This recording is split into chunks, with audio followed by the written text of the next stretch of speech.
The Subcommittee on Energy will now come to order. The chair recognizes himself for 5 minutes for an opening statement. Welcome to today's hearing, and thank you to our witness for appearing before us to inform our legislative efforts to secure and strengthen the nation's energy systems. The reliable delivery of energy through our critical infrastructure is fundamental to the modern economy and the health and welfare of all of our communities. At a time of tremendous growth in our nation's energy demands, the need for effective security cannot be overstated. During our recent hearing examining cyber and physical threats, we heard directly from operators and experts about the capabilities of adversaries and the work to safeguard against efforts to exploit vulnerabilities to disrupt the everyday lives of hardworking Americans. Addressing cyber and physical threats is no easy task. The avenues for malicious activity only widen as digitization, communications, and linkages of gas pipelines, new generating resources, and transmission take root to meet energy demands. The interconnected nature of our energy system requires constant intelligence sharing, clear visibility into threat landscapes, and sufficient resources to fill gaps in security protections for rural and small utility services alike. That is exactly what the legislation before us seeks to accomplish. Importantly, the Energy Emergency Leadership Act strengthens the Department of Energy's Central Energy Sector Security mission. It does so by requiring that its well-established energy emergency and cyber functions are led by an Assistant Secretary confirmed by the Senate. This will ensure the department has the focused and accountable leadership to more fully protect the public from fuel and electricity fuel supply disruptions, including emerging threats from our foreign adversaries to the nation's electric grid. As the sector risk management agency for the energy sector, DOE requires visibility over the whole system and actively collaborates not only with the power sector, but also the oil and gas sector to prepare and respond appropriately to emergencies. DOE's central role in federal coordination and providing technical assistance as needed is critical for a secure energy system. The Pipeline Cybersecurity Preparedness Act will enhance and formalize DOE's work in this area, so we will have a stronger, more resilient energy sector. Alongside this bill, the Energy Threat Analysis Center Act would formally authorize a valuable program that improves information sharing and coordination on threat analysis. The Energy Threat Analysis Center, or ETAC, brings together key public and private partners, including the intelligence community, to address vulnerabilities in critical infrastructure and provide operational support for energy sector resilience. The Rural and Municipal Utility Cybersecurity Act will improve cybersecurity protocols and equipment for small utilities, electric cooperatives, and public power agencies by providing targeted funding and technical assistance. These small entities typically serve our most rural and remote communities that do not have the same resources as their larger investor-owned counterparts. States, too, play an essential role in protecting energy infrastructure within their borders. Last Congress, this committee held a field hearing in North Carolina to examine the attack on a substation in Moore County that left 30,000 people without power. The Secure Grid Act, which I plan to sponsor with my colleague from California's 7th Congressional District, builds upon the existing state emergency energy security plan framework to expand the visibility of potential threats to local distribution and supply chain networks. Altogether, this package of security bills comes at a critical time. Our adversaries remain close on our heels to overtake the United States as a leading technological superpower on the world stage. Our communities cannot afford to endure disruptive large-scale attacks that can be prevented with common-sense solutions and collaborations. The bills before us today present a bipartisan opportunity to secure our nation's energy system so we can fuel economic growth and job-creating industries across the country. Today, we'll hear from the Department of Energy, which has been helpful providing technical assistance to our bipartisan work today. Alex Fitzsimmons, Acting Undersecretary of the Energy, will provide a broad view of DOE's important energy sector work and how this legislation may advance our work. Our second panel of witnesses will also inform our work from their perspectives on the front lines of cyber and physical threat protection. I look forward to the discussion today, and at this time yield back, and the chair recognizes the gentlelady from Florida's 14th District, the subcommittee's ranking member, for 5 minutes for an opening statement. Well, thank you, Mr. Chairman, and good morning. I look forward to learning from our panels today about the ways we can make our grid more resilient and safe. This is an area where the committee has a history of bipartisan success, and we should build on that. However, we cannot ignore that right now, the greatest threat to grid reliability and security is the president and Republican policies.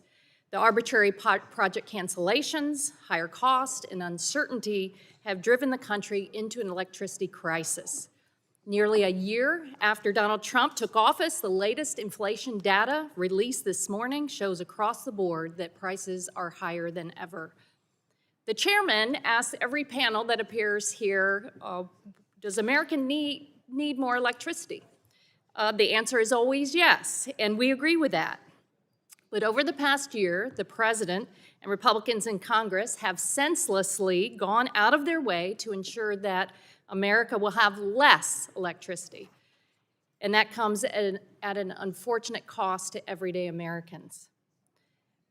In December, the president terminated 5 offshore wind projects, which could supply 6 gigawatts of electricity. He did not care that federal courts had previously ruled that he acted unlawfully when he arbitrarily revoked their permits after years of planning and investment. Sunrise Wind and Empire Wind, both off of the coast of New York, Vineyard Wind 1 off the coast of Massachusetts, and Coastal Virginia Offshore Wind off Virginia represented $25 billion of investment and about 10,000 jobs to power more than 2.5 million homes and businesses.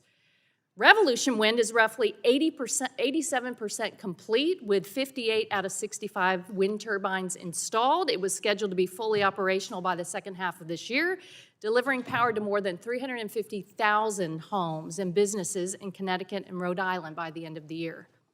Well, thankfully, yesterday, a federal court again rejected the administration's actions, deeming them arbitrary and capricious.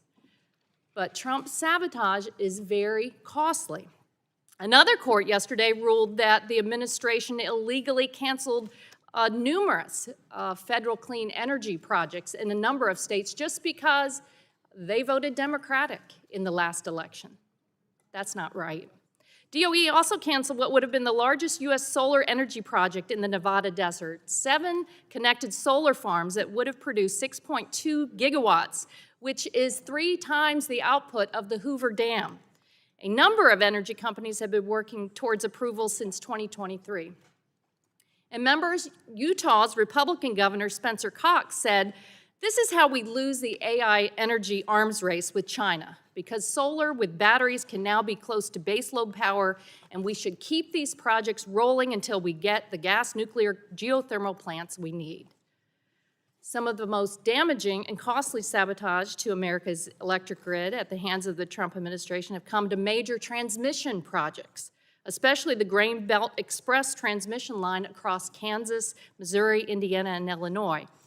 It has been in the works for 15 years to deliver power to homes and businesses and expand economic opportunity across that region. And Midwesterners will tell you that their aging energy infrastructure is struggling to keep pace with growing demand, but the Trump DOE arbitrarily canceled that transmission project last year. The administration is miring scores of other projects with additional red tape. So at a time that we need more energy that is affordable and reliable, Trump and Republican policies are sabotaging America's electric grid. Altogether, that's 266 gigawatts of planned electricity generation projects, grid resilience, and upgrades canceled in 2025. And that number does not include the prospective higher costs and harm inflicted through the Republicans' big ugly bill that ripped away savings to provide massive tax cuts to billionaires. The U.S. has never faced this kind of self-inflicted energy crisis. We need a grid that can meet electricity demand and lower cost, which is under this committee's jurisdiction. That means policies that help the U.S. build out significant transmission infrastructure. So I hope our colleagues will work with us on this. Unfortunately, the only Republican response to the energy crisis they've created is to turn to more expensive sources. When Republican policies get in the way of the cheapest, fastest, most reliable sources of energy, our grid is less secure. And that means that energy is more expensive for our neighbors. That's not right. The American people deserve a whole lot better. I yield back. Thank you very much. The gentlelady yields back. The chair now recognizes the gentleman from Kentucky, the chair of the full committee, for 5 minutes for an opening statement. Thank you. Thank you, Chairman Latta, and thank to our witnesses. We have two panels, so we'll thank our witness and then our witnesses for being here today. We appreciate you coming before our committee to discuss these legislative issues.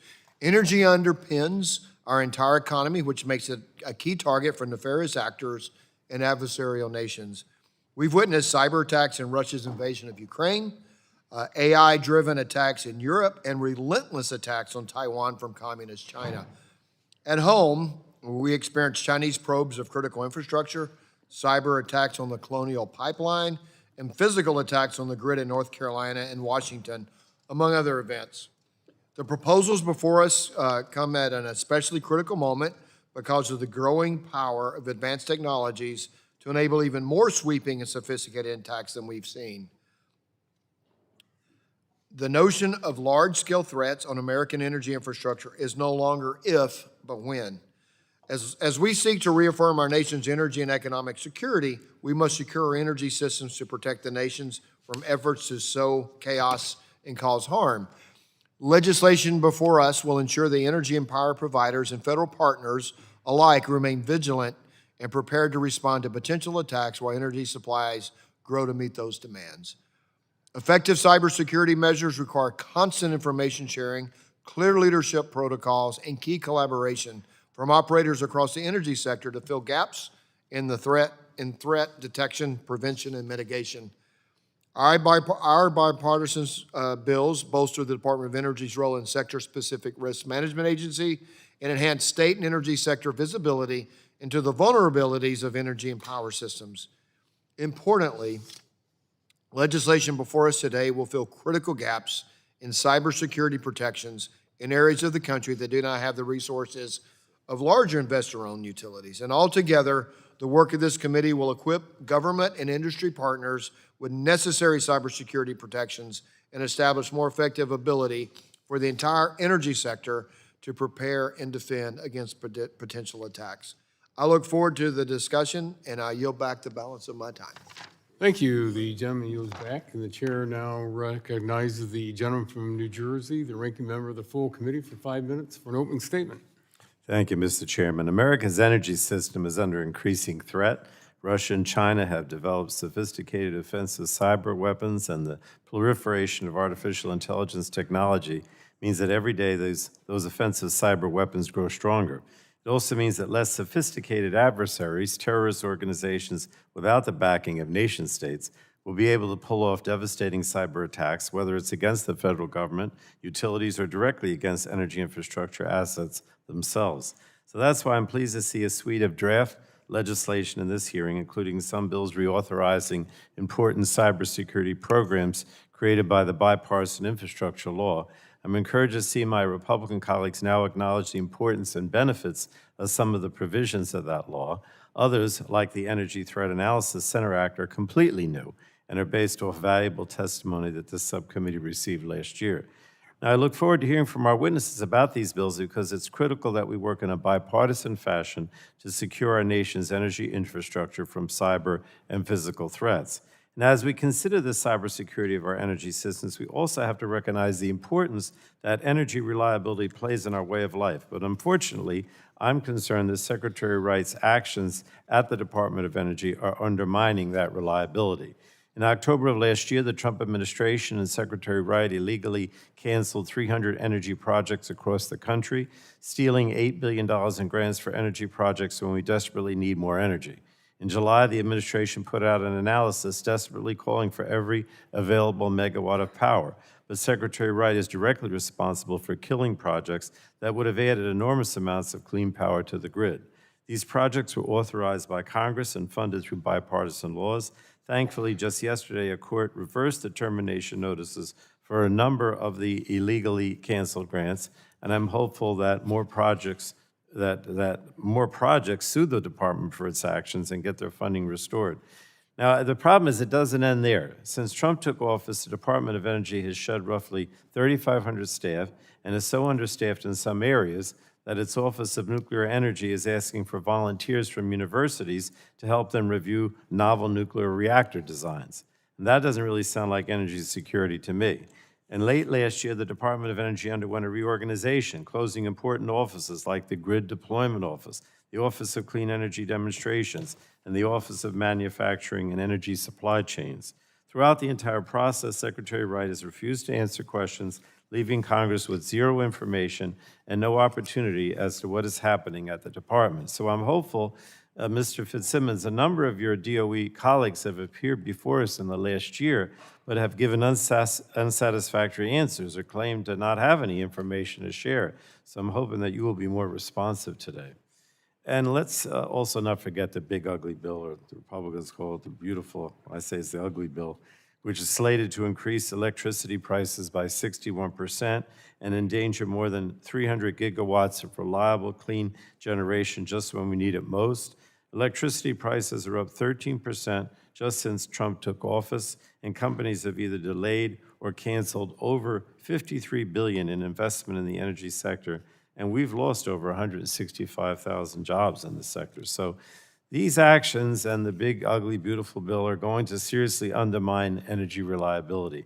I'm hopeful that these cybersecurity bills will be helpful, but to be honest, and I'm not taking away from them, they're really just a drop in the bucket when you look at the energy reliability problems that Republicans are creating for the American people. And those problems are just getting worse every day. In New Jersey, the electricity bills are up over 20%. So, this is a major problem for the public, and I hope we can deal with it more effectively on a bipartisan basis. With that, Mr. Chairman, I yield back. Well, thank you very much. The gentleman yields back the balance of his time. This concludes member opening statements. The chair reminds members that pursuant to committee rules, all members' opening statements will be made part of the record. The subcommittee wants to welcome our first witness for appearing today and also taking the time to testify before the subcommittee. You will have the opportunity to give an opening statement followed by a round of questions from our members. Mr. Alex Fitzsimmons is our first witness on our first panel. He's the Acting Undersecretary of Energy and Director of Office of Cybersecurity, Energy Security, and Emergency Response to the Department of Energy.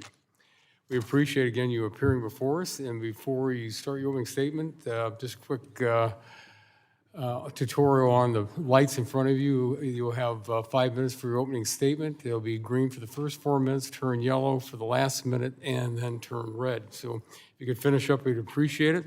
And if you could pull the mic up close, we'd also appreciate that. And Mr. Fitzsimmons, you are recognized for 5 minutes for your opening statement. All right.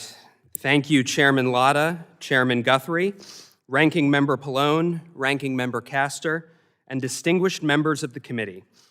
I'm Alex Fitzsimmons, and it is an honor to testify before you today as a representative of the U.S. Department of Energy.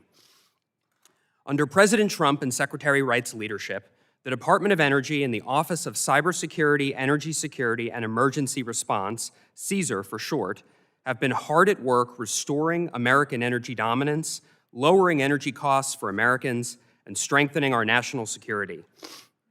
Secretary Wright has conveyed that ensuring the security and resilience of our nation's energy infrastructure is a top priority.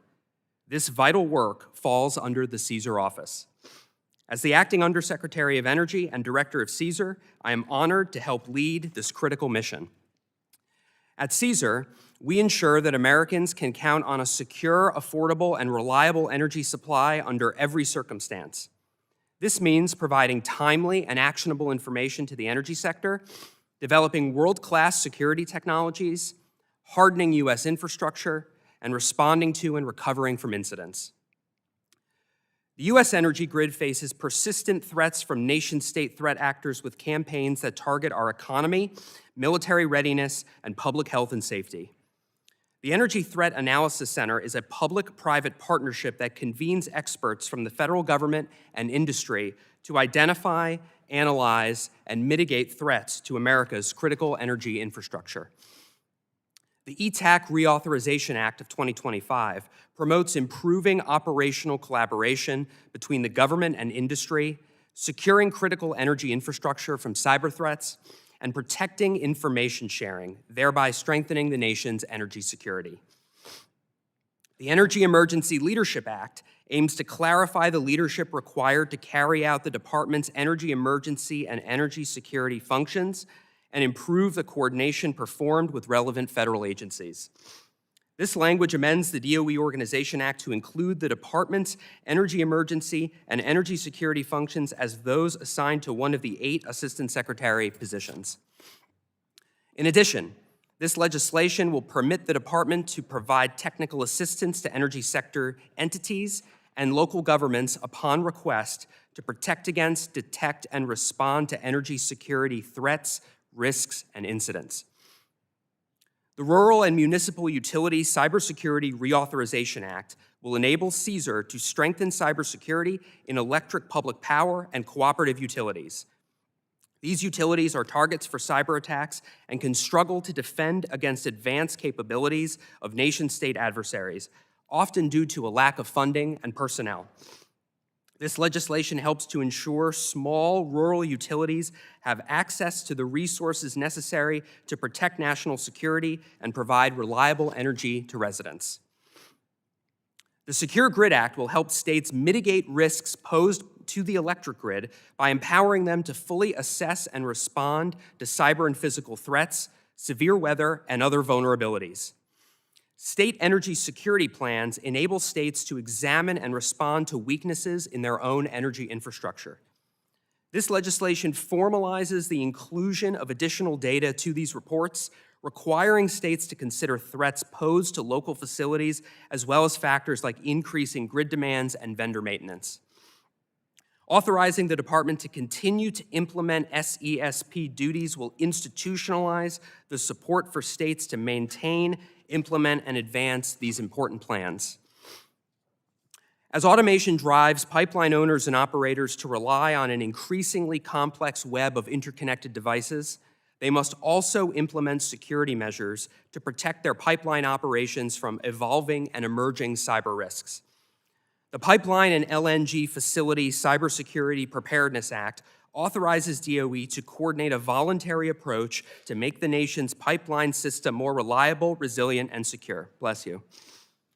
As the sector risk management agency for the energy sector, DOE already works closely with all parts of the energy sector to prepare for, respond to, and recover from incidents.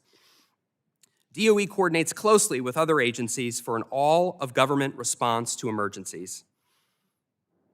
DOE is adept at deploying innovative solutions to complex problems and will continue to do so in service to the American people, ensuring the U.S. energy sector becomes more secure and resilient. As this legislation continues to be refined, CSER and the department stand ready to provide technical assistance to ensure the legislation meets congressional intent and rises to the challenges posed by today's threat landscape. I appreciate the opportunity to appear before you today, and I look forward to working with you and your respective offices so that we can continue to strengthen American energy dominance and lower costs for hardworking American families. I look forward to your questions. Well, thank you very much, and this concludes our witness's opening statement, and we'll move now to our members' questions, and I'll begin with asking the first questions. Mr. Fitzsimmons, many of the bills before us today would involve the department carrying out requirements to secure our energy systems. We've discussed whether the department has sufficient staff or resources to carry out its energy security responsibilities, including any responsibilities in this legislation that we see have before us today. I believe we do so, yes. Thank you. DOE is the sector risk management agency for the energy sector. When the Colonial Pipeline attack occurred, shutting down this critical artery for fuel to the Mid-Atlantic into New York, DOE played a critical role coordinating industry and state partners to support response efforts. Why does DOE's deep expertise and institutional knowledge of the energy industry make it the appropriate agency to lead our nation's energy response efforts? That's a great question, Chairman. Thank you for asking it. I think as you pointed out, because DOE is a sector risk management agency for the energy sector, and we have great technical resources both internally and at the DOE national laboratories, it allows us to collaborate productively with the private sector. We are also not a regulator, so everything that, at least in this space, so everything we do with the energy sector in the CSER office is done on a voluntary basis, so we've been able to build trust with the energy sector over time, and as a result of that, we host subsector coordinating councils with the power sector, with the oil and natural gas subsector, with our interagency partners. That convening authority, combined with our technical expertise, helps us collaborate productively with the energy sector. Well, thank you.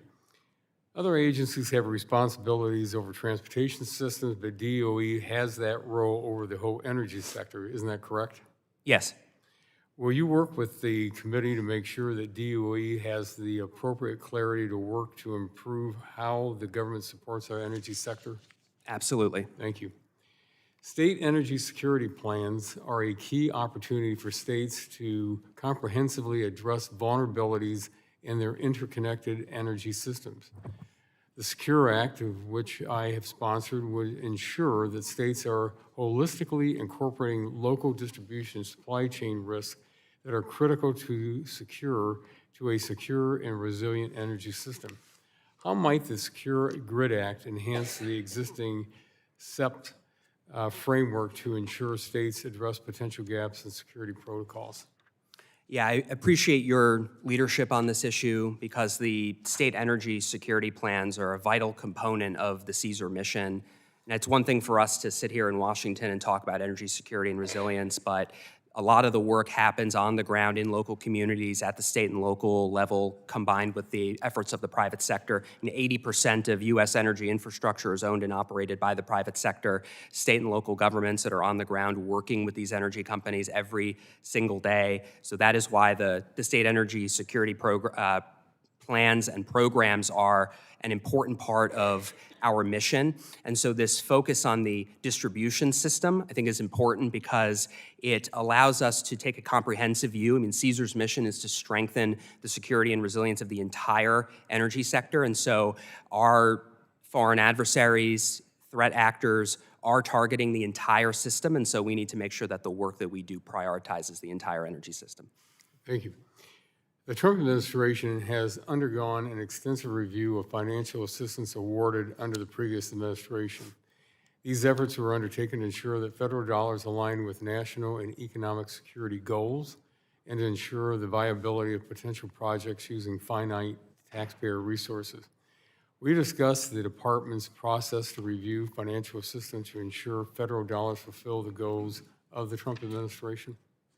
Happy to do so. Thank you for the question. So DOE continuously reviews all of the projects within our portfolio. We have a responsibility as stewards of taxpayer resources to do so. We continuously review all the projects in our portfolio to make sure that they are consistent with national security and that projects that we fund with taxpayer resources have a pathway to technical, financial, and economic feasibility. And that work will continue.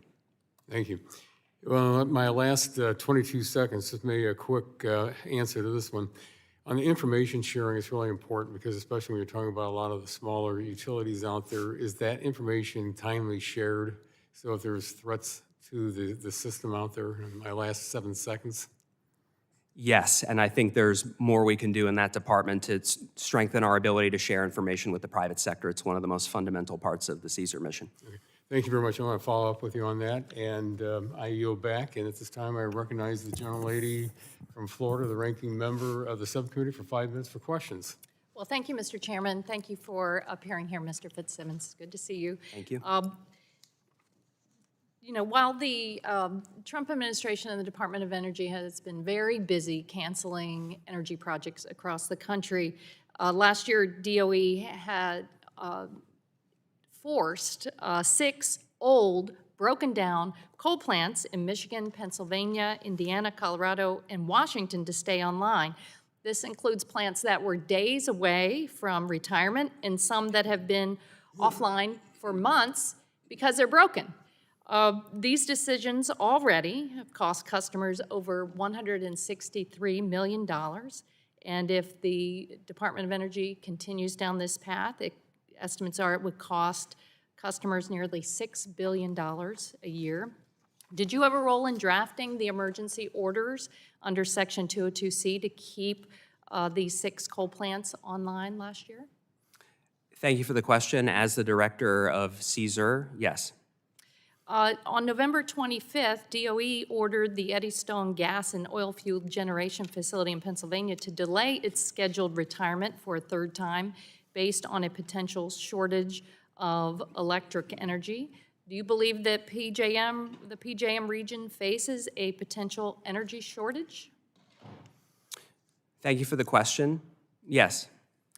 For the record, PJM itself determined that closing the Eddystone plant would not hurt grid reliability. And if you believe there is an energy shortage in PJM, why did you take what the federal court described as an arbitrary and capricious action to cancel offshore wind projects that were permitted and ready to go? I appreciate the question. I think it's important to clarify that PJM requested the 202C order that you just referenced, and I think it's also important to recognize. You're not answering the question about canceling the offshore wind projects. Sure, and I'm happy to get to that, but I think it's important to clarify the facts. And the facts in this case are that PJM requested that order, and that those units that you referenced in PJM You're still not answering the question. In a large swath of the Mid-Atlantic region, offshore wind has one of the highest resource adequacy scores among all energy types. In other words, when it comes to lowering the probability of blackouts, offshore wind outcompetes all of the other sources of energy and is even on par with gas-fired power plants. Right now, in PJM, a six-hour battery contributes more to reliability than a gas-fired combustion turbine, thanks to the battery's reliability during winter. So what's coming out of DOE just simply doesn't make any sense when it comes to cost, when it comes to reliability. You're still not. I think folks across the country and businesses, large and small, want to know why the Department of Energy is like making life so much more expensive and canceling these projects. What is it? How do you justify this? Well, thank you for the question. Offshore wind is some of the most expensive energy that exists. I will say the energy system is designed to meet peak demand, and this is what the grid operators You know what's expensive, Mr. Fitzsimmons? You know what's expensive? When a project and a business has invested billions of dollars, they've gone through and they've gotten permits, they've hired a bunch of people, and then at the 11th hour, a president who's focused on retribution, who, what the court said, acts in an arbitrary and capricious manner, comes and takes a hatchet to it, and it's costing people a lot of money, and they're angry about it. There are petitions online saying mercy, and then when you add into it what the Republicans have done in the big ugly bill to rip away savings, that's not making us more secure. It's not making the grid more reliable. It's not serving the best interests of this country. How do you answer that? Well, I think on the specific issue of the offshore wind permits, those are DOI permits, and so I'm sure that they would be happy to answer your question. What I would say about the resource adequacy more generally is that on day one, President Trump declared a national energy emergency. And boy, are we in an energy emergency now, and they've made it worse. You've made it worse at the Department of Energy and the Trump administration because you've sabotaged it every step of the way. I hope you'll listen to the federal courts that are calling your actions arbitrary and capricious. And they're costing folks a lot of money, and it's got to stop. People are concerned about their bottom line. Thanks, I yield. The gentleman's time is expired and yields back. The chair now recognizes the vice chair of the subcommittee, the gentleman from Texas, for 5 minutes for questions. Thank you, Mr. Chairman. Ms. Fitzsimmons, thanks for being here. The FAST Act of 2015 designated in law that the Department of Energy is the sector risk management agency, which allows it to coordinate with federal and state agencies in identifying vulnerabilities, mitigating those vulnerabilities, and responding to incidents that may impact the energy sector. This is critical for a cohesive government response to energy sector, critical infrastructure. Wouldn't you agree? Yes, sir. I want to be a little philosophical if I can. I like to tell people that the things that make America great are the things that America makes. Now, how do we do that? We do that with a reliable, dependable power system, electric grids included, all of those things that we need. Everything that we need to make this country great. And I would say it's the president's aim, and it's the president's reason for doing all of the things he's doing that continues to make America great so that we have a dependable, reliable, affordable energy supply. Would you agree? Yes, I would, sir. And I would add to that that the energy system has to be built to meet peak demand in the summer and the winter when electricity is needed most or people die. And quite frankly, you look at what NERC has said. The head of NERC has called the situation facing the grid due to the disastrous energy subtraction policies of the previous administration as a 5-alarm fire for the grid. And that is simply because of the premature retirement of too much reliable, dispatchable generation. That is what is needed. That is what grid operators accredit capacity. Non-dispatchable resources do not get much capacity accreditation, so you can build as much non-dispatchable electricity generation as you want. It does not obviate the need for more reliable, dispatchable generation, and that includes resources like nuclear and gas and coal and, yes, batteries and geothermal and hydropower. All of those resources are needed to meet peak demand. We were unfortunately saddled with premature closures. We've had to come in and stabilize the energy system, and that's what we're doing right now. Now we're focused on optimizing and growing the energy system so that we can have an affordable, reliable, and secure energy system for the American people. Well, we appreciate y'all doing that, and I'd have to add that pipelines are one of the most important components of that energy sector or energy systems, are they not? Yes, sir. So we appreciate that. DOE and Homeland Security already work on the Oil and Natural Gas Subsector Coordinating Council. The authority for security standards over pipelines already resides with the TSA, Transportation Security Administration. Do you see any reason why multiple agencies cannot work together on important elements of our energy systems to make sure that we get the kind of energy you just described? Now, of course, we can work together, and we already do work together through the Oil and Gas Subsector Coordinating Council, as you mentioned, sir. So given DOE's role as the sector-specific authority for energy, would you think federal, state, and stakeholder work would benefit from DOE's efforts to improve and advance coordination, technical assistance, and other analysis consistent with its energy sector authorities? Yes, I do. You're committed to working on that.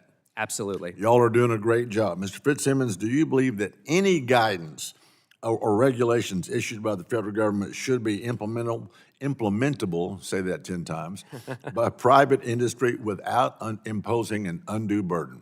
Yes. Absolutely. That's what energy needs. They need reliable. They need to know what the government's going to do and exactly how to do it. So how does the Office of Cybersecurity, Energy Security, and Emergency Response work with industry to ensure that any rules issued by DOE are practical and feasible to implement? Yeah, I think in my capacity as CSER director, and the role of the CSER mission, as I mentioned, is a voluntary one. I think that helps us build strong partnerships with the private sector because we know, we are within the CSER office. We are not a regulator. Of course, we partner with the interagency partners who do have that rulemaking authority, but our role is to partner proactively. We do that through information sharing, as was mentioned with the ETAC. We do that through unity of message, unity of effort, calls through the subsector councils, as I mentioned, and I think we can always be doing more to strengthen our partnership with the energy sector. Well, we appreciate that you working with industry, and I guess, I don't know if you have some training seminars, maybe we need to teach our friends across the aisle that the dependable energy that we need is, let's face it, it's nuclear, fossil fuel. Yes, it's wind energy, it's some wind energy and some solar, But I try to explain to them that the sun goes down at night, right? So the solar panels aren't producing then. And have you ever noticed on the hottest day of the year, the wind doesn't blow? That's why it's the hottest day of the year. Mr. Chairman, I yield back. The gentleman yields back. The chair now recognizes the gentleman from New Jersey, the ranking member of the full committee, for 5 minutes for questions. Thank you, Mr. Chairman.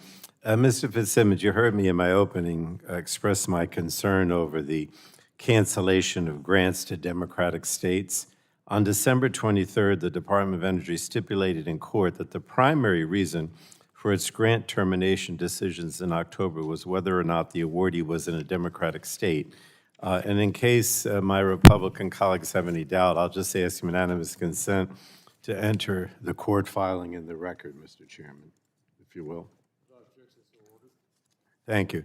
So, Mr. Fitzsimmons, do you believe that the energy projects that receive government grants or loans should be the ones in states that voted for President Trump? Thank you for the question. No, we continuously review all of the projects in the DOE portfolio to ensure the projects are consistent with U.S. national security and that they have a path to technical, financial, and economic feasibility. That is a responsibility that we have as stewards of taxpayer resources, and that work will continue. Well, again, I appreciate your saying no, but I do want to read what it says in the court filing. It says the primary reason for the selection of which DOE grant termination decisions were included in the October 2025 notice tranche was whether the grantee was located in a blue state. I mean, so kind of contradicts what's said, but thank you. I'm glad you said no. So unfortunately, it appears that the Secretary of Energy and the President disagree with you, but if you believe that was wrong, then shouldn't all those awardees have their grants restored? Our positions are entirely consistent because the process is, as I just explained it, we continuously review all of the projects in the DOE portfolio. That is our job. That is our fundamental responsibility because we are stewards of taxpayer resources. We look at projects on an individualized basis and we make decisions about whether they have a path to technical viability, economic and financial feasibility. That is our responsibility. Well, I appreciate that, and I appreciate your saying that that it's wrong to make the primary decision whether or not you're in a Democratic state, but I think it's quite clear that it is different from what you're saying is different from what the President and the Secretary have been saying. But let me get to the second question, because the other thing that keeps bothering me here is that my colleagues on the committee constantly say that they believe in an all-of-the-above energy strategy, but I wanted to ask you whether yes or no, you don't have to get into it, yes or no, do you believe in an all-of-the-above energy strategy? Yes, for resources that can compete on a level playing field. Okay. Well, the Secretary of Energy Wright was very clear with us when he came before the subcommittee last year, and he said he does not believe in an all-of-the-above energy strategy. I asked him a question. He said he doesn't. So again, you're saying something different. I'm glad because I agree with you. I don't believe with the Secretary.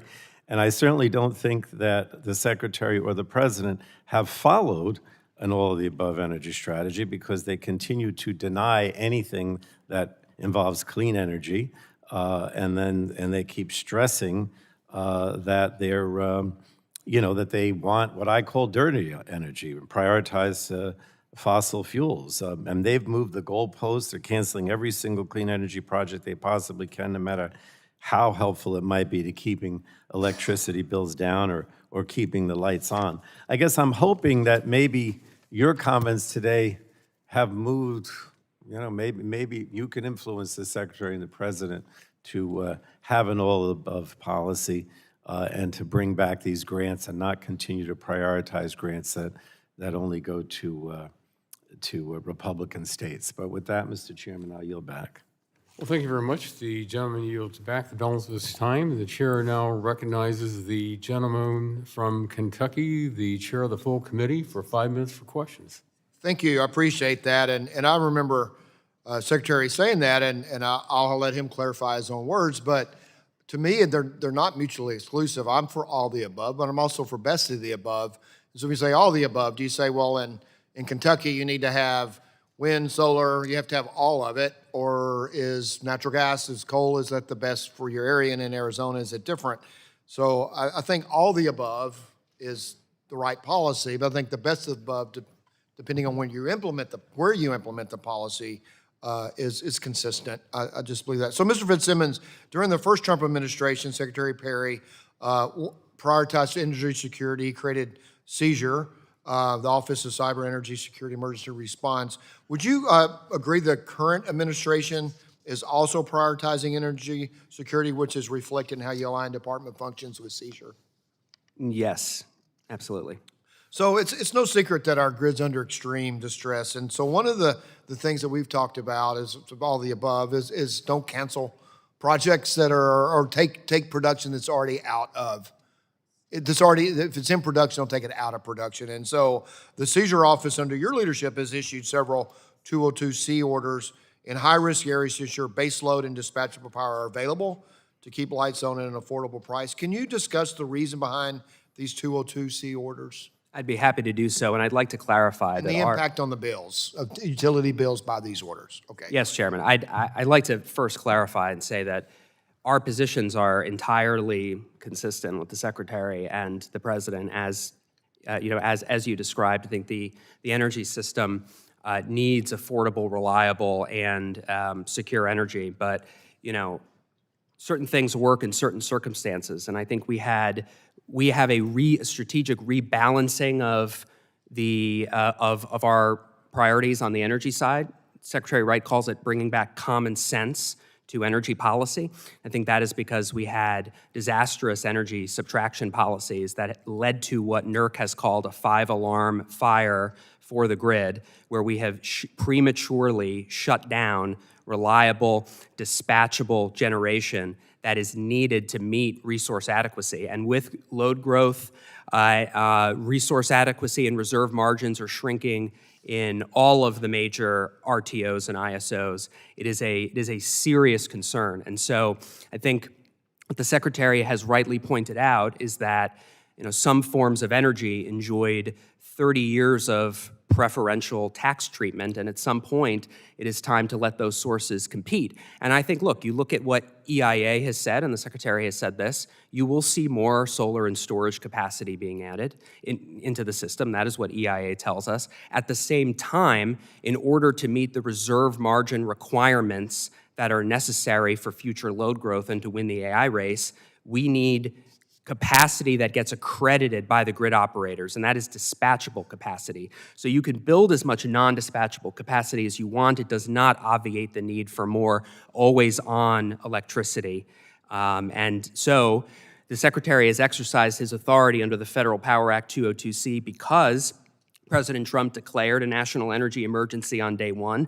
That's been validated by what NERC has called a 5-alarm fire for the grid. It was also further validated by DOE's resource adequacy report from last year, which found that on the current course set by the previous administration, the U.S. was set to lose 100 gigawatts of dispatchable generation by 2030. At the same time, we may have to build around 100 gigawatts of new generation and supporting infrastructure to win the AI race and onshore manufacturing, the result of which would have been 100 times more blackouts, 100 times, not percent, 100 times more blackouts by 2030. That is an obviously unacceptable outcome to the President and to the Secretary and to me, and should be for all of us. And so that is why the Secretary has exercised his authority under 202C to prevent premature retirements of dispatchable resources that the grid operators have said are necessary to meet future load growth. Thank you. So today, we're also dealing with AI and the need of energy, but AI by adversaries like China.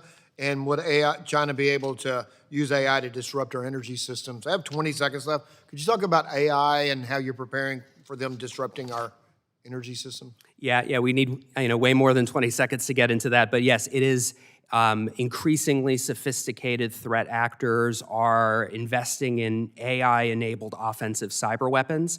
That is a real serious and growing challenge. We've seen a lot of that coming out into the public now. So that is a core mission of CSER. In the FY26 budget request, we have talked about this AI Forts program, AI for Operationally Resilient Technologies and Systems, that is prioritizing AI for cyber defense, because as threat actors invest in AI-enabled offensive cyber weapons, we need to be doing everything that we can to use AI and the technological advances of AI to protect the I'm energy beyond my sector. 20 seconds, so I appreciate it, and I yield back. Thank you. Thank you. The gentleman yields back his balance of his time, and the chair now recognizes, I believe, the gentleman from California's 50th District for 5 minutes for questions. Thank you, Mr. Chairman. I just want to say I heard the phrase level playing field, and I had to chuckle myself because we could argue about whether you want to subsidize mature energy technologies or not, but the notion that you would have to approve 69 separate steps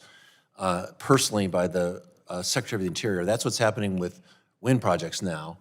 That would never happen to any other energy source. The notion that that's some sort of level playing field is kind of a joke to me. And I think the other thing I'd point out too, you talk about dispatchable power as if it's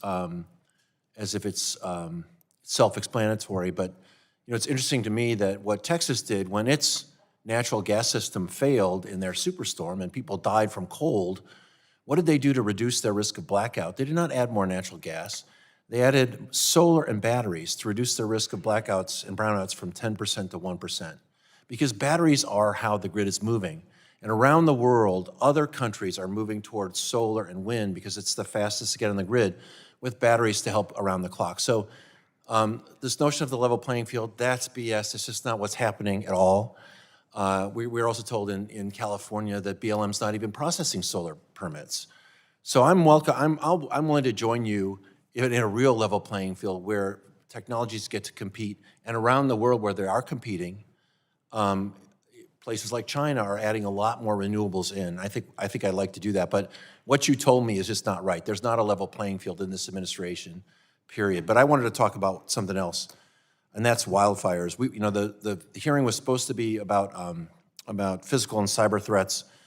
Wildfire-related costs, including proactive investments and post-disaster recovery, make up 40% of California's utility rate increases, and it's clear we have to do more to work on that. We need to do more coordination and information sharing between federal agencies and states. That would unlock the full potential of any money and effort the federal government spends on wildfire mitigation. We have the Fix Our Forests Act, which passed the House, which I did with Chairman Bruce Westerman of Natural Resources. I hope that will become law this Congress. And the House version of this bill created something called the Fireshed Center. The Senate version calls it the Wildlife Intelligence Center, but the goals are the same. It's a national one-stop shop for wildfire intelligence, coordination, and response. It would be empowered to work with states, utilities, and communities to mitigate fire threats. Consolidating real-time information on wildfires and wildfire risk through this federal hub will promote preparedness, real-time decision-making, and wildfire response. And the National Science Foundation, national labs, and other departments, potentially including CSER, would be involved in the governance priorities. So I wanted to see if you would talk a little bit about that, Mr. Fitzsimmons. Can you talk about how that Energy Threat Analysis Center, or ETAC, would help reduce the risk of wildfire to utility infrastructure and make the utility infrastructure less subject to that kind of risk? Yeah, thank you for the question. I think one of CSER's fundamental missions is to provide timely and actionable information to the energy sector. ETAC is one of the mechanisms that we have to do that. I think the benefit of ETAC as a capability is that it's in a physical place. We're able to co-locate cleared industry partners who are operating the energy system on a day-to-day basis and get them working collaboratively with DOE staff, with staff from the IC community, and working on analyzing threat information, cyber and physical threat information in real time, figuring out what's real, what's not, how big of a problem a specific threat is, figuring out how to mitigate it, and then getting that information back out to the private sector in a timely manner. Well, there's something we agree on. This is bipartisan legislation. I think widely supported. I think we have enough Democrats now in the Senate to get this passed. We appreciate the administration's support and look forward to working with you to mitigate wildfire risks to the grid, but also the tremendous pollution impacts that result from not managing our forests correctly. And I yield back. Thank you. The gentleman yields back the balance of his time. The chair now recognizes the gentleman from Alabama's 6th District for 5 minutes for question. Thank you, Mr. Chairman. I wonder sometimes about the advocacy for renewables is more about the radical climate change agenda, and the science on that's changing daily. But in regard to China and some of the other countries, China's building coal-fired power plants at a rapid, almost record pace, and they're also building nuclear, small modular reactors. But particularly on the coal-fired side of things, one of the claims is that they're doing it to provide grid stability and security to back up their intermittent renewable grid. So I just think that's interesting. I would like to try to get us back on topic somewhat, but part of the issue with grid security obviously is the risk of cyber attack. We saw that in Alabama in 2021 with the Colonial Pipeline ransomware attack. It's all part of that, that we need to harden our systems against that. But it's also going back to this displacement issue. The MISO, the Mid-Continent Independent System Operators, were predicting brownouts and blackouts because of the shutting down of hydrocarbon power plants and not making up the power generation that was needed. And as a matter of fact, back last summer, there were 100,000 customers in New Orleans went without power for a whole day. And that's one of the reasons why Secretary Wright kept the coal-fired power plant in Michigan open. I think it was the J.W. Campbell facility, so that didn't happen to other customers in the Mid-Continent region. Can you comment on that? Yes, I'd be happy to do so. I think it's an important issue and an important question, so thank you for asking it.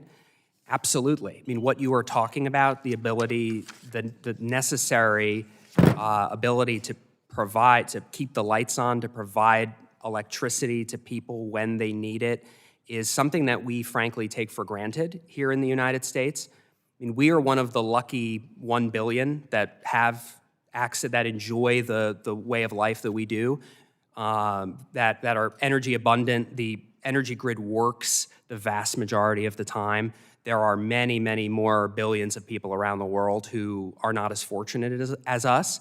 But unfortunately, we are putting that at risk if we do not prioritize the right forms of power that are necessary to meet resource adequacy. And the nonpartisan grid operators are telling us, they're practically yelling at this point. They're saying we have a 5-alarm fire on the grid, our reserve margins are shrinking, energy demand is growing, and we need resources that they will accredit capacity for. It means resources that work when you need it, when they need it to meet peak demand, because that is what the system is built for. There's a lot of slack in the system the vast majority of the time. But energy is needed most during summer and winter peaks, and we're increasingly getting more winter peaks in the United States. And so that means we need the resources that are reliable and dispatchable because they are higher value to the system. So it doesn't matter how much non-dispatchable resource you build, you still have to build you still have to build more dispatchable resource. And otherwise, if you don't, and you're overbuilding in one and you're shutting down the other, you're going to result in higher energy prices. And that's what we've seen. Energy prices rose 20% and a lot higher in a lot of places under the previous administration, because even if you shut down those reliable baseload dispatchable units, you still need them. It doesn't matter how much non-dispatchable I need to point this out too, that cold weather is more dangerous for people than hot weather. And they found that out in Europe because they didn't have the power bills were so high people couldn't afford to keep their homes adequately warm, and I think it was reported 67,000 people died. But the main thing that I want to say about our grid reliability is in the arms race that we're in with China with AI. We will not be able to compete in that arms race if we do not have reliable, dispatchable power, and the demands for that power are enormous. It's going to be one of the greatest national security challenges that this country faces, not just on the supply chain for rare earth elements and critical minerals, but being able to provide the power that will allow us to compete. And if he has time, he can respond. I yield back. Well, thank you very much. The gentleman yields back the balance of this time. The chair now recognizes the gentleman from New Jersey's 8th District for 5 minutes for questions. Thank you, Chairman. Mr. Fitzsimmons, yes or no, would you agree that cybersecurity threats from malicious actors are on the rise and worsening each year? Yes, I think that's fair to say. And would you agree that they represent a serious threat to the reliability of our energy grid? Yes or no? Yes, I think that's fair. Thank you. And would you agree that the Department of Energy has a vital and irreplaceable role to play in using its subject matter expertise to ensure energy stays reliable in the face of cyber threats? Yes, I would. And can you confirm that since the start of this administration, there have been 3,500 firings or layoffs or terminated roles at the Department of Energy? Thank you for the question. There have been a number all across the department, yes. Roughly 3,500. Sure, that's a fair number. So that'd be about a 20% reduction in the staff at the Department of Energy, which brings me to my next question. So last week, President Trump announced that the United States will run Venezuela and control sales of Venezuelan oil indefinitely. The Department of Energy and Secretary Wright are heavily involved in this process, and Secretary Wright has already said that revenues would be used to stabilize Venezuela's economy and repay major oil companies. That's a massive undertaking, especially given that DOE has no special expertise in these areas. Can you briefly explain the extent to which the DOE is involved in the running of Venezuela? Thank you for the question. We have a lot of extensive expertise in the energy sector, as you just mentioned. Of course you do, because you're the Department of Energy. Yes. What is the extent to which you are involved, the DOE is involved with the running of Venezuela? Thank you for the question.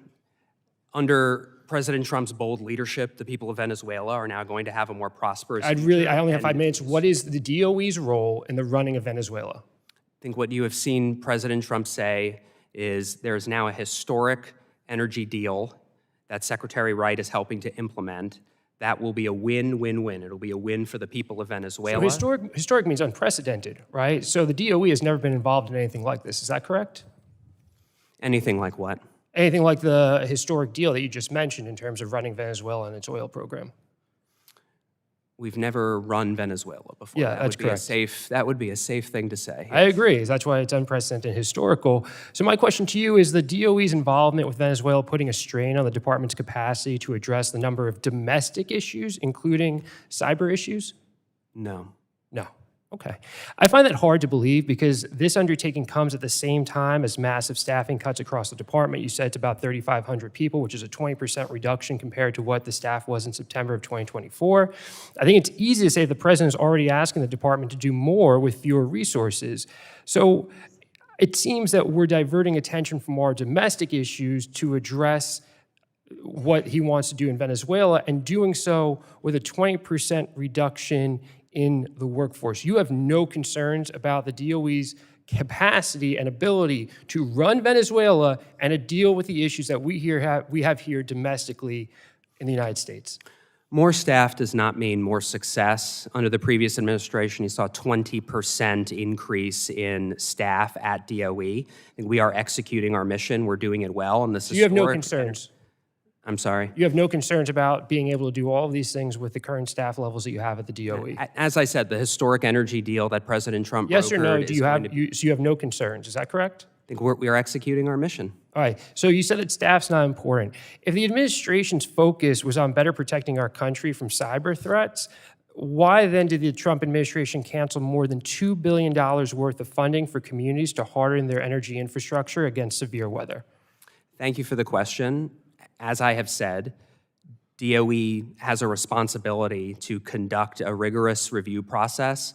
We are continuously reviewing all of the projects in the portfolio. Isn't there a sense of urgency to make sure that communities in our country has the resources that have been appropriated by Congress to go to work to harden our infrastructure and protect our communities? And we have a responsibility to make sure that the projects that we're funding with taxpayer resources advance national security and have a path to technical, economic, and financial viability. We'd be happy to discuss any specific projects in a separate setting and a separate briefing with you.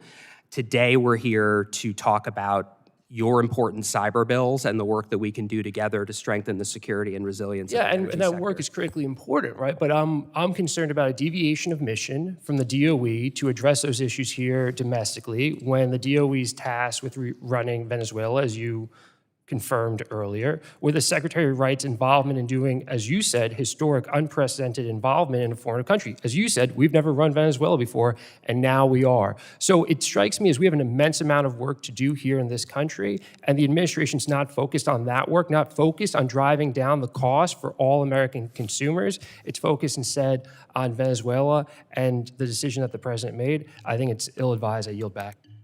Thank you. The gentleman, his time has expired and yields back. The chair now recognizes the gentleman from Georgia's 12th District for 5 minutes for questions. Thank you, Mr. Chairman, for holding this important hearing on securing our energy infrastructure. I come from the construction industry. I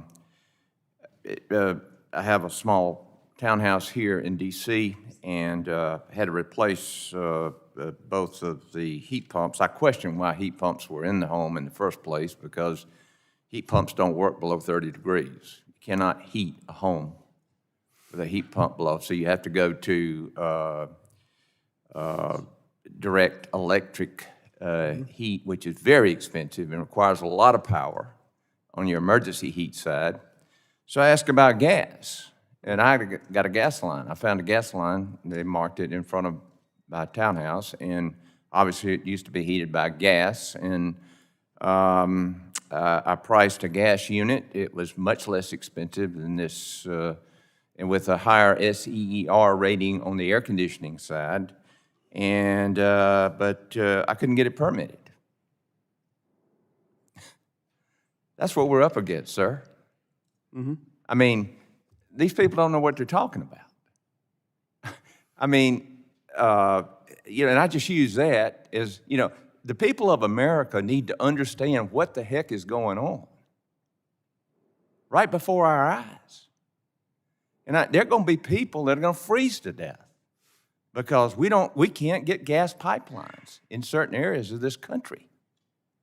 So with that, I'm proud, too, that adjacent to my district is the Savannah River site located in South Carolina. There we have the Savannah River National Lab. It plays a critical role in grid security. How do you view the role of the national labs in general in grid security, and how are you working with them? Thank you for the question. I think the national labs play an important role in DOE's mission and CSER's mission to strengthen the security and resilience of the energy sector.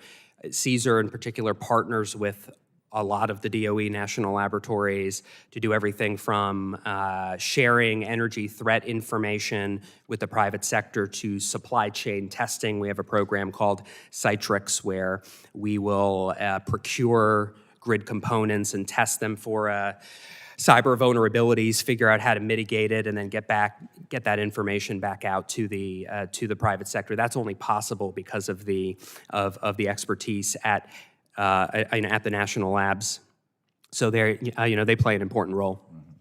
Well, I'm glad that you've got them involved. Obviously, I hope we have also those who are responsible for generating this power and this incredible need we have before us in this AI race, and that you're talking with them about what they need to meet these demands, because China is producing and providing production facilities that are lapping our capabilities currently. And these AI facilities, if they're not built here, guess where they're going? They're going to China. And that is a big problem. In talking about this strategy of the previous administration, I challenge my colleagues. The previous administration was not an all-out energy, all-in energy. It was the transition of energy from the traditional process to a sustainable process.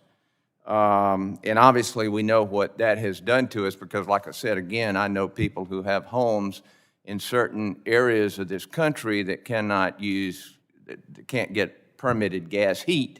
Yeah. And here's the deal. From 8 o'clock to 4 o'clock, under very cold weather, they were told that their power would be cut off. So all those folks had to run out and buy a generator that's using LP gas. This is what's nuts. And, you know, and here today, y'all are talking about this. You're an expert. What's the plan? We got 22 seconds. Thank you for the question. I think it is important that we preserve a wide range of options and consumer appliances, energy choices for the American people, especially from a regulatory standpoint. We should make sure we're not regulating products out of the marketplace. If people want to have a natural gas appliance, they have that right, I think, as a U.S. citizen. Yes. And I think your important focus on the facts is right, because we need to make sure that we are paying attention to the facts. I'd say the congressman knows that we are not running Venezuela, and we're happy to have a discussion about the historic energy deal that President Trump brokered in Venezuela. But time's expired. I'm out of time, Yeah, and I yield sir. back. Thank you, sir, for your The, service. The chair recognizes the gentlelady from Virginia's 4th District for 5 minutes for questions. Thank you, Chairman Latta and Ranking Member Castor, for holding this very important hearing today. We all agree we must strengthen the security and reliability of our electric grid to ensure that it can weather a growing number of challenges and threats that can impact its operation and inflict devastating harm on the American people and the American economy. And that's why I've frankly been alarmed by many of the actions that the Trump administration has taken to undermine our grid security, sabotage clean and renewable energy sources that would have increased energy capacity and reliability, and coddle outdated technologies whose persistence as part of our energy strategy creates more opportunities for risk. And as we see demand increase, energy prices have surged, rising 13% in 2025. So I'm very concerned not only that we get grid reliability right, but that we are managing our demand so that we can meet it affordably. So Mr. Fitzsimmons, you told Representative Castor, Ranking Member Castor, that you believed that PJM faces a potential energy shortage. Yes or no? Do you agree that efforts to mitigate the impact of data centers will have on regional and local grids will also help mitigate a potential energy shortage? I think that's a question of supply and demand, and that is what the resource adequacy challenge boils down to, supply and demand. So yes, you would agree that if we can help mitigate the impact data centers have on the grid, that will help to reduce an energy shortage. That's a good thing. Yeah, as I said, anything you. we can do on the load side as Thank well you. as the generation side to balance supply and demand in the energy system is a good thing. Thank you, I agree with that. So you have overseen the cancellation of hundreds of previously awarded grants under the Inflation Reduction Act and the Infrastructure Investment and Jobs Act. One of those cancellations was in Virginia, the cancellation of an over $233 million in grants that focused on everything from energy efficiency to grid reliability. And one of those grants was an $85.4 million grant awarded to the Virginia Department of Energy to study ways grid-enhanced technology could be used to reduce the impacts of data centers on local and regional grids. Virginia is the data capital center of the globe and growing. So you can imagine how critically important it is to manage exploding energy demand resulting from the growth of data centers, which will only get worse as AI use continues to grow. And as you have heard, one of this committee's priorities is to make sure that the United States wins the AI race with China. That means more and more demand is going to be put on the grid, and we have to take efforts to mitigate it. And so I'm very concerned by those actions of the administration. Now, do you, Mr. Fitzsimmons, yes or no, do you agree that improved grid flexibility and efficiency will help mitigate energy demand? Yes, it can, under the right circumstances. Okay, your office has also canceled a Virginia grant to develop and deploy a pioneering set of sensors and other devices to monitor and control grid transmission and distribution. This technology would have increased grid flexibility, allowing for utilities to improve efficiency and mitigate the effects of localized outages. This is exactly the sort of technology that witnesses in prior hearings have told this committee that would be necessary to improve the overall security and resiliency and reliability of our grids. So I'm concerned about that cancellation.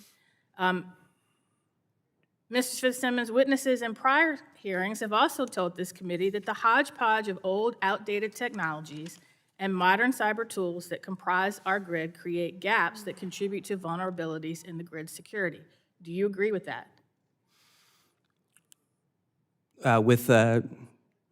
Can you ask that question again, just the end part? Do you agree that the hodgepodge of old, outdated technologies and modern cyber tools that comprise our grid creates gaps that contribute to vulnerabilities to the grid security, as other witnesses have told this committee?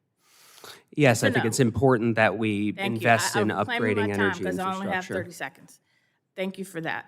So I also just want to say that you have played a role in the recent reorganization of the Department of Energy that has led to 3,500 experienced career staffers departing the agency.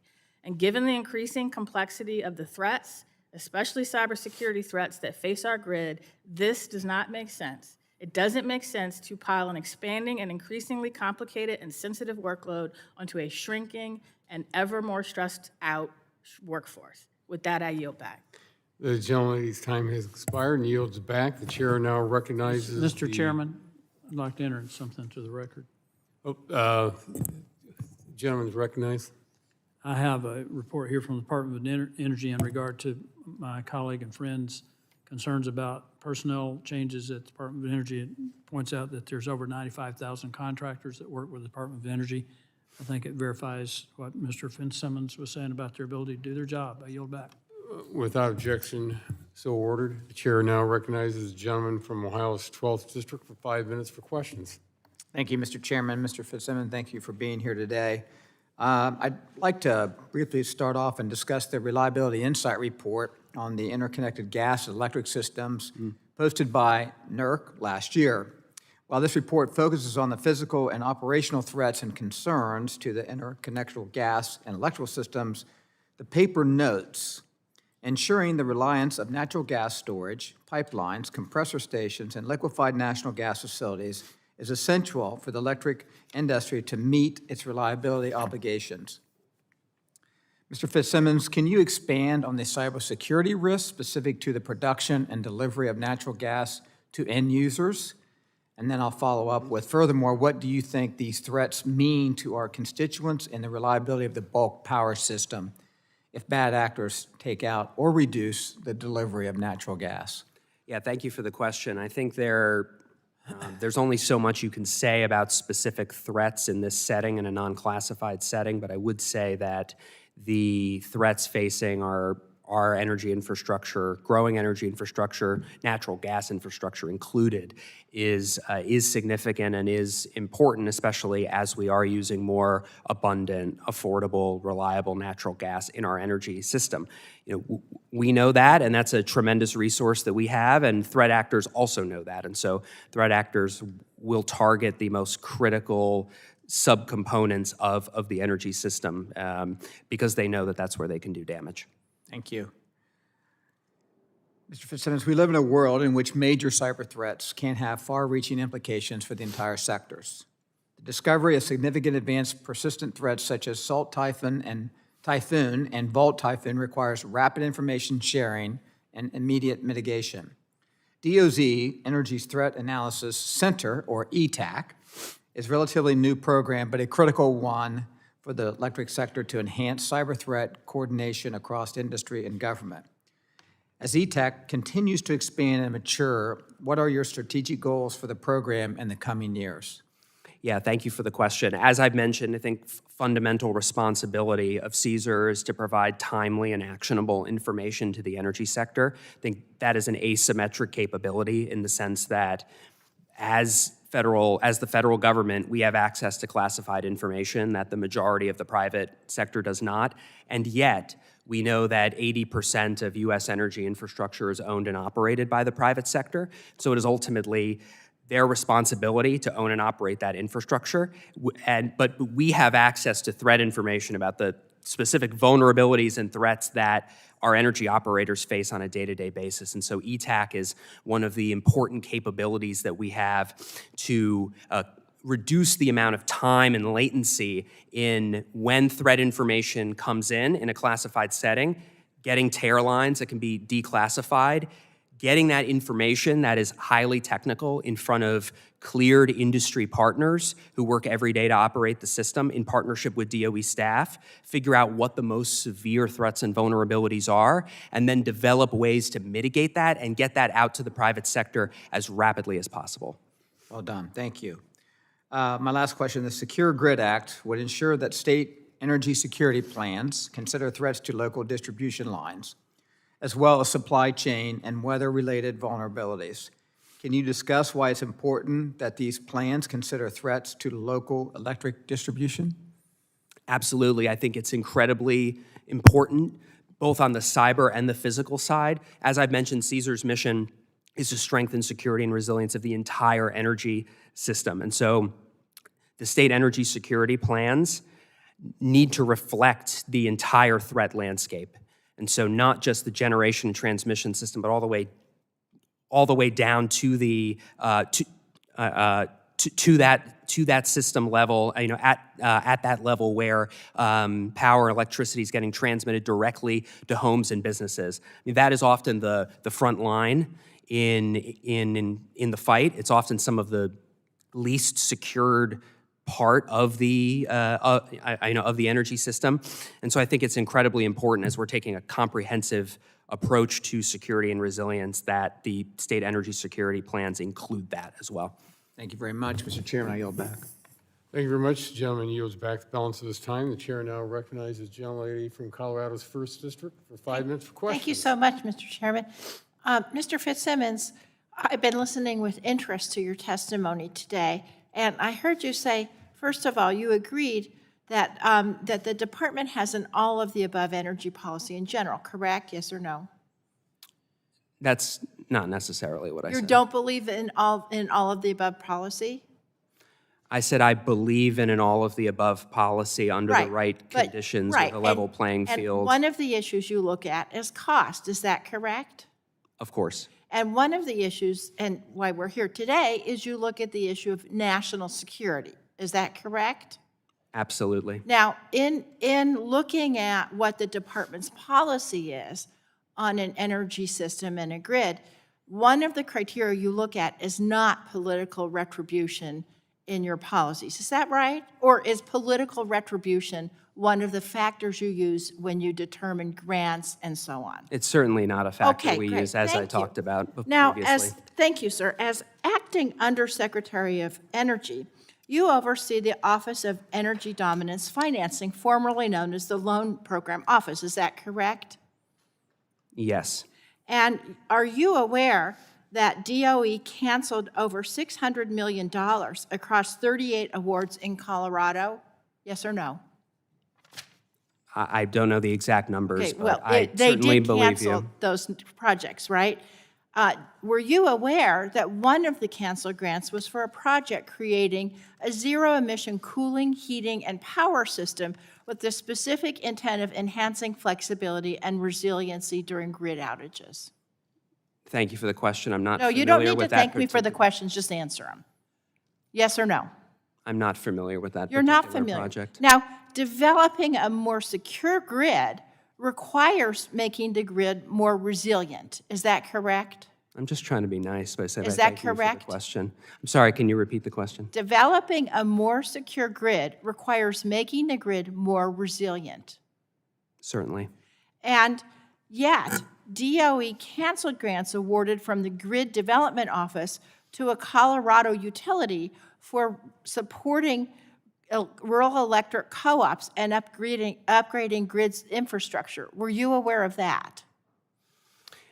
If you'd like to discuss any specific projects, I'd be happy So to you're have not a aware. follow-up discussion with Okay. you and your staff Now, about any you specific told projects. Mr. Allen that national labs play an important role in developing your policies. Is that correct, the research?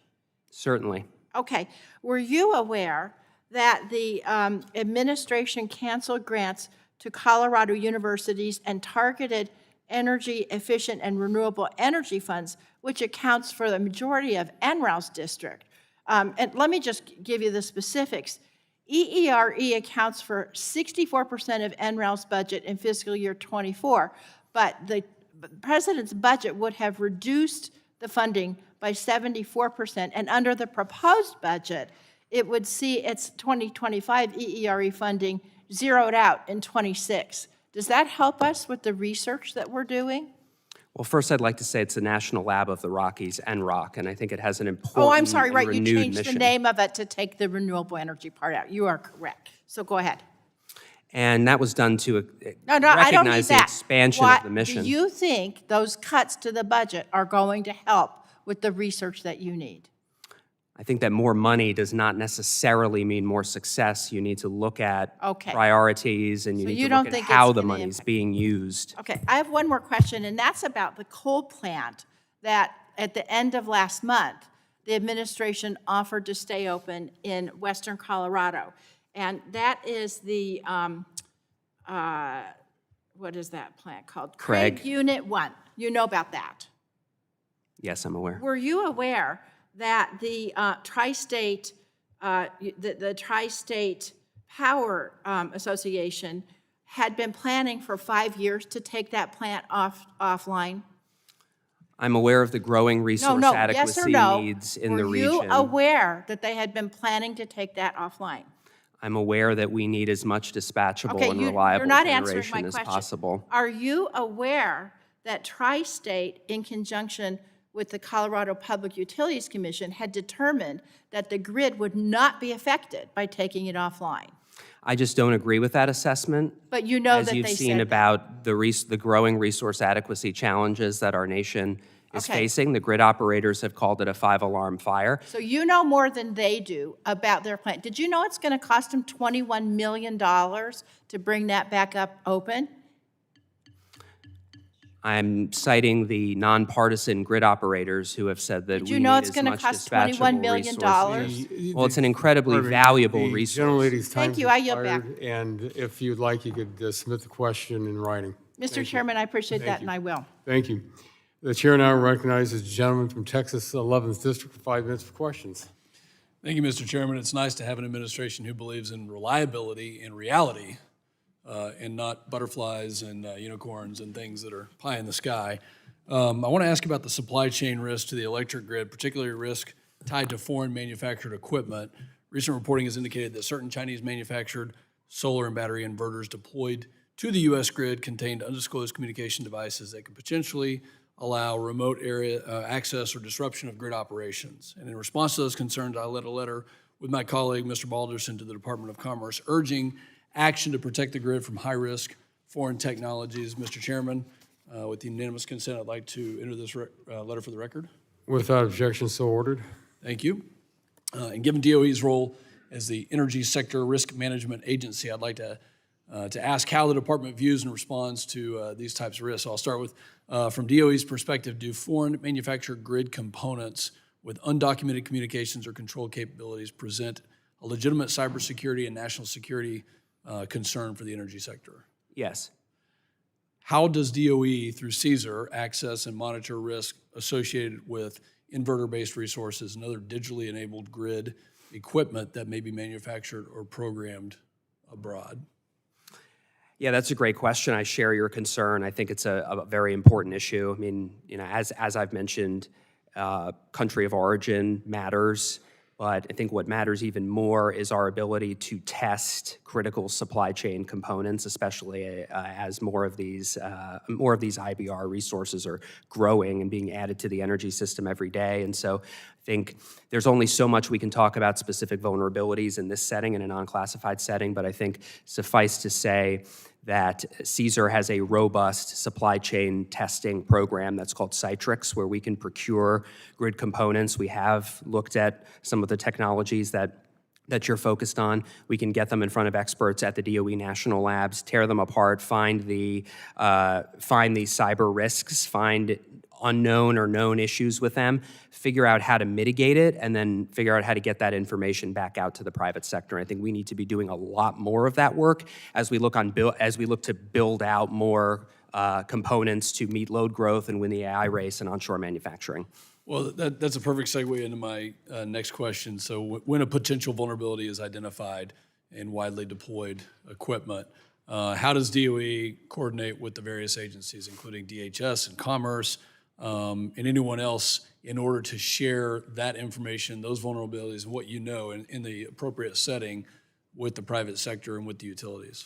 Yeah, I think that is incredibly important because other agencies are involved in looking at specific cyber risks. They have intel that we may not have. That intel gets shared with DOE, and then when it's energy specific, we'll get brought in to figure out, well, how severe is the risk and what can we do from an engineering standpoint to test and mitigate it. So we're focused on looking at various risks in context to figure out how we can best inform and mitigate those risks. Is that happening on a regular basis? Is there a regularly scheduled meeting with stakeholders that are pre-identified? Can you kind of walk me through what that looks like? Yeah, our Citrix program is led by CSER. It's a multi-lab effort that is funded every year, and they meet on a regular basis and also on an as-needed basis. So I think that's one of the, and I think we have to have that flexibility. So we have programs just kind of trying to look ahead at what the threat landscape is saying so we can figure out, well, what kinds of grid components should we be procuring for testing? But then we also are able to respond rapidly. If we get specific real-time threat information about an active situation, we're able to go to cleared industry partners. We're able to find specific components and do some rapid testing on them. So I think having that flexibility is important. Would the legislation or consideration today help the Department of Energy improve coordination, information sharing, and response to emerging threats that cut across cybersecurity, supply chains, grid operations, et cetera? Yes, I think it would. Are there any needed changes to that, or is it in the form that we're looking at, refined to meet the challenge and meet the vulnerabilities? I think we certainly, I think that on a conceptual basis, I think it makes sense. I know we're providing specific TA, and we're happy to follow up with you about it. We've got 40 seconds left. Are there previous questions that you didn't get to that you wanted to expand on, either on our side of the aisle or on the other side of the aisle? Thank you for the opportunity. I would say there were comments made about the situation in Venezuela, and I think the congressman who's no longer here knows that we are not running Venezuela. I think what President Trump has said is he has brokered an historic energy deal that that Secretary Wright is now implementing, and that deal will be a win-win-win. It'll be a win for the people of Venezuela. It will be a win for U.S. energy companies, and it will be a win for the American people in the form of lower energy prices. That's what we're focused on at DOE. We will be taking a look at that, and I yield back.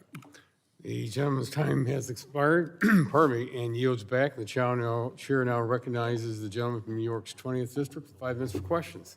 Thank you, Mr. Chair, and welcome, Mr. Fitzsimmons. Do you agree that utilities all across our country are facing threats, whether that's cyber threats or physical threats, extreme weather events that can cause energy emergencies? Yes, I'd say that's fair.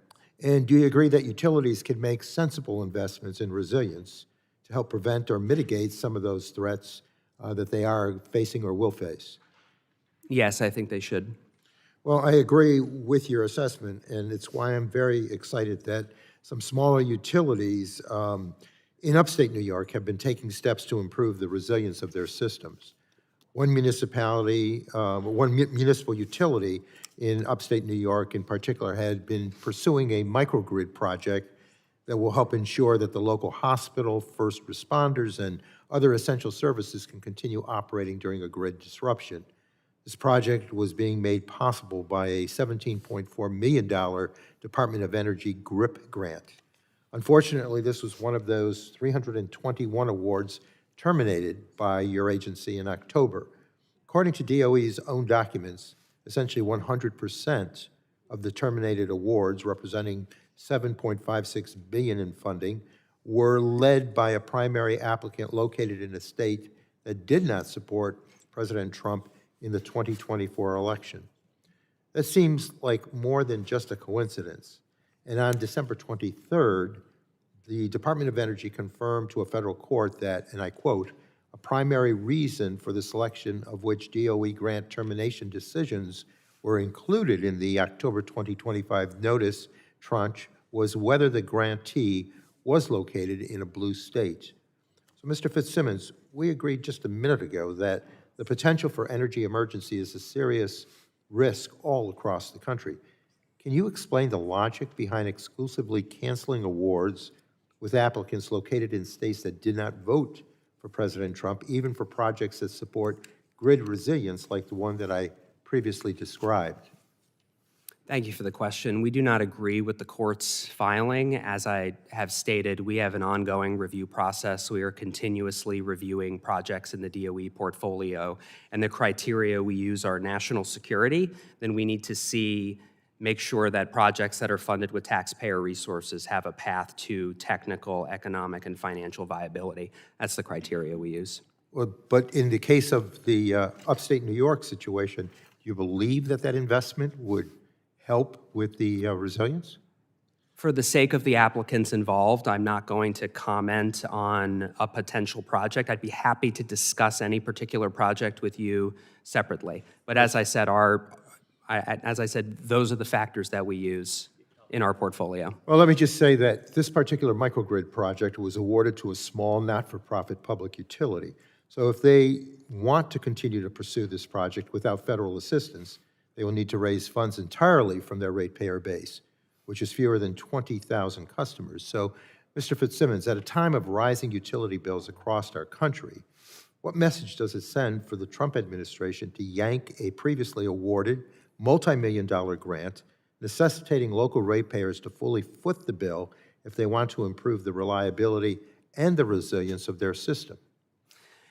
As I said, for the sake of that particular applicant, I'm not going to comment on the particulars in this setting, would be happy to discuss separately. But I will say we have rescoped many projects, and the criteria that we're looking for that are consistent are national security and pathways to technical, economic, and financial feasibility.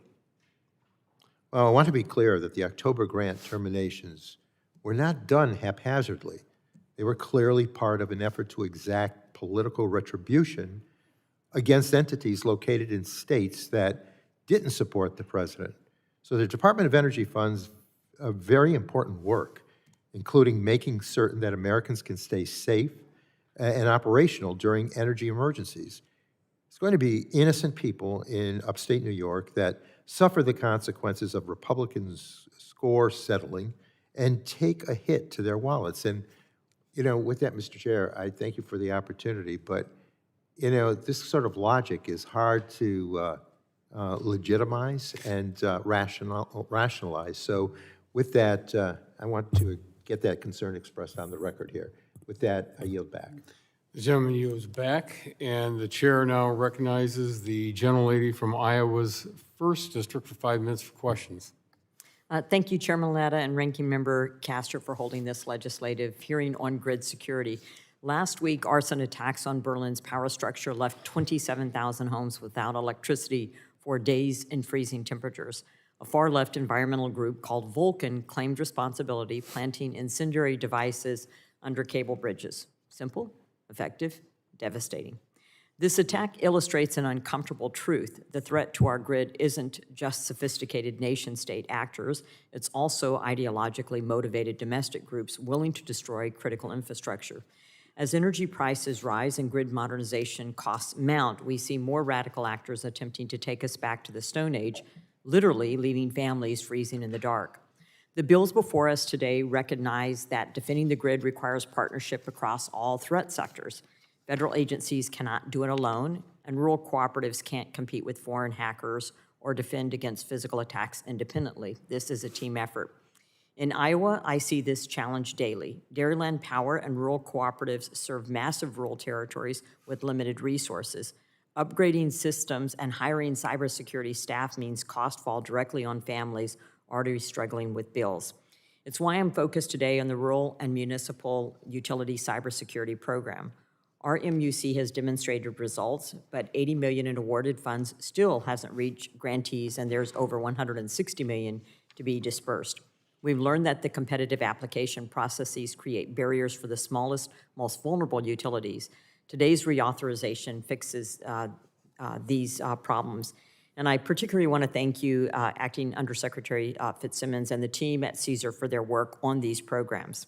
I know that you're managing complex threats while trying to get resources out as quickly as possible, and we appreciate your partnership and commitment to getting this right.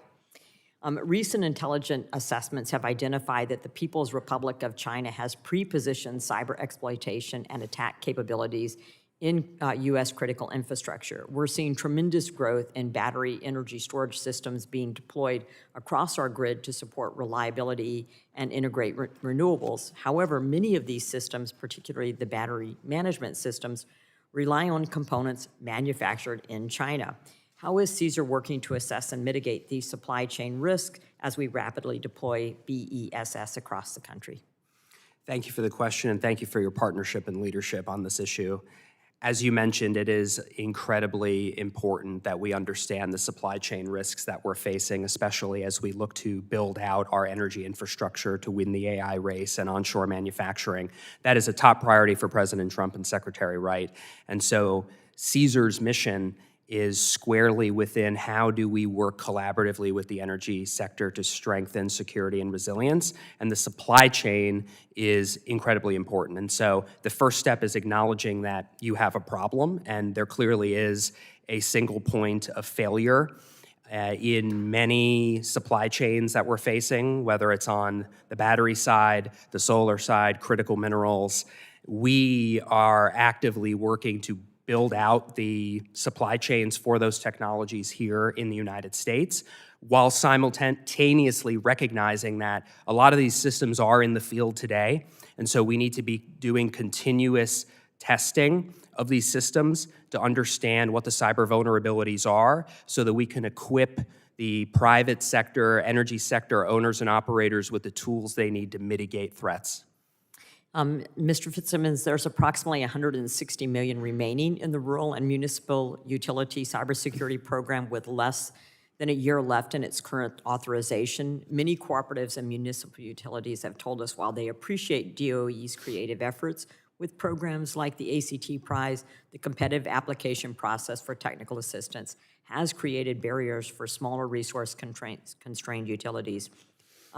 How do you expect to obligate the remaining $160 million in RUMC funds before the program expires? And then I'll have some questions for the record. Yeah, it's a great question because, as you pointed out, these resources are incredibly important. Small rural munis and co-ops might have one person working on IT, let alone a dedicated cybersecurity staffer, and yet they're expected to defend their networks against nation-state threat actors on a day-to-day basis. I would point out, and I think the timeline is very important here, the IIJA was enacted by Congress in 2021.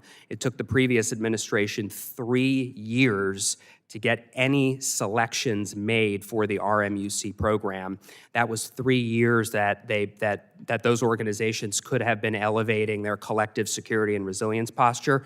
We're moving forward with completing those contracts for the first batch of selectees. We've appreciated our partnerships with NRECA and APPA to make sure that those rural munis and co-ops have the resources they need, and we're trying to do it as rapidly as possible. The Thank you so much. My gentlelady's time's time has expired.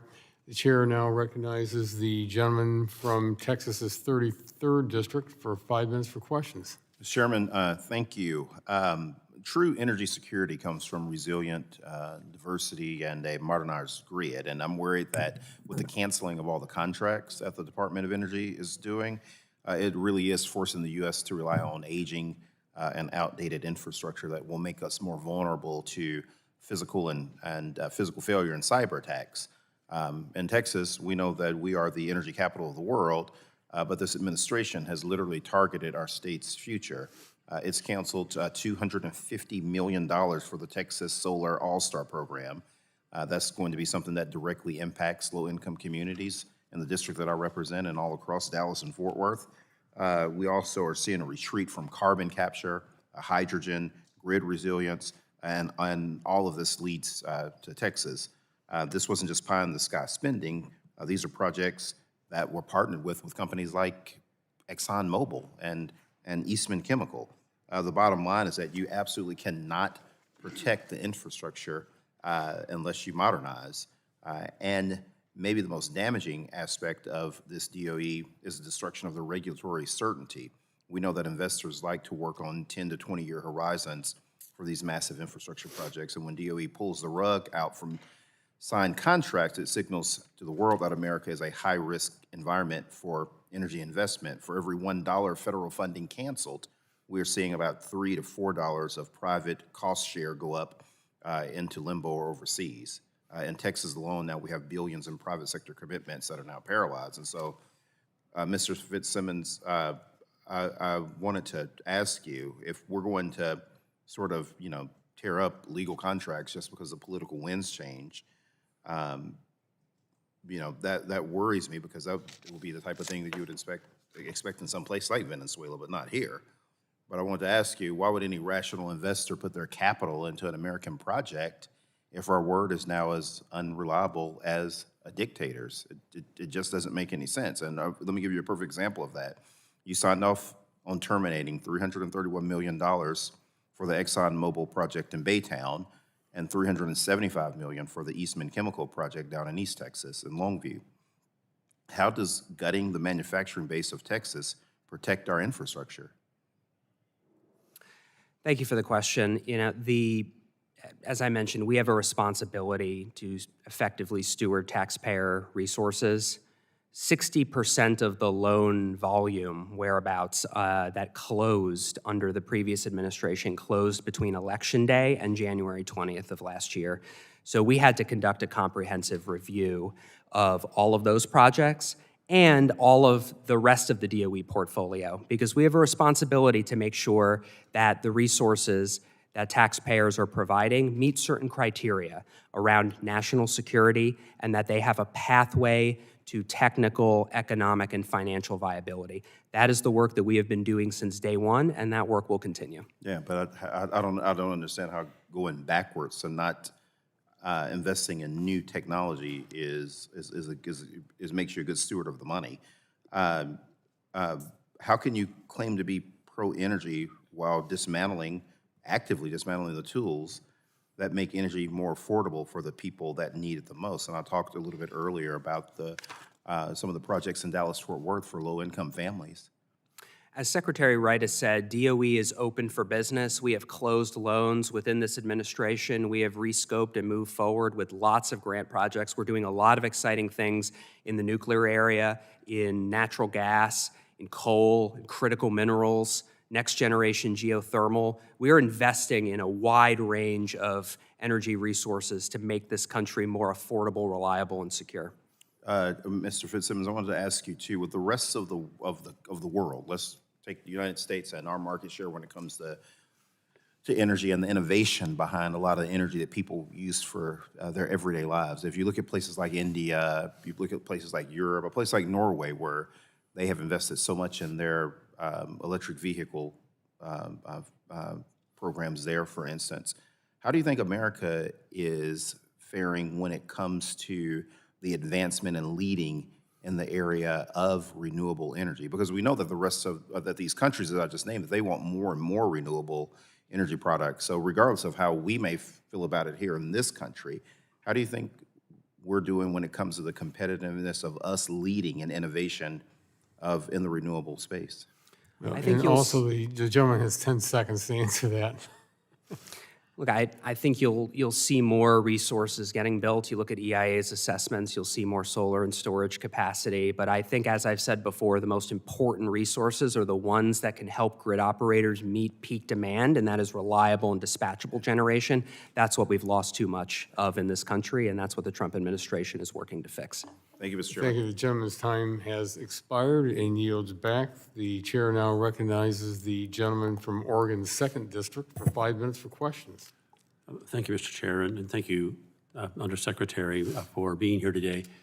I'm always interested in how much is left out of these 5-minute conversations.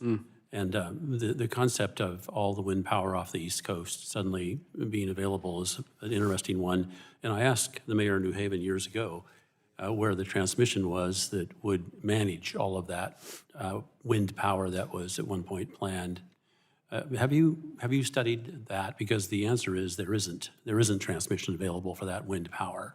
And that would appear to be the case also in my state of Oregon, where there were literally hundreds of megawatts, if not gigawatts, of solar planned and on the drawing board, but there's no way to get it to where it was going to be used. Yeah. And so it gets us back to the incredible frailty of our grid. But I'm just curious about the eastern seaboard for just a moment. What kind of shape is that grid in? I think you raise an important point, which is that there are seen and unseen costs in the energy system. And so you look at like the levelized cost of electricity, and comparing dispatchable and non-dispatchable resources is not an apples to apples comparison, because you have to look at the value that those resources provide to peak demand. And you also have to look at the incremental cost of connecting non-dispatchable resources via transmission. That is not factored into the LCOE, which can appear low. But if you do a balancing of cost and value, you will see that reliable dispatchable generation is by far the most valuable generation that we have. And we know that because the nonpartisan grid operators tell us that. And so we are in the largest RTO ISO in the country at PJM.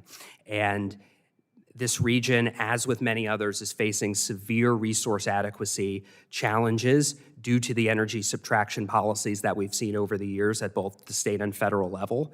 Trump administration is fixing those problems. We're stabilizing the existing energy system by preventing premature closure of generation. We're optimizing it, so we're upgrading in new transmission in key congestion areas where you can actually reduce costs for consumers and get more out of the existing system. We're uprating generation, nuclear, natural gas, and coal, and then we're going to be building and growing our overall energy system to meet future energy demands. As a lifelong resident of Oregon and having spent 12 years in the Oregon legislature, I've heard lots of discussion about, I'm going to say wishful thinking, about how if we just have all of this intermittent power, then the rest of our problems will take care of themselves. And I saw it most clearly recently in going back and looking at the year that we're supposed to be all renewable in Oregon, which would be 2040. And then moving back this direction, it's 90% in 2035 and something like 80% in 2030. That's just a few years away. But right now, we're using about 30% natural gas. And if you're going to use renewable, you've got to go to where it is, and that requires transmission. So why people think that suddenly transmission is going to spring into place so that they can bring that renewable power in is unclear to me. And I've raised this issue many times, but it always seems to be, well, don't worry about it. Somehow someone will step up and fix this. Yeah. But transmission, because of all of the environmental laws and protections we now have, takes forever to build. So tell me, how do we overcome this, the problem that I just called out, with avoiding the wishful thinking we've been hearing a lot of today? It's a great question. I think we need more transmission, but we don't need unconstrained transmission build-out. We need to be strategic about where it's being built. Otherwise, we're going to continue to put upward pressure on electricity prices. And electricity prices rose 20% under the previous administration and a lot more in some areas. We have to be very strategic. There are real system congestion costs in certain regions of this country that have sufficient generation, but just don't have enough capacity on the wires to move the electrons from where they're generated to where they're needed. Those are imposing, that system congestion is imposing billions of dollars of costs on American families. And so we can strategically upgrade, and we are starting to do that now. We have used our loan program to do that. We're looking at grant making to do that, not in unconstrained transmission build-out, but in strategic reconductoring, grid-enhancing technologies in areas of highest system congestion costs where you can increase incremental load-serving capability, because that's what the system operators need to keep the system. I want to thank you for your time and for your work. Yield back. Thank you very much. The gentleman Chairman. signed. Oh, I'm sorry. Could I be recognized for a unanimous consent request? Unanimous consent? Yes. Well, thank you. Since we've had a lot of discussion about offshore wind and PGM, which is the Mid-Atlantic operator, I just wanted to submit for the record their amicus brief in the federal case where the federal court ruled yesterday rejecting the Trump administration's cancellation of the offshore wind projects. In part, they advise that the extended delay of construction and operation of the coastal Virginia offshore wind project will cause irreparable harm to the 67 million Americans served by PGM. Without objections, so ordered. Thank you, Mr. Chairman. The chair now recognizes the gentlelady from Washington's 8th District. 5 minutes for questions. Thank you, Mr. Chairman. Thank you, Undersecretary Fitzsimmons, for being here. Like my colleagues mentioned, we are very disturbed by the choices this administration is making regarding grant cancellations, pauses, or stop work orders on clean energy projects that are nearly complete, and indiscriminate staff reductions, and more. Most recently, Secretary Wright has brought uncertainty and delayed energy generation in Washington state by blocking the planned closure of the Centralia coal-fired power plant, forcing it to stay open for a supposed emergency. But 15 years ago, the state and the power plant owners struck a deal to convert from coal to natural gas. The transition is in the works. The coal plant is not generating any energy right now, and yet it is now being forced to stay on standby. So time is ticking and costs are rising and energy production is stalled, and I just want to say that it is insane. And I hope you will change that immediately. But of course, this is not the first time the administration has meddled in Washington state energy reliability. The first was doging the Bonneville Power Administration, which is the largest power provider to the Northwest United States. And it functions, by the way, at no cost to taxpayers. It is self-funded. We pay for it in our own utility bills. You fired staff and put our grid at risk. When we called you out and reminded you that this does not cost the government anything, you backpedaled, tried to rehire fired employees. Some came back, some didn't. Last month, finally, you also stopped the hiring freeze. But Undersecretary, do you happen to know how many people Bonneville's actually hired since you lifted that freeze about 6 weeks ago? I'd be happy to get back to you with specific numbers, but they have a hiring plan You know in what? place, and they're actively working to execute it. You actually don't have to get back to me. I will tell you, the number is 0. So having a plan in place is nice, but I would like you to commit to me that you will work with me and my staff and my state to expedite this hiring process, because we're talking about keeping the lights on in the Northwest. I fully support that. I agree with you. We have a hiring plan in place and happy to work with you to execute it. Thank you. I appreciate that. We will be in touch. I also have 2.5 minutes remaining, so I'm going to dive into another topic that we've been talking a lot about during this hearing, which is Venezuela. And you just said, I'm going to quote you, I think I got this down right, that DOE has a responsibility to carefully steward taxpayer dollars. So I'm just going to jump off from there. There's a lot to say about Venezuela, but we just saw oil executives, despite the president saying, we're going to bring U.S. oil companies into Venezuela, we're going to get the oil, and he said, you know, we're going to put it in this offshore account, the money, and he's unclear about where that money's going. We just heard oil executives say they don't really see that as a positive move. We have plenty of oil here in the United States. It's an unstable place to be right now. It will require the U.S. military, which is funded by taxpayer dollars, to stabilize that area. And oil is at about, I believe, $57 a barrel right now. So this is not profitable for oil companies. And it does not seem like, your quote again, careful stewardship of taxpayer dollars to invest in oil infrastructure and to put young lives at risk by putting our military there and to spend taxpayer dollars in that way. Can you please elaborate on how you think this is good for national security?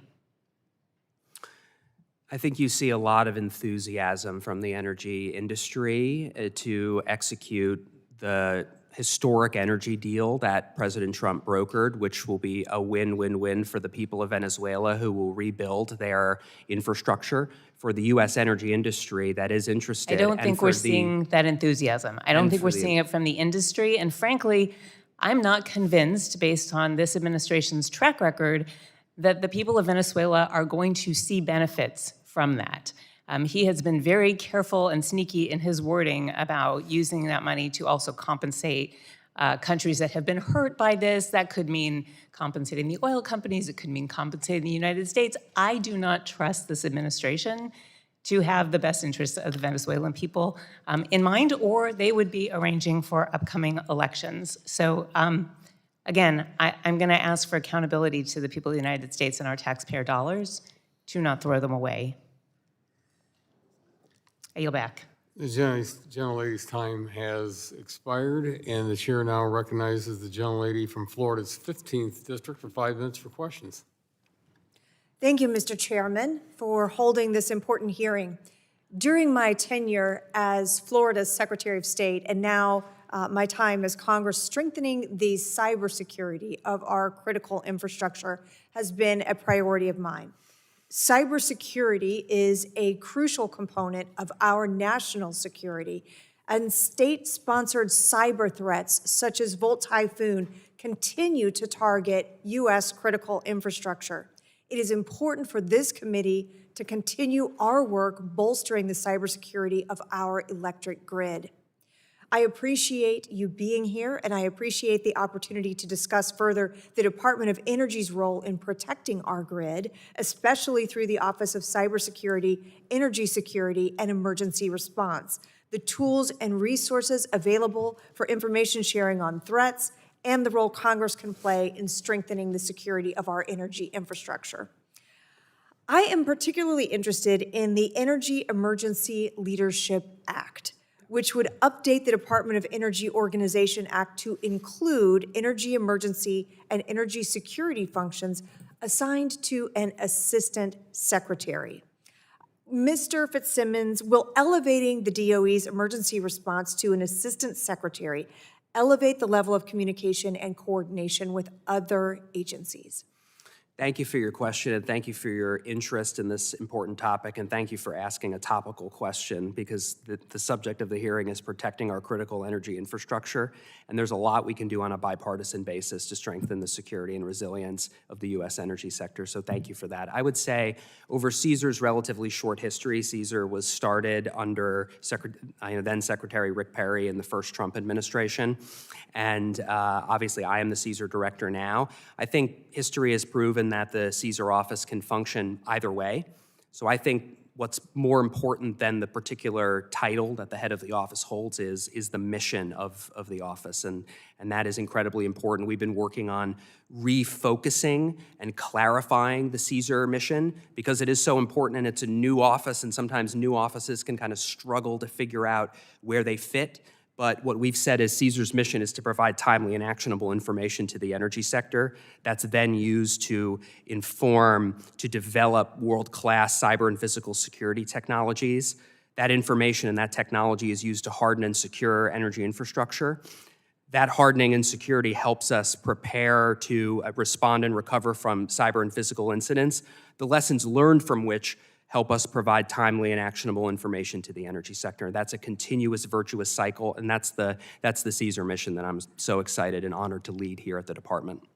You just touched on a couple of really important concepts when it comes to cybersecurity awareness, prevention and growth. Now, I understand the DOE is the sector risk management agency for cyber within the energy sector, and I would appreciate if you would elaborate on why timely and secure information sharing on cybersecurity threats, as you just mentioned, is important for us, both government, infrastructure, private sector. Why is that information sharing important? It's a great question. I think that is the foundation of what CSER does.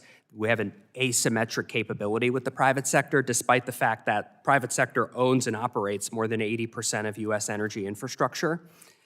We're the ones that have the clearances. We're the ones that have access to classified information. The vast majority of the private sector does not. And so we get real-time threat information about the threats that the energy sector owners and operators have to deal with on a day-to-day basis. And so we need to make sure that we have capabilities in place to strengthen our ability to rapidly share, and I use these words with meaning, timely and actionable. So it has to be done rapidly, and the information has to be delivered in a usable form. And so that's why capabilities like ETAC are so important, where we're co-locating cleared industry partners with the government. It's one thing for us to analyze information rapidly. We can do that. If we have cleared industry partners in the room, they can bring the actionable part and figure out, well, how do we address this specific vulnerability? How do we make this make sense to the rest of the industry? And how can we get that mitigation back out to the private sector as quickly as possible to strengthen our collective security and resilience? Thank you. Mr. Chairman, I yield back. Thank you. The gentlelady yields back the balance of her time. The chair now recognizes the gentlelady from New York's 14th District for 5 minutes for questions. Thank you so much, Mr. Chairman. Undersecretary Fitzsimmons, you served at the Department of Energy during President Trump's first term, correct? Yes, I did. And you've also held a number of positions in this term, including Chief of Staff to Energy Secretary Wright, correct? I did, yes. Great. I'm hoping that you could help me understand more about the agency's decision-making process. We've talked about how there have been many clean energy projects that have been canceled over the last year. In fact, since January of last year, over 170,000 energy jobs across the country on clean energy projects have been lost or impacted due to the policy changes from your department. One company canceled plans for a battery manufacturing facility in Buckeye, Arizona. That cost 6,400 jobs to the local community. Glendale, Kentucky has lost over 150,000 jobs due to another manufacturing facility closure. As Chief of Staff to Secretary Wright and as acting Undersecretary, were there assessments done on how many jobs would be lost due to these decisions? Well, my understanding is that when an applicant submits an application, there is a comprehensive assessment because we need to understand what the jobs. Applications. I'm talking about, policy changes around tax credits, around other sorts of. It can include applications as well. But did you do an assessment on how many American jobs would be lost prior to you making your policy conclusions? I think we're always continuously assessing the impacts of the decisions that we made. Did you do the assessment on how many jobs would be lost before making a choice, or did you not do the assessment? We review the applications as they come in, and part of that can be the jobs that they create. That sounds like a no to me, Undersecretary, that 170,000 Americans have lost their job due to the policy changes implemented by you and your department, and you didn't even think about it. There was no assessment. 170,000 Americans out of a job, out of health insurance, out of any opportunity, battery manufacturing plants in Georgia, Arizona, Kentucky. And you are telling me that there was not an assessment done on how many Americans were going to lose their job before you made your decisions and before this administration made decisions on revoking tax credits manufacturing credits that were going to affect these facilities. That is what I'm being told today. Is that correct? No, as I mentioned, we have a comprehensive review process for all applications. And does that come process in. include how many jobs would be lost? Job numbers are That typically sounds like a no included to in me. the That applications sounds like that a we no receive. to me, Undersecretary Fitzsimmons. Now, I want to move forward. In Noonan, Georgia, a company planning a battery manufacturing facility walked back a $2.6 billion investment in the state of Georgia. The company cited the clean energy tax credits that were critical to its decision to invest in the project, and the Trump administration's reversal and decimation of these tax credits ended a $2.6 billion energy investment in the state of Georgia alone. You must be aware that under President Trump, the United States, in just a year, has lost $53 billion in clean energy investment in our infrastructure. So what I am trying to understand, since you have described yourself as spearheading the Department of Energy's dominance agenda, is why, and under President Trump's energy dominance executive order, it talks about good paying jobs. So how is this administration and how are you assessing these projects when we have resulted in a net loss of 170,000 jobs?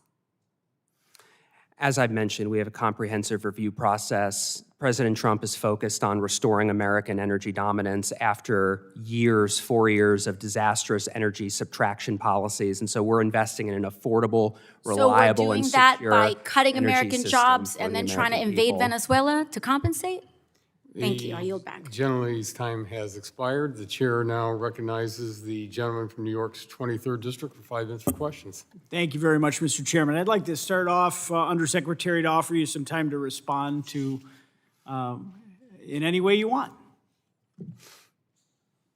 Thank you. I think that it's important to recognize we have a real bipartisan opportunity here if we can focus on the purpose of the hearing, which is how we can work together these important cybersecurity bills, which I understand will be introduced on a bipartisan basis, and how we can work together to strengthen the security and resilience of the U.S. energy sector. That's what I focus on as CSER director, and of course in my other position as the acting undersecretary, I have a much broader remit over the entire energy dominance agenda. And you see, after years of energy subtraction policies that rapidly drove up electricity prices under the previous administration, we are stabilizing the energy system. We are optimizing it, we're investing in the future, and we're growing it because grid operators have warned we're facing shrinking reserve margins all across the country because of a lack of reliable and dispatchable power at the same time that we have growing energy demand. And we know that we need to invest in the most valuable resources that we have, and those are the resources that the grid operators can count on day or night, any time, because the energy system, as I mentioned at the beginning, is designed to meet peak demand during the summer and increasingly the winter. And if we cannot do that, people die, and that is our fundamental responsibility. And we have a real bipartisan opportunity here to work on policies that will strengthen the security and resilience of the energy sector that we rely on every single day. Well, thank you very much, and it's music to my ears. I mean, my signature piece of legislation is the Energy Choice Act, which should hopefully be coming to the floor soon and has been reported out of this committee so that states and localities can no longer ban safe and reliable forms of energy in this country. I represent a largely rural district with long transmission lines, significant agricultural production, and energy-intensive manufacturing. When energy systems fail in rural America, the impacts are immediate. Farms can't operate, manufacturers shut down, and families lose heat in very dangerous cold winter conditions.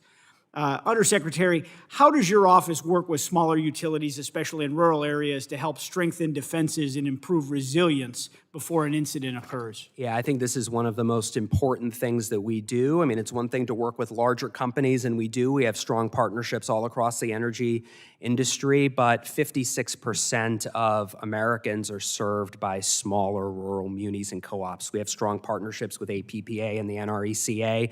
The RMUC program is crucial to CSER's mission to elevate the collective cybersecurity of small rural munis and co-ops. As I mentioned earlier, a lot of these companies might have one person working on IT, not even a dedicated cybersecurity person, and yet they're expected to defend their energy systems on the IT and the OT side from increasingly sophisticated threat actors and nation-state threat actors.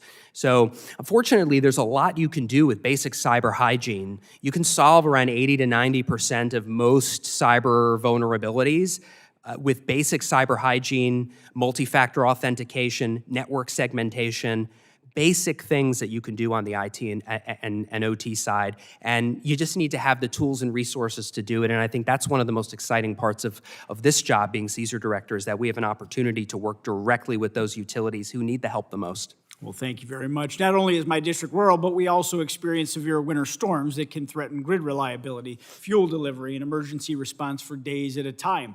During Winter Storm Elliott in 22, prolonged cold and high demand strained the electrical grid. It disrupted fuel supplies and it complicated restoration efforts. That storm underscored how weather alone can expose vulnerabilities across the entire energy system, even without a cyber or a physical attack. Undersecretary Fitzsimmons, how does DOE evaluate and plan for severe weather risks, and what steps does your office take to incorporate lessons from past severe weather events into preparedness, response, and coordination efforts? That's a great question, because as I mentioned, the energy system is built to meet summer and winter peaks. That is our fundamental responsibility, to keep the lights on. And so one of the core capabilities that CSER has is a capability that's called Eagle Eye. It's run in partnership with Oak Ridge National Laboratory. And what that allows us to do is we have real-time situational awareness, weather-based, on power outages all across the country that are happening in real time. It's updated every 15 minutes. And so we have a war room, essentially, at the department, where we have this Eagle Eye capability. And when there are, severe weather events or cyber incidents, and we activate, because we are the Sector Risk Management Agency, we are the ESF 12 function. When we do a FEMA activation, when there is severe weather, we have this capability that we can review in real time with the industry in areas where the energy infrastructure is impacted. We will do unity of effort, unity of message calls to make sure that the owners and operators in the impacted areas know what we know as quickly as we know it, and then we can all work together. Pardon me, the gentleman's time has expired. The chair now recognizes the gentlelady from Texas 7th District for 5 minutes for questions. Thank you so much, Chairman Latta. And Undersecretary Fitzsimmons, I want to follow up on a few of the things that have come up previously, and you were just testifying in response to questions about CSER's ability to monitor real-time threats, which is certainly important to the people that I represent in Houston and to people across the country.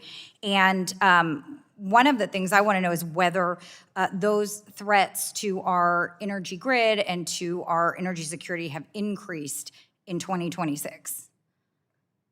In 2026? In the last 2 weeks. Like within the last 2 weeks? Yeah.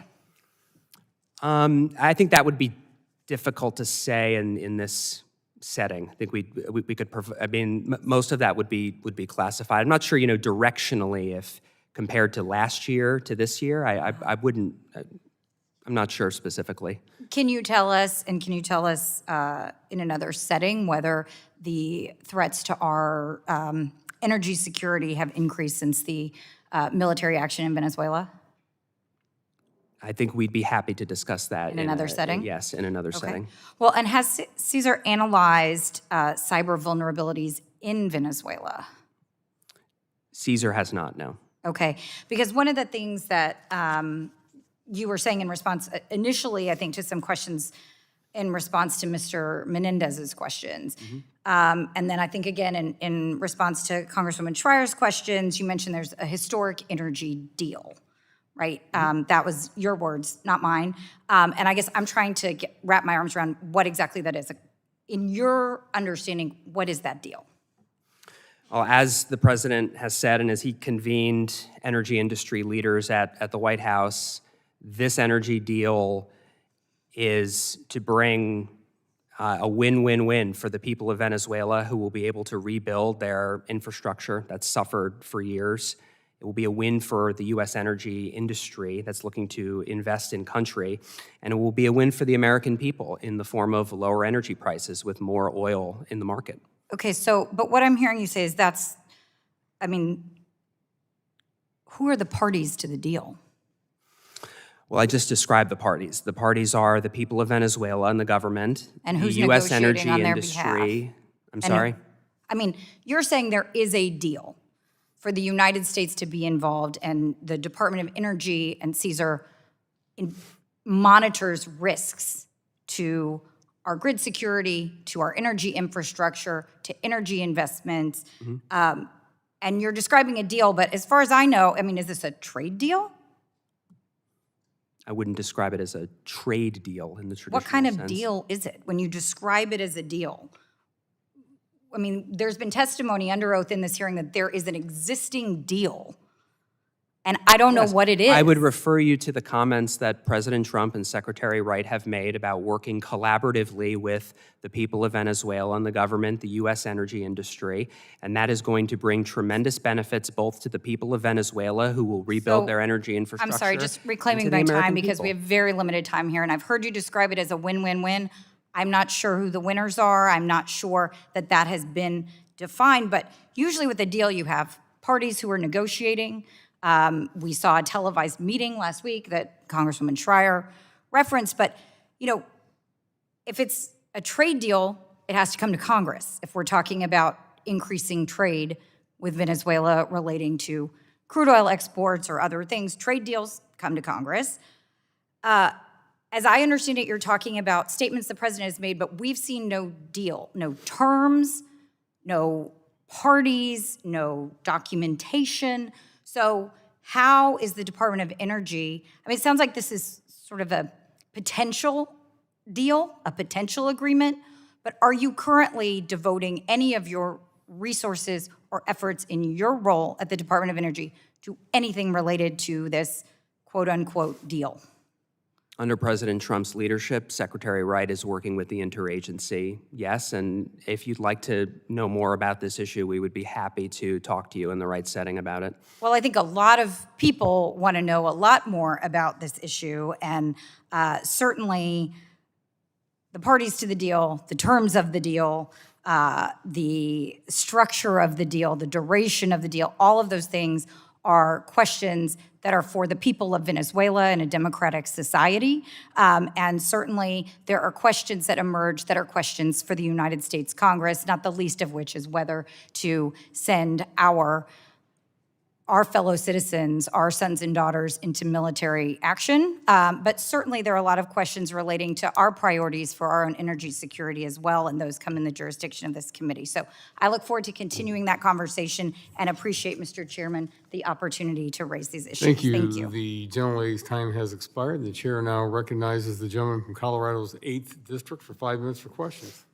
Thank you, of course, Mr. Chairman, to the ranking member and to our witness for coming today for this important conversation. And I just want to clear up a couple of things. Earlier, you were asked by one of my colleagues on the other side of the aisle some specific questions about a coal plant in Colorado. And I think the question was asked to you, do you know that this plant has been scheduled for 5 years to go offline? And I just want the record to reflect that is because 7 years ago, the state of Colorado fell under complete and total control of my Democrat colleagues at the state level who passed a law requiring that coal plant to go offline. So it's been scheduled to go offline for 5 years because 7 years ago, not due to the science or anything, due to a political agenda, the folks that control the state of Colorado passed a law that said that it'd have to go offline. And if you know a plant's going to go offline, of course there's going to be deferred maintenance to the tune of a couple of $1 million for a plant that's scheduled to go offline. But I think that a couple of $1 million, I think my colleague said $21 million, is pennies compared to the $17 billion that the Colorado Energy Office found that was going to be charged additional to my constituents in Colorado for the 100% variable with battery power resource plan, which is what the state of Colorado is pushing. So 17 billion more. That's not my number. That is the number that the Democrat-controlled Colorado Energy Office came up with, the most expensive resource mix. And that's all going to be passed on to my constituents when things like the natural gas ban for residential heating is implemented. When I was a state representative, I asked a question, what would it cost to backfill all of the lost energy from natural gas with electricity? The answer I got was billions to the utility and somewhere around $15,000 to $25,000 per household to upgrade their electric panel and all the wiring and appliances on their side of the meter.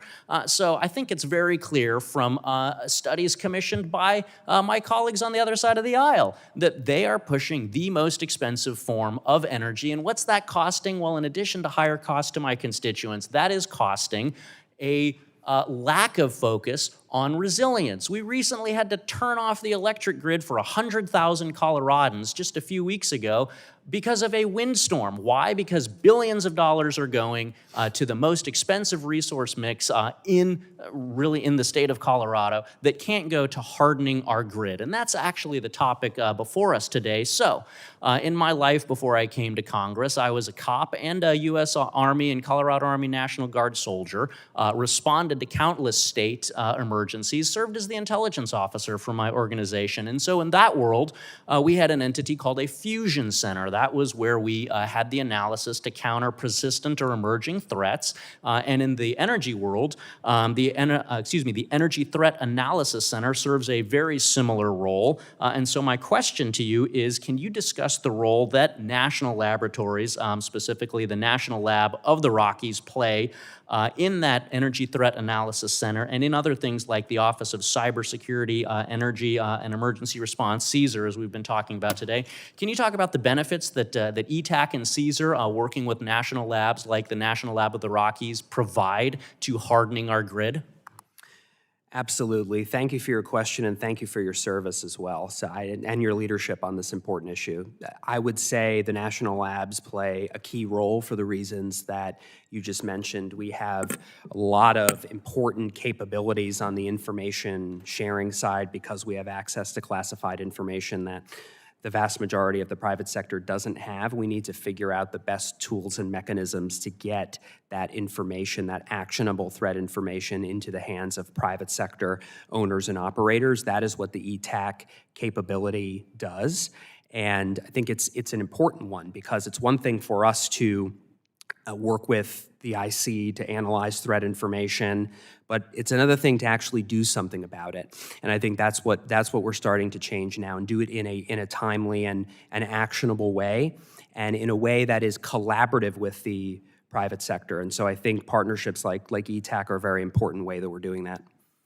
So with my remaining 35 seconds here, as Congress considers reauthorizing ETAC, are there particular things that you see that we need to address to be able to enhance that public-private partnership to make sure that our grid and our energy resources are hardened? 23 seconds. Yeah, it's a great question. I would just say with the time remaining that we've done a lot of important work on ETAC. It is operational. It's an important capability. I think part of it was figuring out what ETAC is and isn't.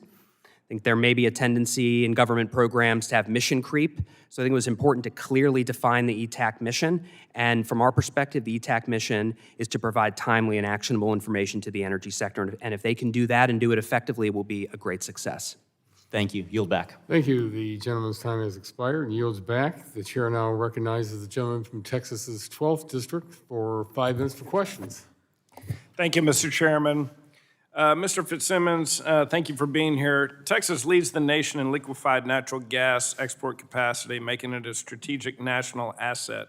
How does the Department of Energy assess the risks of cyber or physical attacks on liquefied natural gas terminals by state-sponsored actors like China? Are those risks fully integrated in federal energy emergency planning?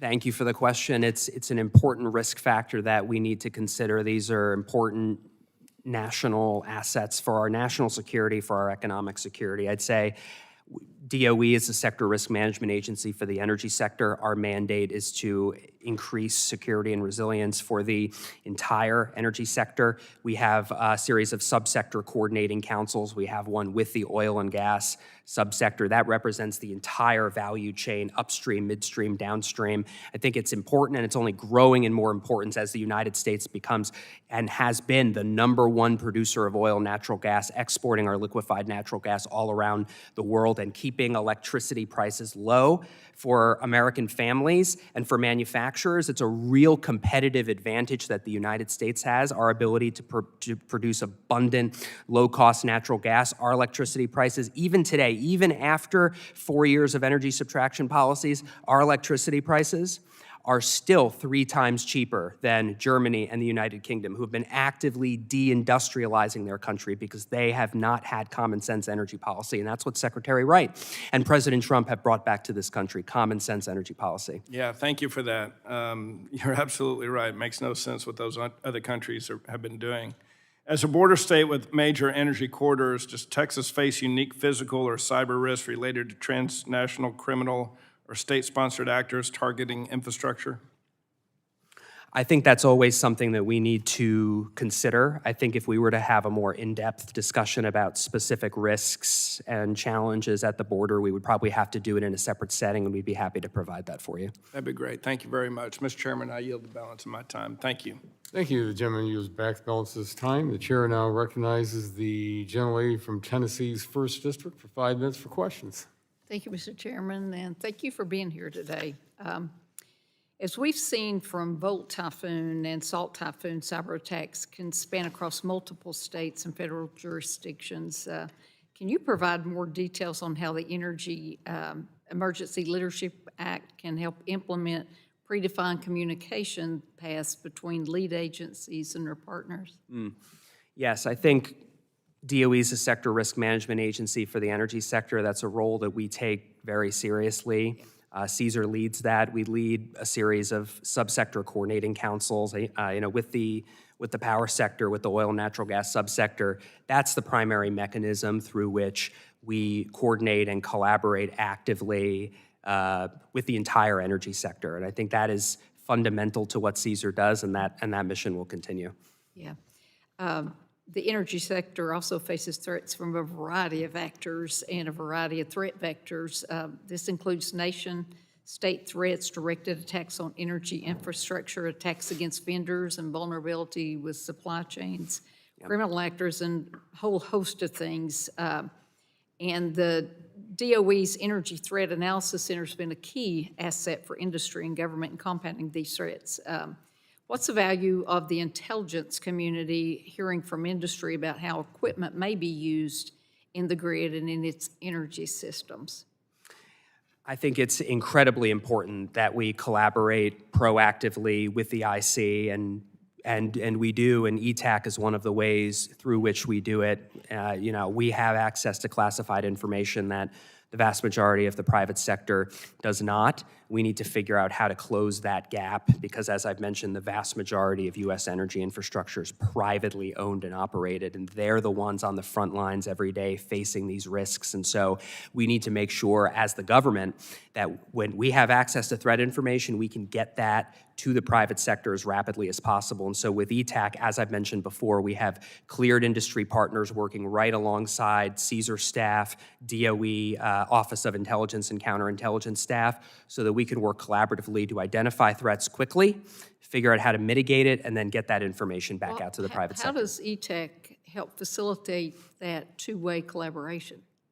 Because we are physically co-located together working on it in real time with cleared industry partners, so that are supposed to represent the entire energy industry. And so obviously not everyone from the energy sector can be there with us, but we get certain representatives from companies that are volunteering their time and their resources to this important mission. And so they hire people full-time to reside at ETAC and be there and work alongside our staff, because that is the only way we can do it. It's the only way we can develop that information on a timely basis and get it out in an actionable way. When I was on Homeland, when I first came here, we had a hearing on Colonial Pipeline, and they were really beating them to death because of the cyber hygiene protocol that fell under TSA, that they did not do that. But people are reluctant to give you that information in a lot of cases because if it's not required, and that would have been devastating to us because the operational side and, they don't own the gas or oil that they transport. We just have issues that we need to collaborate on. Will this help defense critical electric infrastructure security as well? Yes, I think it will. I think it absolutely will. I mean, you think of the energy sector is a subsector of critical infrastructure. There's 16 critical infrastructure sectors that have been designated by DHS. Energy infrastructure is, in my view, the single most important because it is the foundation of every other critical infrastructure sector. If you don't have energy, you don't have healthcare or transportation or manufacturing. It is essential to everything we do. And then DCEI, or the privately held energy infrastructure that supports the DOW mission, that supports our important national security missions, is a particular subsector of the energy infrastructure that's under increasing threat.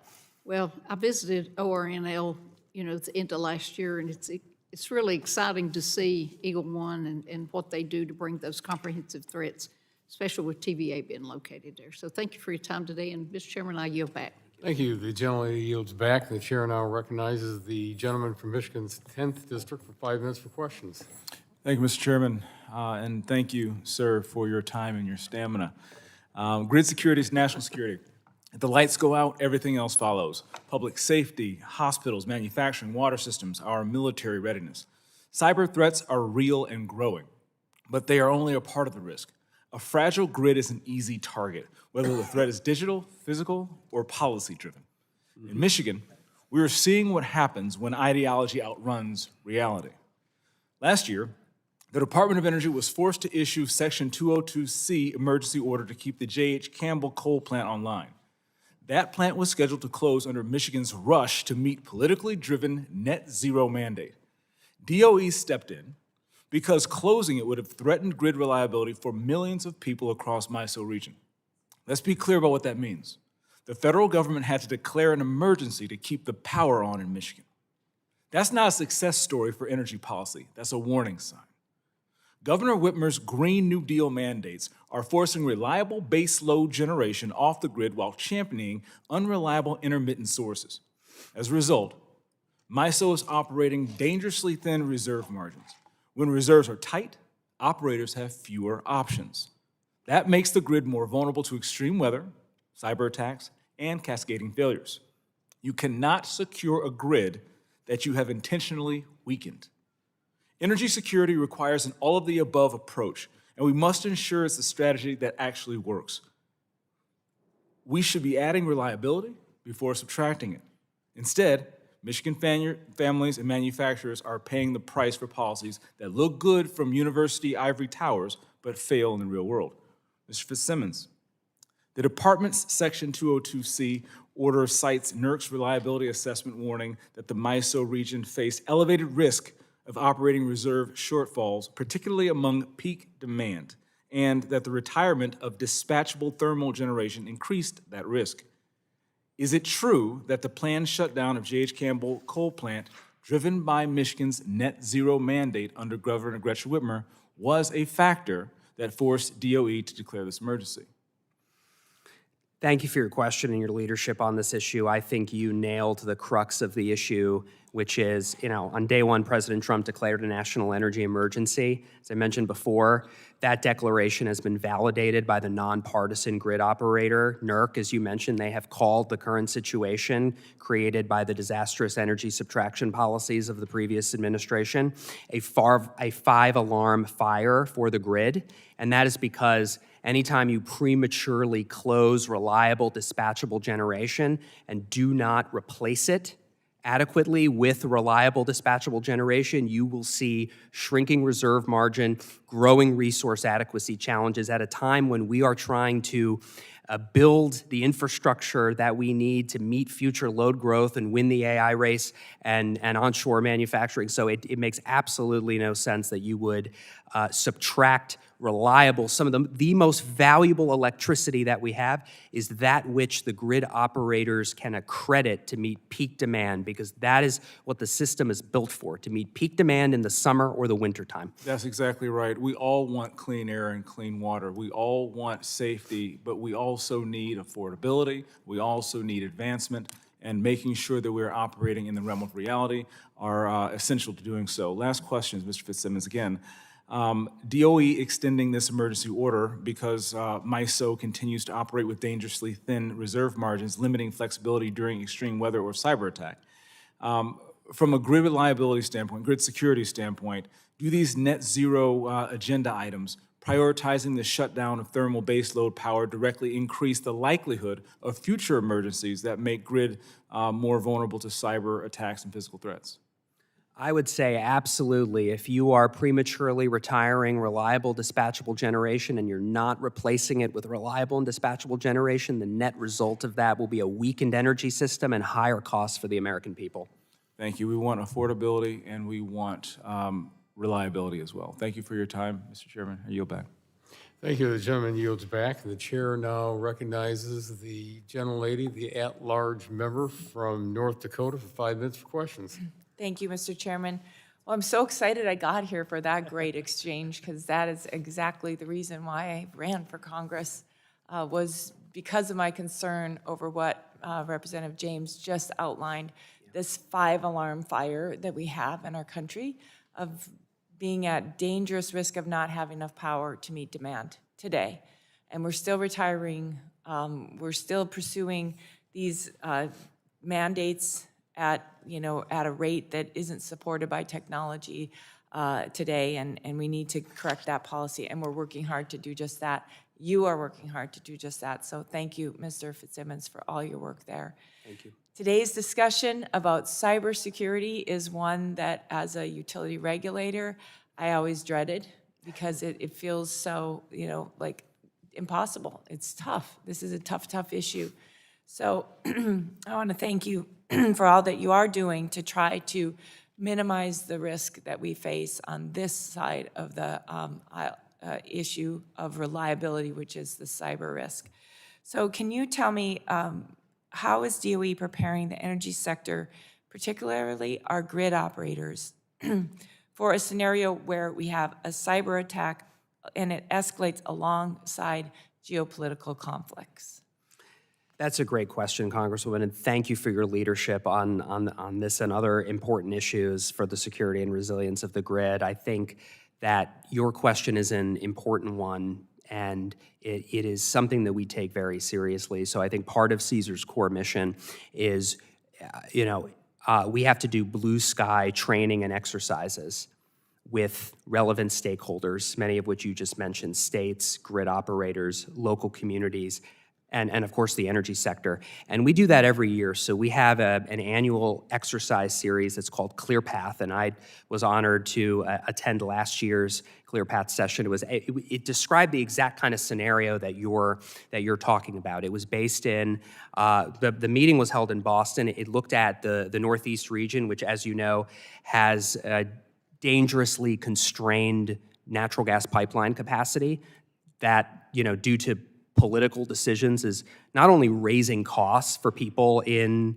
the Northeast and that region, but it's also resulting in a dangerously precarious situation during winter peak demand. And so the scenario that we focused on and the types of scenarios that we need to focus on are just that. What happens if you have a severe weather event in a region that's known to get a lot of snow, the Northeast, and you have constrained pipeline capacity, and you have an opportunistic cyber attack from a nation-state threat actor?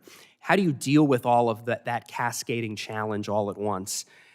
You can only figure that out when you get in the room with all of the key decision makers at the federal, state, local level, and then the energy owners and operators, and work through that in real time. You figure out, well, this system goes down, what impact, what second and third order effects does this have on the rest of the system?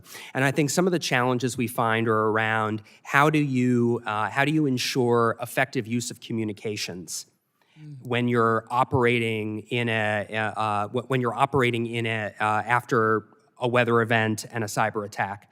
So you're not running on all cylinders. Now all of a sudden your main communications infrastructure goes down. So I think the interconnectedness of the energy sector with telecom and water and transportation are also a key component of this. I think you only start to understand all those contingencies and second and third order effects when you do blue sky training and exercises like we do and get all the stakeholders in the room together to work on it. And so I'd invite you to come to a future session if you'd like, because I think it's really valuable. I would love to do that. So you do the exercises. Are there rule changes or requirements or standards that need to be set or are being set as a result of those exercises? And can Congress help in any way to make sure that the proper standards are being set and those then pushed down through the system to the, even just the small rural electric providers? Yeah, I mean, I think as you know, Caesar's mission is not regulatory. We voluntarily, proactively collaborate with the energy sector, but I would say there are existing standards that are in place at NERC. As you know, a lot of states handle this issue differently. I think it is growing in importance. I think there's more work, at least in my purview as the Caesar director. I think there's definitely more work we can do on our side, always more work that we can do to collaborate productively with the energy sector and those that have to make these key decisions. Excellent. Well, consider me a partner in that effort. If there's anything I can do to help, I'm here for you. Thank you for your work. Thank you. The gentlelady's time has expired and yields back. The chair now recognizes the gentleman from Pennsylvania's 13th District for 5 minutes for questions. Thank you, Chairman Latta and Ranking Member Castor, for holding this important hearing, and to you, Mr. Fitzsimmons, for testifying. Since taking office, President Trump has focused on American energy dominance. While bringing new generation online is certainly a critical component to establishing the dominance that we need, it will be equally important to upgrade and protect any new and existing infrastructure against threats, as you have outlined in your testimony today. We cannot maintain energy dominance over our adversaries if we fail to address vulnerabilities that leave our infrastructure exposed to attacks from outside sources that you have mentioned again today, like China and Russia, Iran and North Korea.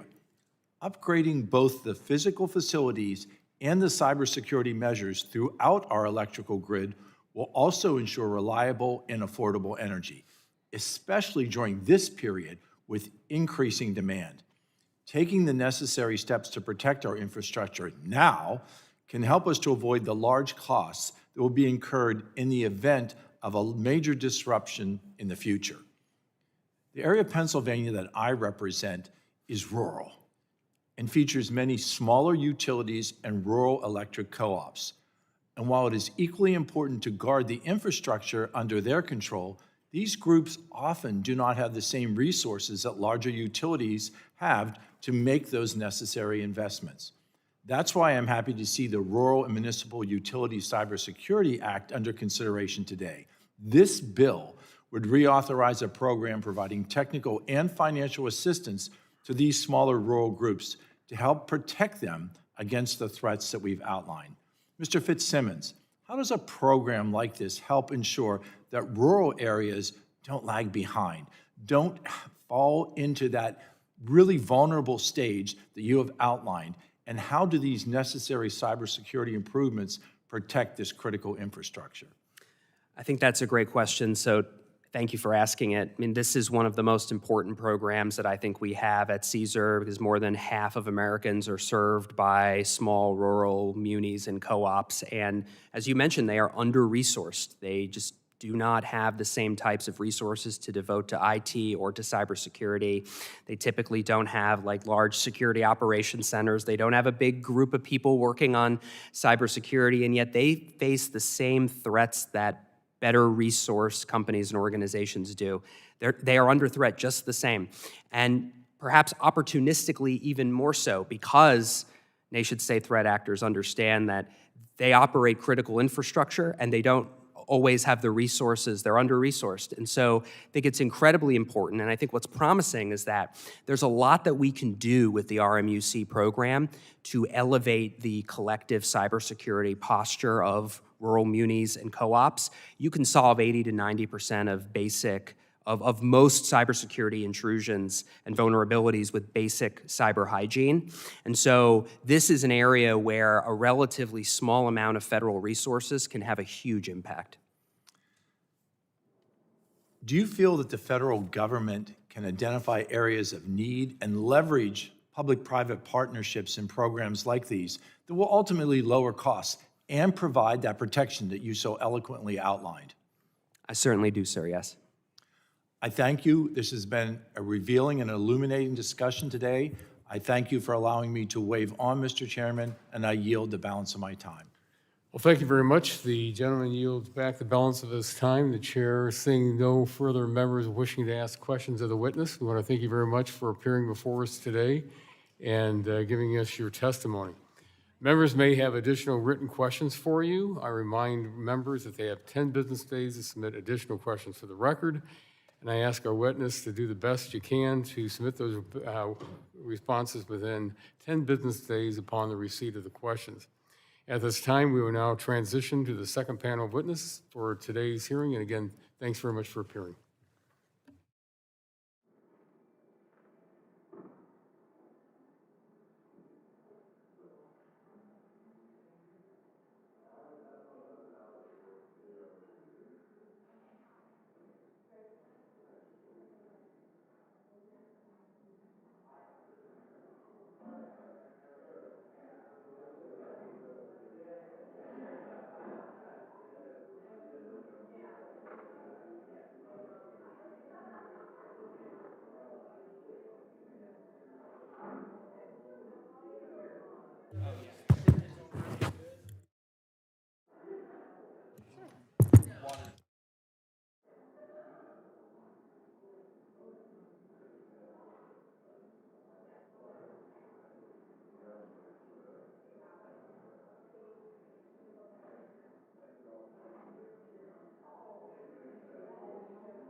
Okay, Ms. Aronson.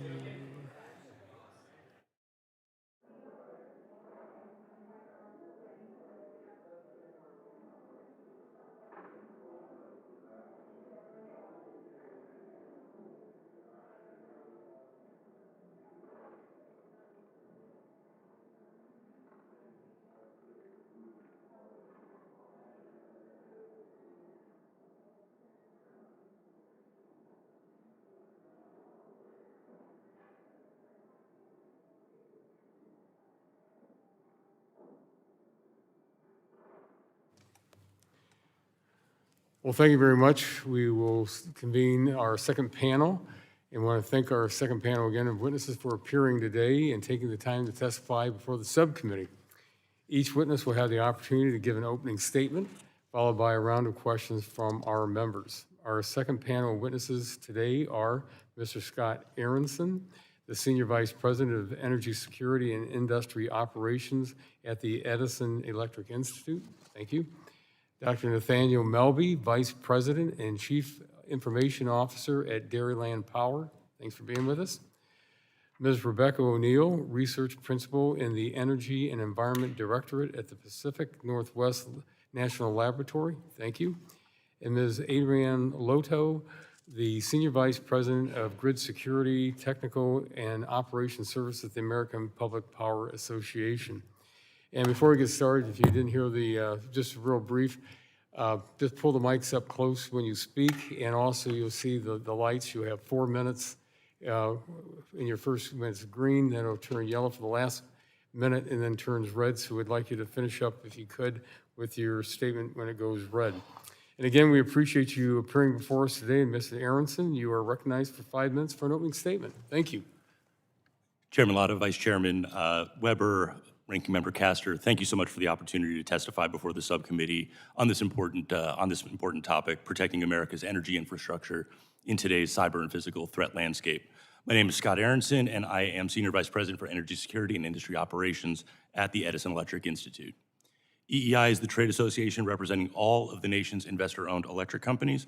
EEI's members provide the energy of every day to nearly 250 million Americans operating in all 50 states and the District of Columbia. The services these companies provide are critical to both national and economic security. Ensuring the resilience of this most critical infrastructure is a responsibility the industry takes very seriously, and it's a responsibility that's only growing. With the proliferation of data centers for artificial intelligence in our digital economy, more advanced manufacturing and industrial processes relying on electricity, electrification of other sectors like transportation, and electricity increasingly used for home heating, America's electric companies are more important than ever to our nation's security, economic competitiveness, and the lives and safety of our customers and your constituents. In addition to extraordinary growth, the grid is also changing. With more distributed resources, two-way flows, grid-scale batteries, broad digitization enabling customer control and better visibility into this increasingly complex energy grid, this is an exciting time to be a part of the electric power sector. But these changes also can bring new risks and an evolving attack surface. As the Director of National Intelligence Worldwide Threat Assessment has said publicly since 2019, near-peer nation states are targeting critical infrastructure to hold the United States at risk at a time of their choosing. To address these threats, the electric power sector uses a defense-in-depth approach. This seeks to protect our most critical assets from compromise, while also understanding that defenses are never infallible. So resilience, redundancy, and the ability to recover are integral to our defenses too. This resilience comes from a diversity of resources and systems that limit single points of failure. It also comes from the development and exercising of plans to operate degraded or to restart systems, known as black start, and perhaps most importantly, a culture of mutual assistance that supports response and recovery against all hazards. This is most apparent when storms hit, but has grown to include cyber mutual assistance capabilities and spare equipment sharing programs. The energy grid is one big machine with thousands of owners and operators. This community has found common cause to work together and with government partners to address the risks posed by Mother Nature and man-made threats.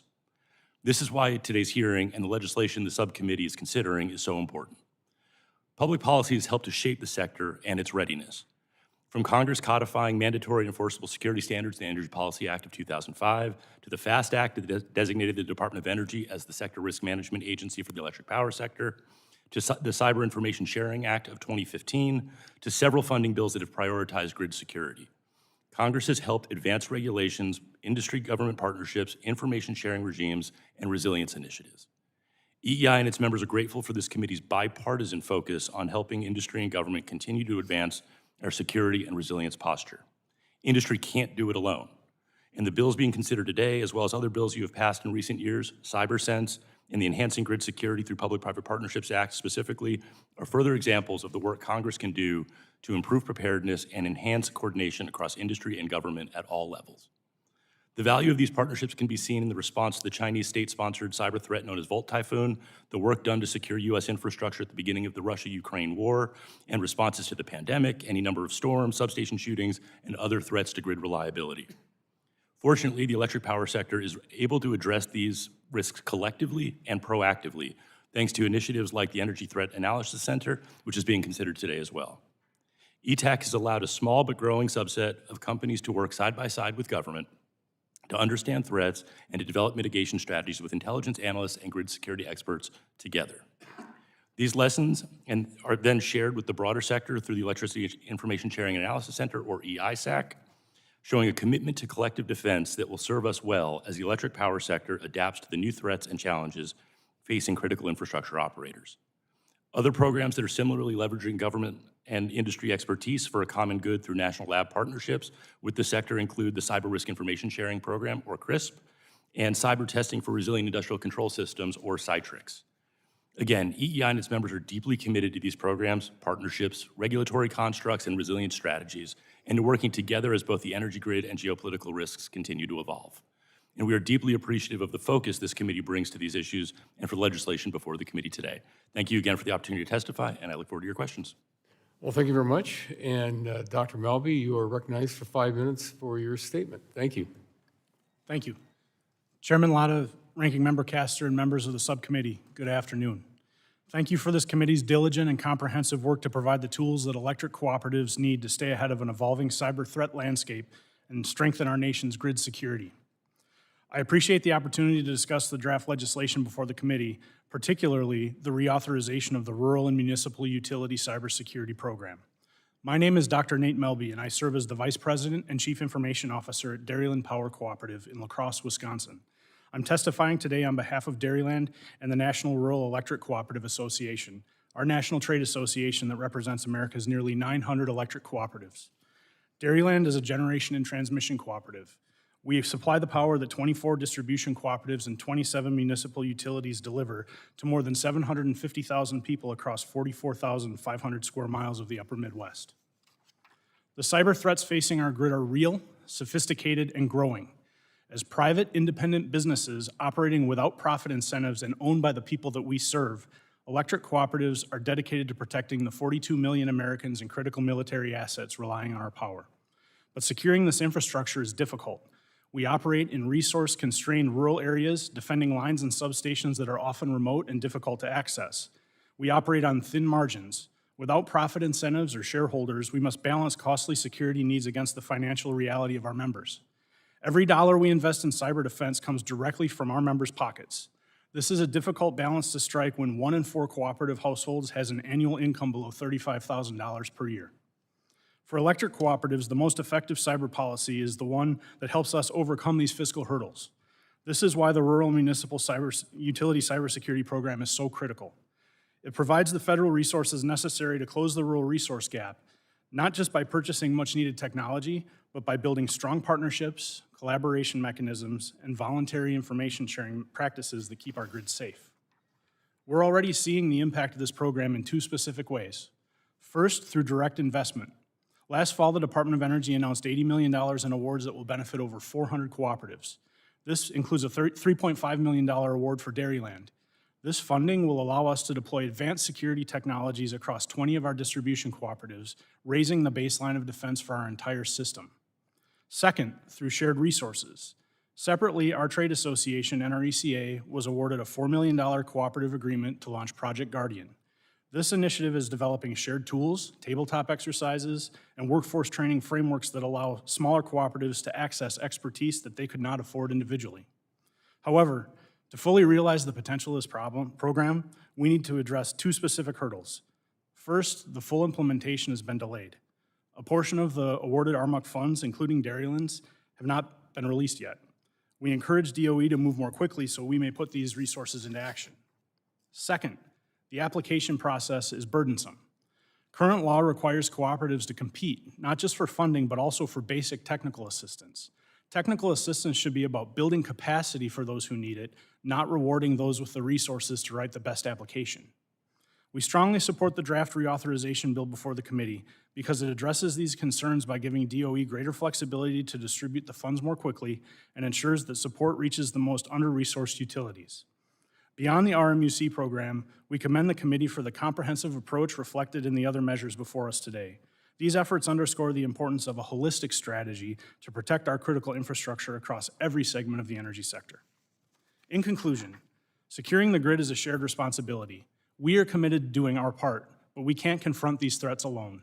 We urge you to advance the RMUC reauthorization to ensure that we have the resources to keep the lights on for 42 million Americans. Thank you, and I look forward to your questions. Well, thank you very much for your testimony. And Ms. O'Neill, you are recognized for 5 minutes for your statement. You want to just turn the mic on there, please? Yep. Rule number 1, thank you. Chairman Latta, Ranking Member Castor, and members of the subcommittee, thank you for the opportunity to testify today. My name is Rebecca O'Neill. I execute and oversee research projects on energy security and infrastructure at the Department of Energy's Pacific Northwest National Laboratory, or PNNL. And I'm here today because one of the proposals under consideration, the Secure Grid Act, discusses state energy security plans.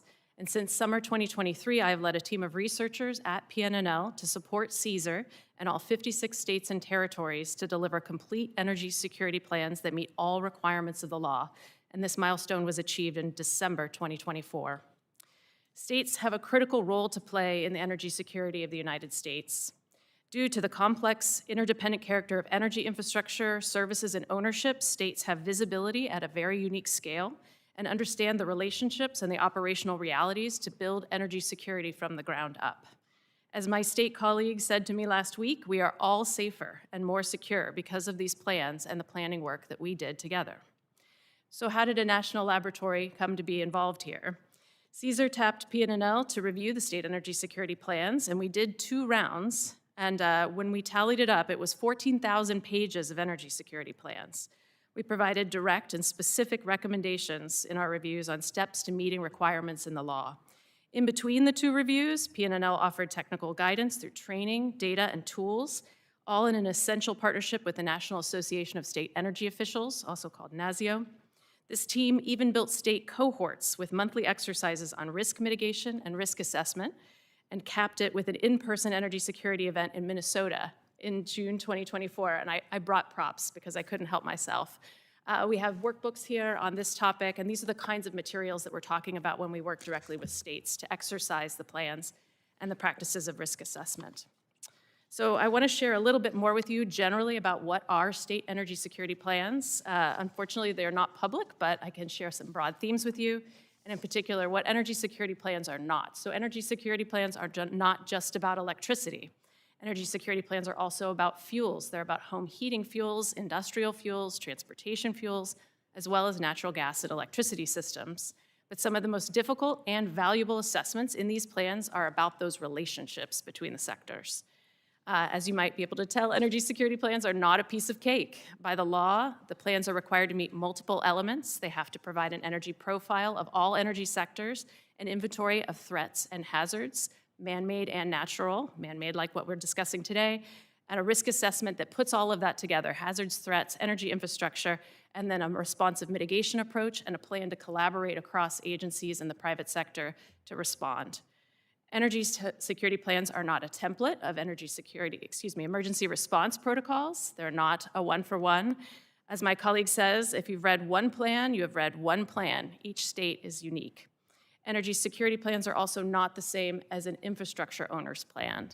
States have a different perspective. They do not own or operate the assets. They have a wider outlook on consequences, and they imagine different strategies to respond. So now that the states have these secure plans, energy security plans that are complete, we've learned these gaps and challenges in our review, and we're taking the next step with the plans. So under the continued leadership of CSER, which the Undersecretary described in his testimony, our PNNL research program supports regional risk guidance, technology assessments, mitigation, and in-depth technical studies. For example, we produced studies on refinery markets and fuel supply chain effects for Oregon, and worked with the Tennessee energy security leaders to document energy system performance in East Tennessee after Hurricane Helene. So of particular interest to this committee, we want to empower state roles and expertise in cyber and in physical security of energy systems. And to this end, we've held a state-focused cybersecurity conference in Utah, and we hope again in Wisconsin this spring. And I have another prop from our last conference. So once again, you can see that this is a deep technical work that we do with the states. And we've also initiated a working group on cyber and physical security and developing reference guides as we go. So in closing, we cannot have national energy security without state energy security, and we look forward to advancing this important mission through the leadership of CESAR and in partnership with the states. Thank you for your attention, and I look forward to answering any questions you might have. Well, and thank you very much for your opening statement. And Ms. Loto, you are recognized for 5 minutes for your statement.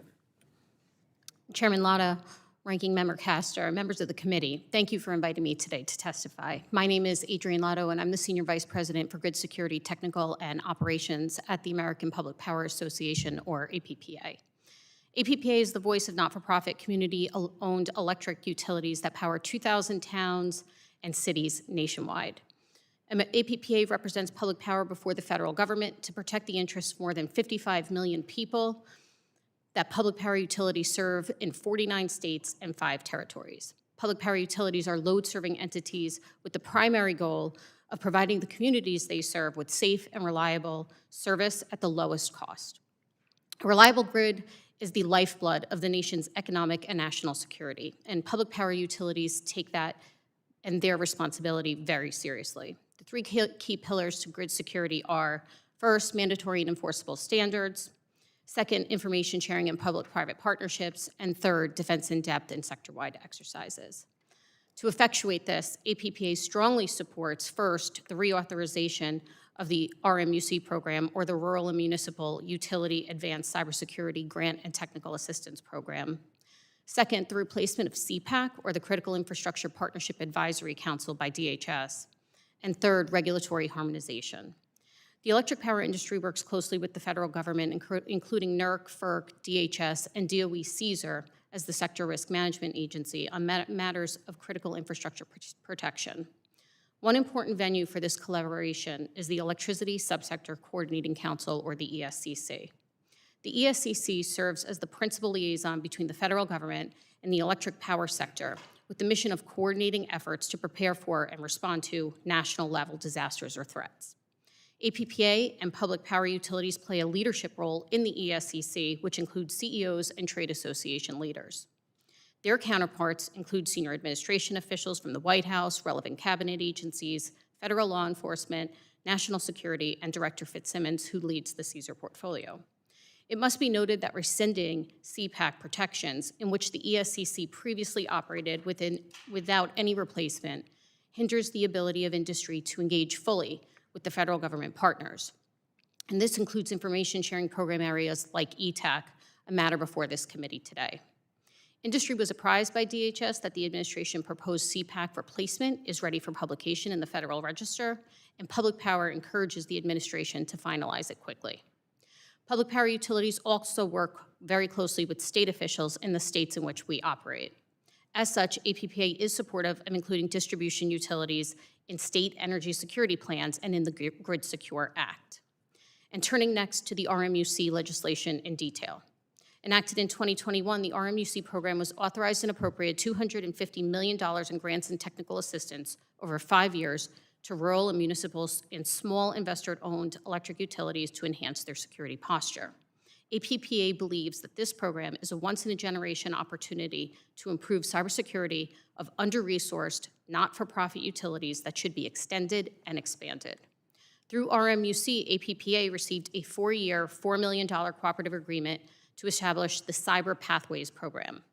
This program is designed to support public power utilities with cybersecurity assessments, training, and a new cyber designation program to recognize utilities implementing cybersecurity best practices. The Cyber Pathways Program focuses on resource-limited public power utilities, connecting them with resources and improving their maturity and incident response capabilities. In addition, APPA has also been selected for negotiation of another financial assistance award of $2 million over 4 years to test and improve cybersecurity incident response capabilities at 19 public power utilities. APPA believes there is much more work to do to build on the successes achieved thus far in the program. And as such, We strongly support the RMUC Act, which would reauthorize the program through 2030. We believe this funding will yield dividends to the nation's security far exceeding the initial investment. Thank you again for your leadership in holding this hearing. We appreciate the bipartisan support and look forward to your questions. Well, thank you very much for your testimony, and we will be moving into the question and answer portion of the hearing. But I know in a couple of minutes here they're going to call votes, so I think we can probably get two sets of questions in here real quick. So I'm going to recognize myself for 5 minutes. And Ms. O'Neill, my bill, the Secure Grid Act, ensures state energy security plans take a holistic approach in securing interconnected energy systems and the potential for supply chain disruptions to cause vulnerabilities in security protocols. The growing digitization of energy systems will only require more collaboration between all parties to ensure a secure and resilient network. In your view, how does the Secure Grid Act ensure states are considering all potential vulnerabilities in increasing interconnected and digitized energy systems? Thank you for the question, Chairman Latta. The states, through the energy security plans that they have just completed, had to address cybersecurity by the law. They had to address the risks, and they had to profile sort of the state of knowledge. I'll say that they worked in close partnership with CSER, as the Undersecretary outlined, to understand some of those risks and the shape of those risks, and that state roles in cybersecurity are still variable. I believe Representative Fedorchuk referenced that. So they're still in very much a state of learning and emerging understanding. That's part of the work that we were describing before about having more working groups and more trainings, and this is a state of growth right now for those communities. So the Secure Grid Act makes it very clear that Congress would like to see the states pay more attention. This clarifies some of the roles for the states, that this is imperative for them, and it also clarifies over which part of the system that additional work should occur. So I believe the Secure Grid Act does clarify congressional intent for these plans going forward, and that should increase the security of those systems. Well, thank you. Dr. Melby, I have quite a few electric cooperatives in my district. And in fact, I think I have more electric cooperatives than anybody else in the state of Ohio in a congressional district. You were talking about the money that's going to be needed out there. And I know when I go through my electric cooperatives for visits, the amount of money that's being invested just to make sure they're cyber secure and to protect them. But a couple of things that always come up, you're talking about the sharing the expertise and the dollars they have to, two things that always come up. You need the personnel and you have to have the training. So could you touch on those 2 points? Sure. So as you mentioned, sir, we are not-for-profit at-cost utility providers. And so it is challenging for us because we need to be very discerning with the money that we spend. And we are committed and focused to securing the grid. And so in order to be able to effectively do that, we need to have advanced training, we need to have developed skill sets, and we also need the process and tools and technologies necessary for cyber hygiene so that we can provide that collective defense. And so although electric cooperatives are committed to that, the best pathway for us to achieve that is through partnership. Partnership with federal agencies, partnership with our National Trade Association to help not only develop those skill sets, but to have the additional skill sets available to back us up when we need them. Okay, thank you. Mr. Aronson, in this new era of rapidly increasing electricity demand growth, we need to ensure that pipelines that fuel power plants are secure. How might efforts of the DOE to enhance visibility over the supply and delivery of fuels for power informed on the pipeline security? So I'm going to evade the question a little bit. I'll say it on the front end to say how government wants to organize to handle these issues is very much the prerogative of all of you and the government. I will say the interdependency and reliance on pipelines for power generation shows the Edison Electric Institute, and we, the electric power sector, have a vested interest in their success.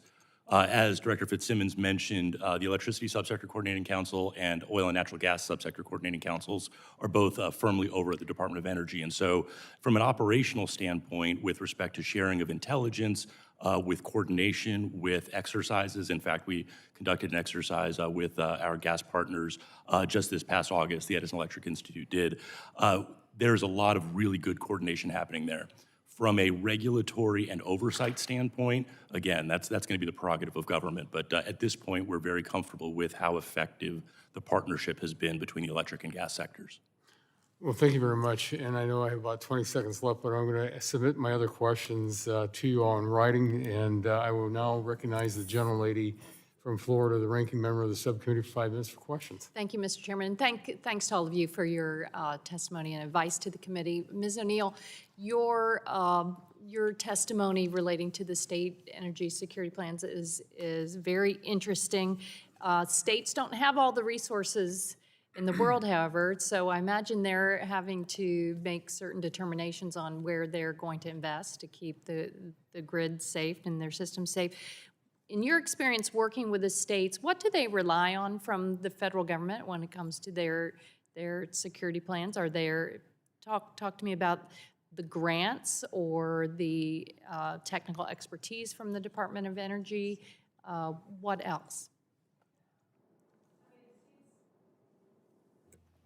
Pardon me, the states have a deeply interconnected relationship with the Department of Energy across all fronts, across all parts of the agencies. I've worked in my capacity at PNNL in technical assistance for states that support good regulatory decisions or technology assessments. So in this particular piece of energy security, CSER has a division that is explicitly focused on state, local, tribal, and territorial relationships. I believe that's addressed in a different bill in more detail, and that program is dedicated to those relationships and bringing states what they need, leveraging the power of the federal complex. So in my program, what we focused on mostly was everything from helping states have good data to baseline their information on, and again, across all sectors, and the sectors are really different, right? Very different ownership structures, very different levels of visibility and interaction. So the states already know quite a lot. I'll say the states already have really deep expertise, and some of the work we were doing was providing more of an opportunity to share that knowledge and put it in a comprehensive framework so that they could learn something new, right? So that the exercise becomes possible. The federal government supports not just the work of building the plan, right, but everything that comes after building the plan. So there's a deep investment in states being able to resource effectively, to have adequate tools, techniques, even software systems, right? There's so many things that the federal government will do. Undersecretary Fitzsimmons mentioned, for example, Eagle Eye, which is a capability that the federal government funds so that states can have access to real-time outage information at Oak Ridge National Laboratory. So there's a very large range of ways that the federal government provides direct resources to the states. Yes. Okay. Thank you. You're also the principal investigator for PNNL Connecting Transmission Corridors initiative, looking at public benefits that can be enabled through investments in power line corridors. Here we have our transmission infrastructure is aging. Mr. Aronson talks about the greater complexity with virtual power plants, digitization, different distributed sources. How can transmission infrastructure and more grid connections enhance a state's energy security and overall grid reliability? Thank you for the question. It's an interesting one because states actually are the dominant entity that authorize transmission. So every state in the country has a different strategy. It could be consolidated authority. They could have a separate board that determines authorizations. And so a lot of state policy for transmission is executed through their regulatory authorities over transmission. The part about planning or oversight, that would be some of my other colleagues here that could talk more about the ways that utilities sort of recognize reliability and economics and do the technical work of planning for new transmission. And when we were working on crafting the Inflation Reduction Act and the bipartisan infrastructure law, experts told us it was a good idea to give states and energy providers the tools they need to do the advanced planning. Choose those corridors in advance, focus on them, and that would save customers and providers a lot of money. Is that the case? Certainly, transmission development takes a long time and costs a lot of money, right? And I think no one enters into transmission permitting lightly. It's challenging. We've seen states flex some of their requirements, let's say, around whether or not to create kind of fast tracks. Some states have that for if it's a minor update to a line or reconductoring or something that's relatively small in scale, that's some of the ways that the states do it. The other ways are to create more understanding around what does a transmission line look like in your community. By our analysis, I mean, millions and millions of Americans live within 1 mile of a transmission line. It's a pretty ubiquitous piece of infrastructure in the United States. Most people know exactly what it is and what it does. So the work of the pre-planning is more to help people understand what it would mean to have a transmission corridor, feel more confident in the science, understand the purpose of the line, those kinds of things. And that's part of the research project that you mentioned before. Thank you very much. I yield back. Thank you. The gentlelady's time has expired and yields back. And what we'll do right now, we're going to take a brief recess because we have about 9 minutes left in this vote series. And so we'll be back. We will reconvene 10 minutes after the second vote's called. So we'll take a brief recess and be right back. Thank you.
The subcommittee will come to order, and we will now resume the business of the subcommittee hearing. And at this time, we will recognize the gentleman from Texas, the vice chairman of the subcommittee, for 5 minutes for questions. Ms. Latta, I'm going to come to you. In your testimony, you raised the importance of natural gas for U.S. electricity generation. Can you please elaborate on how enhancing collaboration and coordination between the natural gas pipeline regulating agencies can improve not just what they're producing in terms of energy safely, but can also improve both cyber and physical security practices? Thank you for the question. Certainly, we enjoy a really robust collaboration with DOE and the ONGSCC on natural gas owners and operators together with electric power utilities.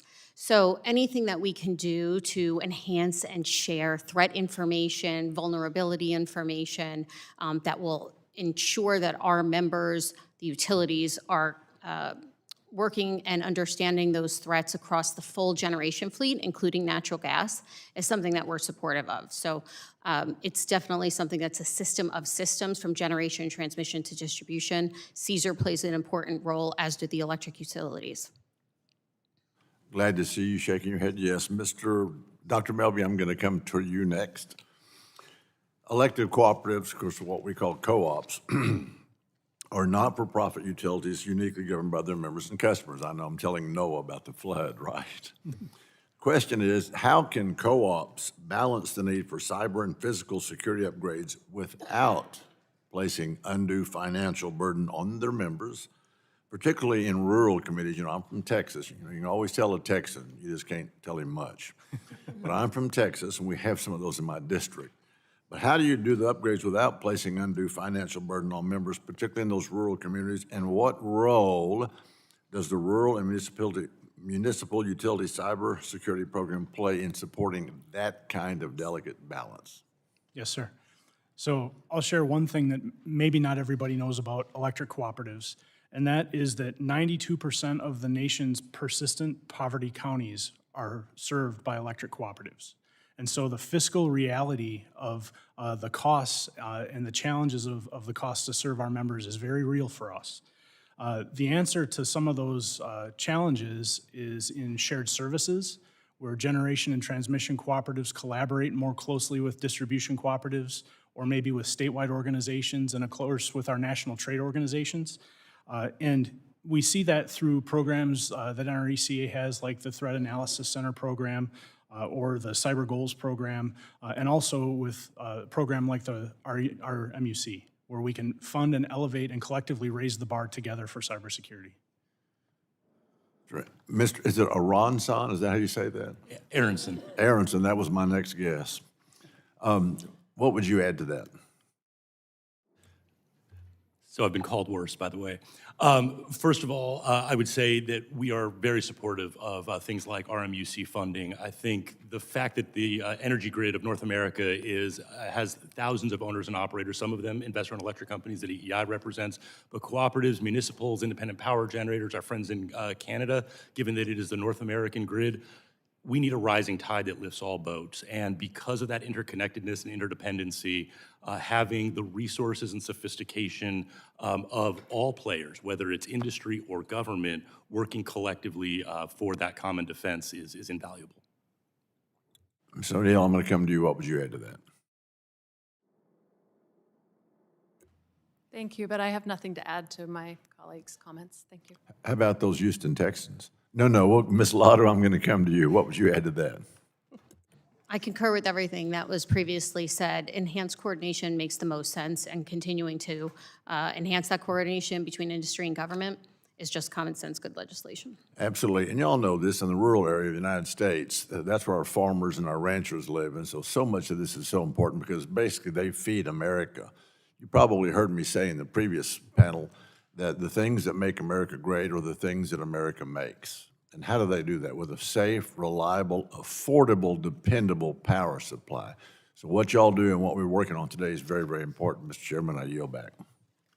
Thank you. The gentleman yields back. The chair now recognizes the gentleman from New Jersey's 8th District for 5 minutes for questions. Thank you, Chairman. The Infrastructure Investment and Jobs Act was a historic investment and authorized several key cybersecurity programs, some of which we're discussing today. Ms. O'Neill, can you briefly highlight how the requirements, IIJA provisions on state energy security plans strengthen states' preparedness? Yes, sir. Thank you for the question. So the exercise that I was describing in my spoken and written testimony is that states not only have to gather the entire profile of all of the energy sectors, including the suppliers of energy, so they have to kind of know their names, where they are based, how much energy they're supplying to where in their state across all sectors, but then they have to do an inventory of hazards and threats, which includes cyber and physical threats, man-made threats. And then they have to analyze the relationship between the energy sectors and those risks, those hazards. I'm sorry, they analyze the risks. And that is a complicated exercise. So just the work of planning is a big deal. So the gathering of information, the analysis of information, and then the conclusion around what priorities do you want to place on which risks, and then what kinds of mitigation. And again, these are states, so they don't fix the infrastructure directly, right? But they can enact policies, they can do studies, they can convene working groups. All of those things can be done in response to those risks. We saw states that were able to secure more staff for energy security because of the production of the plans. We saw legislatures investing more because they could read a plan and understand what the issues were. One of the big things that we saw is that the state agencies work together because, as you know, energy security is multi-agency. And so for the states, this was involving new partnerships across emergency response, regulation, environmental regulation, as well as utility regulation. And then some of the more traditional operators like the State Energy Office, who might be the ESF manager for certain things like fuels. And so it'd be fair to say that it's a lot of work for states, especially when threats that we see on a daily basis, that you all deal with on a daily basis, we're seeing in an evolving landscape. It's resource intensive, I think everybody would agree, requires coordination across, even within state agencies, across different state lines and with the federal government. And my concern is with this administration, we're seeing a rollback of support from this administration with respect to states and operators, and that's deeply concerning, and I'll touch on that in a minute. But for all of our witnesses, would you characterize the Rural Municipal Advanced Cybersecurity Grant and Technical Assistance Program as a success? Just a simple yes or no, and we'll go down the line. I don't have a ton of experience with it, but my understanding of the value to the rural... Lean yes. Leaning yes, there you go. Yes. I'm not involved. Yes, absolutely. Okay, great. And there's many successes of the Infrastructure Investment and Jobs Act, and we want to see those be the foundation to continue to grow in all the work that you're doing. But are you all aware with how many Republicans that were in Congress at the time of the law voted to pass it that serve on this committee? Because the answer is none of them did. Which is concerning because we've seen this administration, Republicans try to roll back, I think because it was signed into law by President Biden, and they don't really like acknowledging the good work that administration did unless there is funding. So did you know this, that every single congressional district has a project that's been funded by the Infrastructure Investment and Jobs Act? Did you all know that? So even in districts where the member of Congress didn't vote for it, those districts and those constituents still benefit from this incredible law, despite Republicans trying to undermine it and wind back its successes. And I want to build on this because we talked about the resource-intensive nature of the work that you're all doing in this evolving threat landscape. Do you think it's helpful to what you all are trying to do and what communities are trying to do when this administration canceled more than $2 billion worth of funding for communities to harden their energy infrastructure? Would you say it's a good thing or a bad thing, or we're going to go down the line again? You'll notice I'm not very good at yes or no questions, but... This actually is a good or bad. Or good or bad questions, or binary questions. I will simply say I think it's $2 billion, right? And we said it's resource intensive. And security is a team sport, and the more that we can be funding that teamwork, the better. I agree. I agree with Mr. Aronson, and I also believe that we are focused on securing the grid, and we'll use the resources available to us to do that. Right, and listen, I know that people stretch their dollars a long way, but the more dollars, the more resources you have, especially, again, in an evolving threat landscape. Good or bad to have $2 billion canceled? PNNL does not have a position on that, I'm sorry. Well, I'll just put you down for very bad. It's my understanding none of the funding was involved cyber and physical security. So from an APPA position. Right, but dollars are fungible, right? So when you're thinking about all these agencies have to figure out all the different threats that they have, whether it's cybersecurity, whether it's to changes in environmental patterns, et cetera, like the money needs to be there to prepare our communities to take on these threats. Certainly the federal funding, particularly the RMUC funding, has been utilized by public power utilities and has been very helpful. I appreciate all the work that you guys do. Thanks so much. I yield back. The gentleman's time has expired. The chair now recognizes the gentleman from Alabama's 6th District for 5 minutes for questions. Thank you, Mr. Chairman, and thank the witnesses. I want to focus a little bit on the physical security of the grid. I think all of you may remember there was an attack on transformers in North Carolina. There's 2 different facilities where someone who was obviously an expert marksman also understood exactly where to place the shots, took down several transformers. My concern about this is our supply chain issues. I mean, this wasn't like you just go out and open up a garage somewhere and start pulling transformers out and put them back.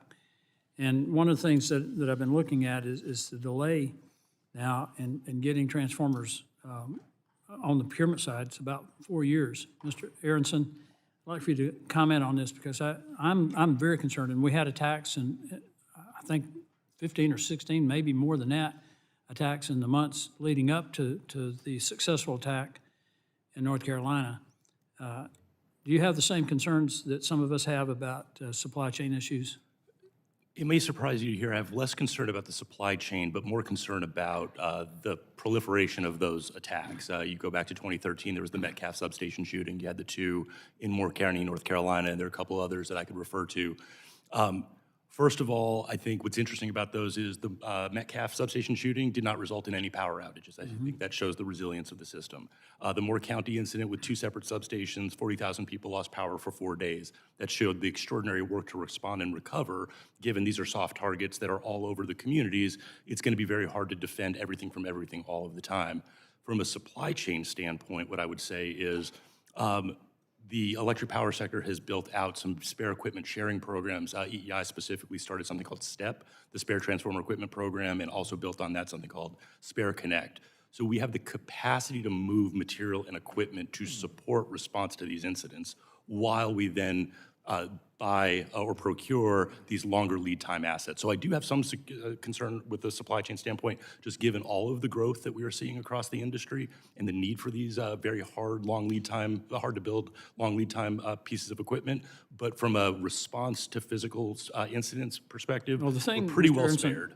If all of those attacks that took place that year had been successful, we would have been in a really bad place because you call it equipment sharing programs.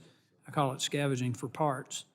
That's basically what they had to do in North Carolina. And they did a remarkable job in restoring power in 4 days. But the other thing about it is, and I say this over and over again, we're in an arms race for artificial intelligence with China, and whoever wins this will not be a superpower, they'll be the superpower. And they have an inordinate amount of control over the supply chain for the things that we have to build out our power grid. Ms. O'Neill, would you like to comment on that? Thank you for the question there. I was nodding my head because it's trade-offs, right? I mean, there's more accessible, cheaper materials in certain places, but they introduce new risks, right? So we talk a lot about how to build a more cyber-aware system, you sort of have to start from the ground up, right? You have to build with security in mind and resilience in mind, but there's always these trade-offs you're managing between efficiency and security. We're dependent on things, though, for our own, for even on the cyber side, refined rare earth elements, for instance. China had said that they were going to impose an embargo that would have started December 1st. We cut a deal with them, and they postponed that for a year. If we do not secure on supply chain, our grid is in peril, as will be a number of other, our military, our economies. And it's not just a U.S. problem, it's a Western Hemisphere problem. So those are some of the things that we're trying to address through this committee that we think are of paramount importance. Obviously, as I mentioned in the first panel, the attack on the Colonial Pipeline. the cyber threats. But we've also talked about the potential for an EMP event, which pretty much put everybody out of business. I just think we're not paying enough attention to the supply chain issues in the event of successful attacks against our grid and the ability to get things back up and running in a timely manner, and also in overall efforts in the data centers that we've got to build to compete in this artificial intelligence arms race. Mr. Chairman, I yield back. Thank you. The gentleman yields back the balance of his time. The chair now recognizes the gentlelady from California's 7th District for 5 minutes for questions. Thank you very much, Mr. Chairman. I want to thank all the witnesses for being here with us today. And I want to thank Chairman Latta also for holding this hearing and for working with my office to advance the Secure Grid Act. Our nation runs on electricity. Our economy, our standard of living, and sometimes our lives depend on a reliable electric grid. But our electric grid faces growing threats from cyber and physical attacks and from severe weather and wildfire, exacerbated by climate change. The Secure Grid Act would reauthorize a section of the bipartisan infrastructure law that requires states to develop state energy security plans to identify, assess, and mitigate risks to the electric grid and make contingency plans for grid emergencies. States can use the state energy program funding to develop, revise, and implement these plans. It's crucial for the federal government to continue to support states in preparing for and hardening their electric grid against all cyber and physical threats. However, this section of the law lapsed in October 2025, so I'm glad to work with Chairman Latta to reauthorize the state energy security plans and continue to support states' efforts to maintain the security and reliability of the electric grid. Ms. O'Neill, PNNL helps states in developing their state energy security plan. Do you think this program has been effective in helping states to improve their risk awareness and readiness to respond to emergencies? Yes, Representative, I do think it has been effective. We see that in the way that the states are using the plans and the fact that by a certain time of after 2 rounds of review and 2 years of effort, that they all have completed plans. They did not start 2 years earlier with those plans being at that level of rigor. And after this review and this effort and the federal investment, they all have 56 plans are on the So books now. you really do think it'd be helpful to extend this program and to require states to maintain and regularly update their energy security plans? So the states, as I mentioned, it took a lot of work to do this plan. And so the regularity, is a good question. Most states commit in their plans to revisiting them within 5 years because of this rate of change of energy information, among other things. And there also are anticipated, through the plans, they've determined what trends that are of greatest concern to them, right? And so they do want to look again and make sure that they're tracking correctly. Or there might be other reasons why they need a more current plan in order to make a decision. Absolutely. So there's a lot of need for regularly revisiting the plans. Thank you. Ms. Latta, much of my district is served by public power. The Sacramento Municipal Utility District, or as we call it, SMUD. From your perspective, what value do state energy security plans provide for public power utilities? They provide a tremendous amount of value. So the system is a system of systems, right? From generation to transmission to distribution. And so ensuring that the full community, all of the utilities that serve that area, including SMUD, have a seat at that table when state energy security plans are being drafted is critically important. Absolutely. States have a particularly important role to play in protecting local distribution systems which are not regulated by the federal government. Ms. O'Neill, how do cyber threats to local distribution systems differ from threats to the bulk power system? And what threat do cyber attacks on local distribution systems pose to the bulk power systems? Thank you for the question, Representative. Well, the transmission infrastructure is really very different in a lot of ways. Yes, it conveys power, but of course, the bulk power system is a network that is managed very closely and has very tight oversight. Distribution systems, I think this was described earlier by the Undersecretary, might have fewer points of oversight in them and obviously carry sort of, aren't the backbone of the nation's electrical grid. However, that doesn't mean that they aren't an important piece of the puzzle, as you point out, for cybersecurity, and so that's why we're revisiting some of the legislation today. One of the things that we're aware of is that distribution systems also represent a really diverse, you would say, attack space. So there's a lot about distribution systems that vary, where transmission systems might be a little bit more homogeneous, and so that's why you have models like RMUC and others. Thank you very much. I have a quick question here for Mr. Aronson about after disasters. Mr. Aronson, how can utilities ensure they have enough spare equipment to rebuild after disasters?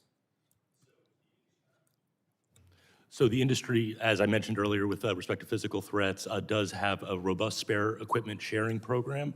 Many companies who operate in high-risk areas, whether it's wildfires or hurricanes or ice storms, will maintain storm stock with the anticipation that they're going to have to rebuild their system under duress. And so there is an extraordinary amount of planning that goes into that kind of emergency response. Well, thank you very much, and I ran out of time, so you're back. Thank you. The gentlelady's time has expired. The chair now recognizes the gentleman from Kentucky, the chairman of the full committee, for 5 minutes for questions. Great, thanks to have you guys here. Appreciate you being here for the afternoon.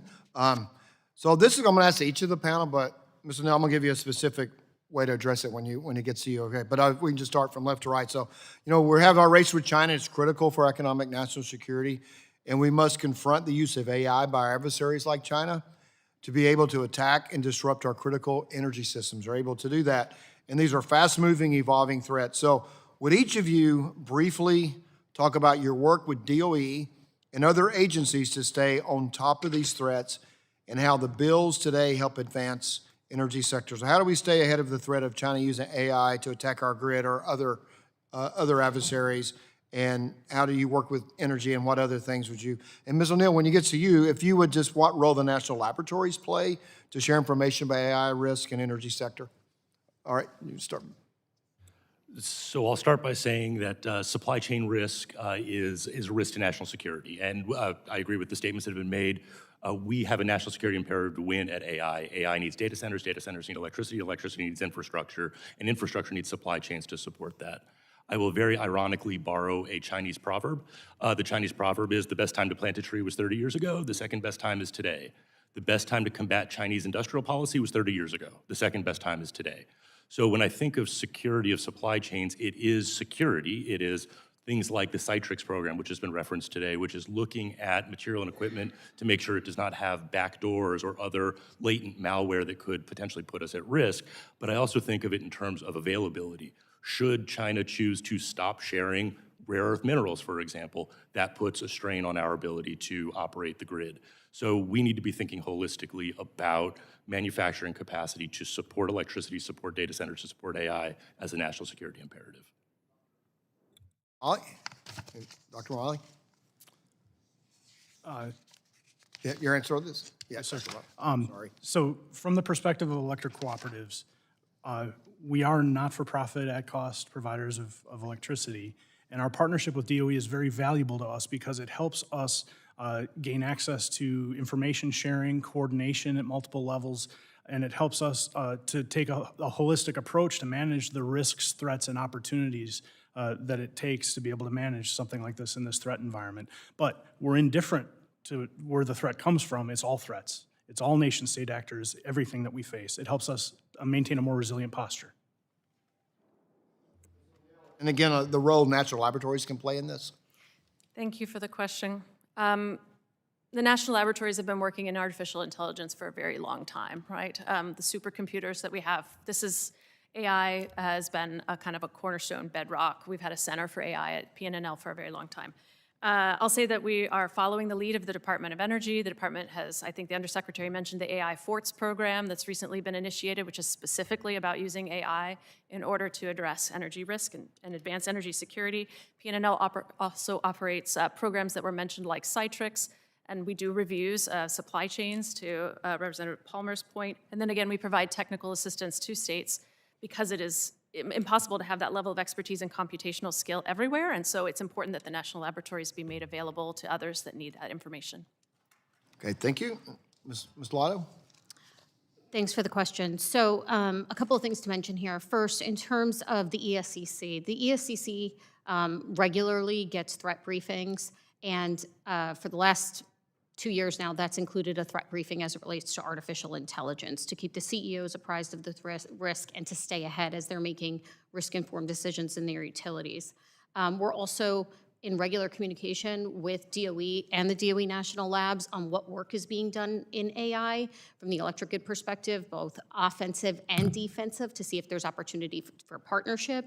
And then certainly last but not least, programs like the RMUC enable utilities to protect against all threats and hazards, which also include supply chain risks. Okay, thank you. And I have another one for the panel, but not enough time for you all to answer. But so all the bills today reflect measures that would support constant learning and improvement, whether through improved leadership assistance and sharing coordination. How would these bills be useful to strengthen your work to safeguard and respond to threats? Mr. Aronson and Dr. Melby, if we can. I'll be super quick. They're all very valuable, in particular the Energy Threat Analysis Center, codifying that particular function has been it's already shown value, and I think giving it resources and that codification is only going to help. Okay, Dr. Melby. Yeah, I'll also be brief. Anything that helps us have better information more quickly helps us respond faster and better and more broadly to the threats that we face. Okay, I don't know if the indulgence for a couple more seconds. My time's expired. I'm hopefully we get to the answers we go. I yield back. Thank you. The gentleman yields back. The chair now recognizes the gentlelady from Washington's 8th District for 5 minutes for questions. Thank you, Mr. Chairman, and thank you to our witnesses today for this really important discussion. Also, I have to say, Ms. O'Neill, thank you for being here. Thanks for making the trek from Washington, and I want to tell you just how impressed I was when I had the opportunity to visit PNNL and see the work that you do, and I think it is one of the greatest investments that our nation makes, so thank you. Just last month, this committee had a hearing on the status of U.S. grid security and resilience and heard from experts about how the level of energy security varies, not just from state to state, but from utility to utility, and how that presents vulnerabilities, and we really need to kind of get everybody up to the same level. And so I wanted to ask about these federal efforts to ready states in the face of increasing cyber threats and physical threats, and possibly now even more coming up. We had a question about that in our last panel. Thanks to the bipartisan infrastructure law, the states developed the state energy security plans to establish an energy security and resilience blueprint, which included a path to secure energy and infrastructure against these kinds of threats. And that initiative just sunsetted this last September, and the Secure Grid Act, which is what we're discussing today, would reauthorize the program. Ms. O'Neill, you have extensive experience. You talked about helping states do this. I'm super happy to hear you just answer a question that this has been really successful, and it's really illustrated a lot of what states need to be prepared for. So that's getting to the plan part. Next, of course, is the implementation. And I was wondering if you could talk about maybe some hurdles there and how the federal government can help move this from a plan to done, or to on the path to done. Yeah, right. I mean, energy security, you're never done, right? Always the threat landscape is changing, and of course, the nature of hazards when they occur in the West, wildfire, everybody's paying a lot of attention to the threat landscape and the hazard landscape, and that's why we have threat sharing and so forth. The energy systems that the states are very focused on, of course, also one of the things that that is really technically difficult is to think about the interdependencies. But of course, that's one of the things we need the states to pay attention to, because no one else does. So some of the work that we're doing is to look at the seams. So because the asset owners themselves have a very good understanding of their own systems. So the kinds of questions that the states are interested in have to do with what is a cascading consequence, or what is the relationship between the water and the telecommunications sector and the energy sector that I need to be paying attention to. So some of those interdependencies are actually very technical in nature, and some of the studies that we've done are everything from helping, I mentioned before, the state of Oregon is dependent entirely on Washington for its refining capacity, and so we've done a study with the state of Oregon to look at the supply chain limitations, transitions in refinery business situations, and just how to be more aware of not only whether something could happen, but what are the downstream effects, and then what is the kind of response that the state needs to take. So all of those you can paint a picture in your mind, I think, about all the ways that the federal government can support and enable some of those outcomes for the state. And actually, this is not theoretical. We just had an issue with getting jet fuel to SeaTac we did. Airport, and that it was very dependent on one pipeline, and it took a lot of effort to get it together. My other question, and I talk about transformers a lot here, just because we have such a shortage. And Mr. Aronson, you just talked about the kind of sharing program that one area needs it, another area can send. But we could have a tax in multiple places, and we have this shortage. And it turns out it's not as simple as just saying, oh, we're just going to invoke the Defense Production Act and make a whole bunch. Because it turns out, as you know, there's thousands, and these are all individualized to each independent utility. And I was wondering, I only have 39 seconds left, but could you talk about, like, have you thought about how we could address this in a way that could help nationwide? Should we be working towards standardizing this issue? And I can have both of you comment, but Mr. Aronson first. So a couple of things. From a standardization standpoint, there's some value to standardization because then sharing is a little bit easier. But with standardization comes a lack of biodiversity. And biodiversity in and of itself actually creates some resilience. So it's not as simple as that. You hit on something really important, moving these things around. Like these things, so interdependencies, talk about interdependencies with transportation infrastructure. These things are the size of a school bus and weigh thousands of tons. It's not as simple as it sounds to move them around. So we have spared to N-1-1, which means that you can lose one, share it, and still lose another part of your system and still be able to operate. Another thing to think about is on that really bad day, prioritization of who gets that resource. So there was an exercise many years ago, I'll just make one up. Pretend that Pittsburgh... I'm sorry, the gentlelady's time's expired, and she yields back. I will do this for the record. I know what you're going to say, though. Yeah, yeah. Highly populated, less populated. What's more important? Who makes the decision? For my, in the conclusion, I'll also bring up about, we're going to have a lot of written questions for you all. Thank you. The gentleman from Georgia's 12th District is recognized for 5 minutes. Thank you, Chair Latta, for continuing this important hearing. I want to thank the witnesses for testifying on this second panel. I mentioned the first panel, how critical it is to secure our energy infrastructure from cyber and physical threats. Obviously, we're going to have a tremendous demand for electricity and the growth of electricity in this country if we're going to continue our efforts at national security and safety of the American people. We are considering many bills here today to ensure our energy infrastructure is protected against these threats. Mr. Aronson, let's talk about industrial control systems. How can the government work to assist in securing industrial control systems? That is a question we do not have enough time to completely answer. But look, the industry already has mandatory enforceable cybersecurity standards for the bulk electric system, which includes many industrial control systems, and what I would say are probably the most valuable industrial control systems.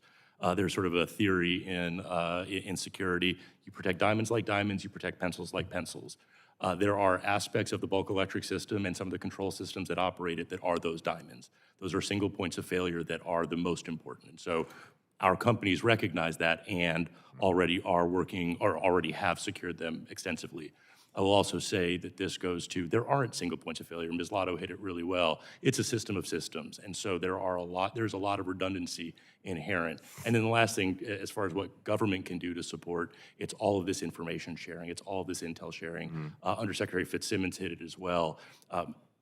The private sector is really good at operating the grid. We don't have intelligence gathering capability per se. And so having government have that visibility and sharing it with us and us being able to tell government what works and what doesn't to mitigate those threats has been an invaluable partnership that's grown up over the last decade or so. Well, the Cyber Center of Excellence, it is located at Fort Gordon in my district, so they've got an eyeball out there on everything.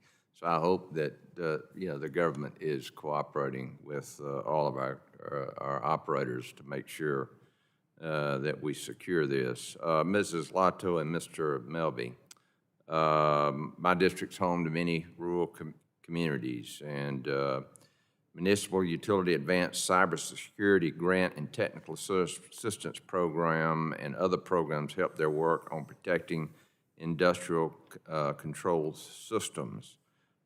Tell me how we are working together to get that done. So through the use of the funding from that program, Dairyland Power Cooperative is working with 20 distribution cooperatives to implement advanced security protection capabilities. Those collective capabilities help us raise the bar for defense of those utilities, and it brings us additional visibility and situational awareness. Okay.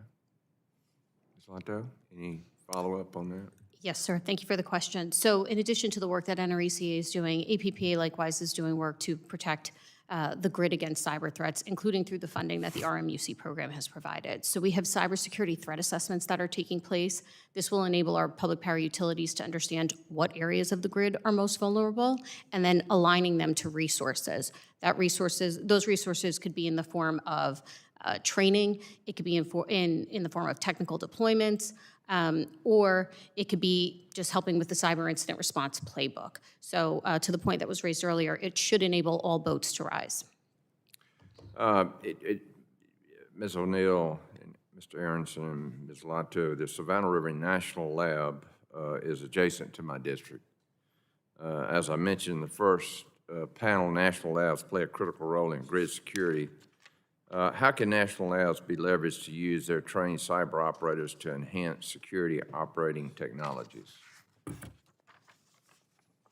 Ladies first, I guess. Sure. Thank you for the question. So I think the most important part for the DOE National Labs, whenever they're funding a particular program, is to continue to work with industry, and so that industry can have a voice at the table. Oftentimes, research can turn into a bit more of a research project, but when industry is at the table, we can ensure that the voice of industry is well known, it's well heard, we can bring our problems, and then the DOE National Labs bring those that technical assistance and that expertise to bear so that we have the most impact to solve and mitigate risk. Okay. I got 9 seconds. Could y'all submit that in writing to me, the answer to that question, so we can continue on? Thank you so much, and I yield back, Mr. Chairman. Thank you. The gentleman yields back, and the chair now recognizes the gentleman from Ohio's 12th District for 5 minutes for questions. Thank you, Mr. Chairman, and thank you all for being here today. My first question is for Mr. Aronson, and we talked a little bit about this with the first panel, Mr. Fitzgibbons. The Department of Energy's Energy Threat Analysis Center, or ETAC, serves as a central hub for analyzing threats to America's critical energy infrastructure. Yet only a small number of energy companies are direct participants in ETAC. Can you elaborate on how ETAC provides value to the energy sector as a whole, even for those utilities who don't directly participate in this program? Thanks for that. So a couple of things to say. It started with 4 pilot companies. I believe it's up to about 17 participating right now. I don't know what its growth what the plan for growth is, but already with those 4 and 17 companies who maybe have more resources and the ability to participate have found extraordinary information, have been able to then socialize it through the Electricity Information Sharing and Analysis Center. So it's actually a great sort of model where those who have the capacity to support ETAC are participating, and the things that they find are then able to be socialized to the rest of the industry so that they can take action on those findings. Thank you. And that was going to be my follow-up, so you answered that. Thank you. Switching gears here just a little bit, because I wanted to get this question in because there are many co-ops in the congressional district that I represent. So Dr. Welby, this question's for you. Rural cooperatives face unique challenges as your infrastructure can cover thousands of square miles with few customers per mile. Can you discuss the difficulties co-ops might face protecting your rural and remote infrastructure? That's question 1. And how can Congress and relevant federal agencies support your efforts to protect against physical and cyber attacks to your infrastructure? So when you talk about the thousands of miles of line in rural areas that we support, that challenge becomes a vulnerability and a resilience challenge. From a cybersecurity standpoint, really the best way to help us increase our collective defense is through projects or programs like the RMUC program. It allows us, with those $250 million to help protect many co-ops in our system, many co-ops nationwide, and at a broader level, NRECA through Project Guardian can help provide self-assessment tools, tabletop exercises, information sharing and training. It becomes a high-impact, low-regret investment that helps us raise our bar. Good, okay. I'm going to do another question that will include you, Doctor, and then Ms. Loto, and I'll have you go first. Ladies first, as Mr. Allen said. I'd like to follow up on an issue I discussed with the Undersecretary during this morning's first panel hearing. Last year, NERC released a reliability insight report on the interconnected gas and electric systems. While this report focuses on the physical and operational threats and concerns to the interconnected gas and electric systems, the paper notes ensuring the resilience of natural gas storage, pipelines, compressor stations, and liquefied natural gas facilities is essential for the electric industry to meet its reliability obligations. Dr. Welby, it's my understanding that Dairyland Power portfolio includes several natural gas facilities that generate well over 1,000 megawatts of power. After Ms. Loto, could you Dr. Welby, can you discuss the impacts to your customers and your operations if bad actors were able to take out significantly, reduce the delivery of natural gas to power plants and end users in Dairyland's footprint? It might be easier for you to answer first, Dr. Malby. I apologize, Ms. Loto. So I'll just be very clear, sir. I'm an expert in technology. I'm a chief information officer. Okay. And to my knowledge, Dairyland does not own a pipeline ourselves, but we recognize that those pipelines are important for the operation of our plants that use natural gas. Thank you. I appreciate that. Mrs. Loto?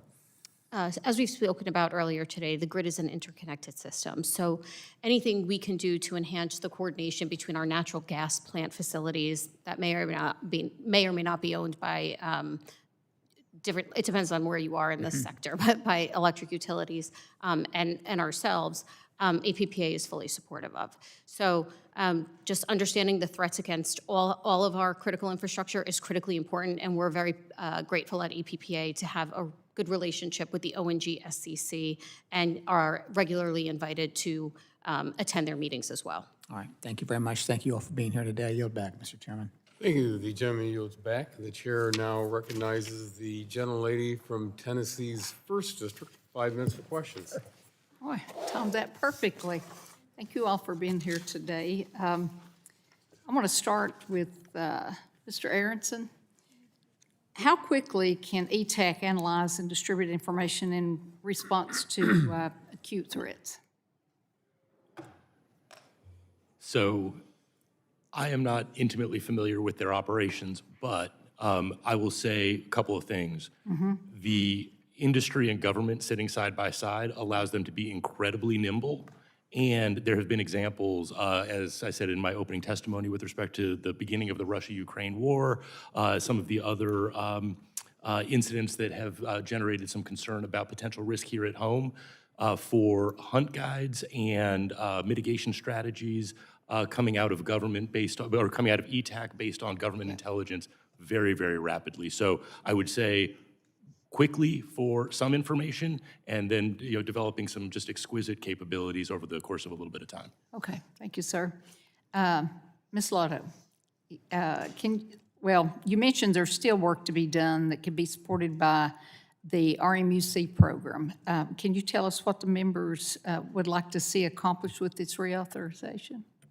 Thank you for the question, certainly. So as I mentioned in my written testimony, we are waiting to negotiate an additional $2 million award with the department. That award alone would help 19 public power utilities provide and create cyber incident response capabilities so that not if, but when a cyber incident attack occurs, they'll be able to provide reliable service and restore power as quickly as possible.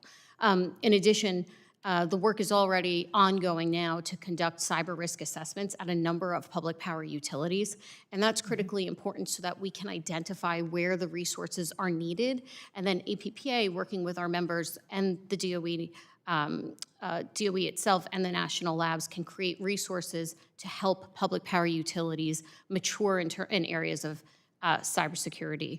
So the RMUC funding is greatly helpful. Okay, thank you, ma'am. Dr. Melby, we heard last month about how electric co-ops are working to secure the grid and the importance of the rural and municipal utility cybersecurity program. Can you tell us how Dairyland and other electric cooperatives are using the rural and municipal utility cybersecurity program to improve their cyber defenses? Yes, Congresswoman, thank you for your question.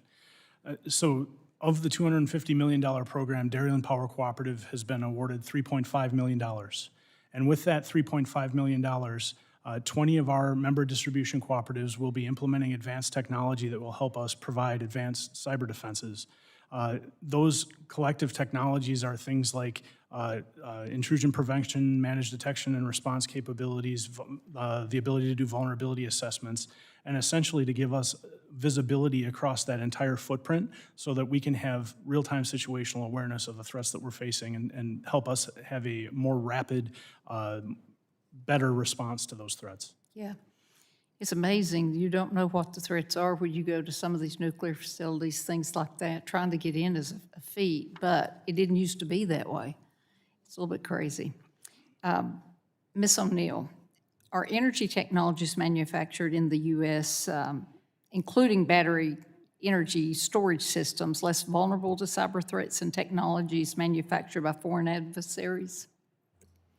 Thank you for that question. I'm very aware that there's been some excellent work to document not just assembly, but manufacturing and the entire supply chain for devices, everything from drones, all components of the grid, and then to understand the cyber implications and vulnerabilities of those systems. So the Department of Energy is invested in American-made equipment, as well as even just sort of fundamental electrochemistries. How do we build those at home in order to be less reliant on the Chinese supply chain? You know, I've asked, I'm in Tennessee where TVA is at, and you walk into some of their dams to look at some of those facilities, and I'm like, are you EMP proof? They're like, well, some places you could walk right in. So, but I know that it's the only place in the country, if everything goes to pot, you can look down in one place and see the lights on. So with that, Mr. Chairman, I yield back. Thank you. The gentleman yields back, and the chair now recognizes the gentleman from Pennsylvania's 13th District for 5 minutes for questions. Thank you, Chairman Latta and Ranking Member Castor, for continuing this important hearing. And thanks to our witnesses for being here today as we examine this set of timely and necessary legislation to improve security across our energy infrastructure. Earlier, we heard from Mr. Fitzsimmons on how the federal government can work in coordination with local stakeholders to help mitigate the resource gap faced in rural areas like I represent in central Pennsylvania.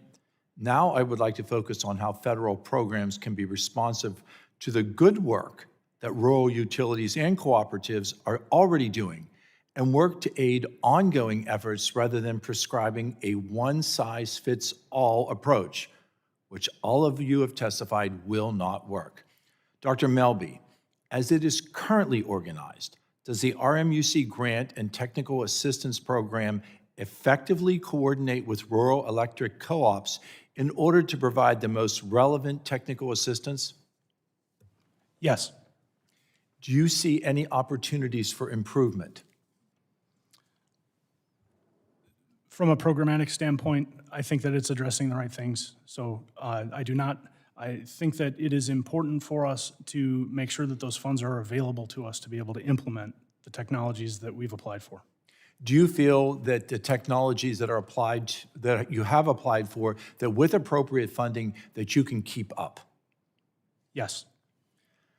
how does the technical and the financial assistance provided by the program allow for necessary security upgrades? Talk to us. Get into the weeds that the security is so necessary while protecting affordability at the same time for the customers. Yes.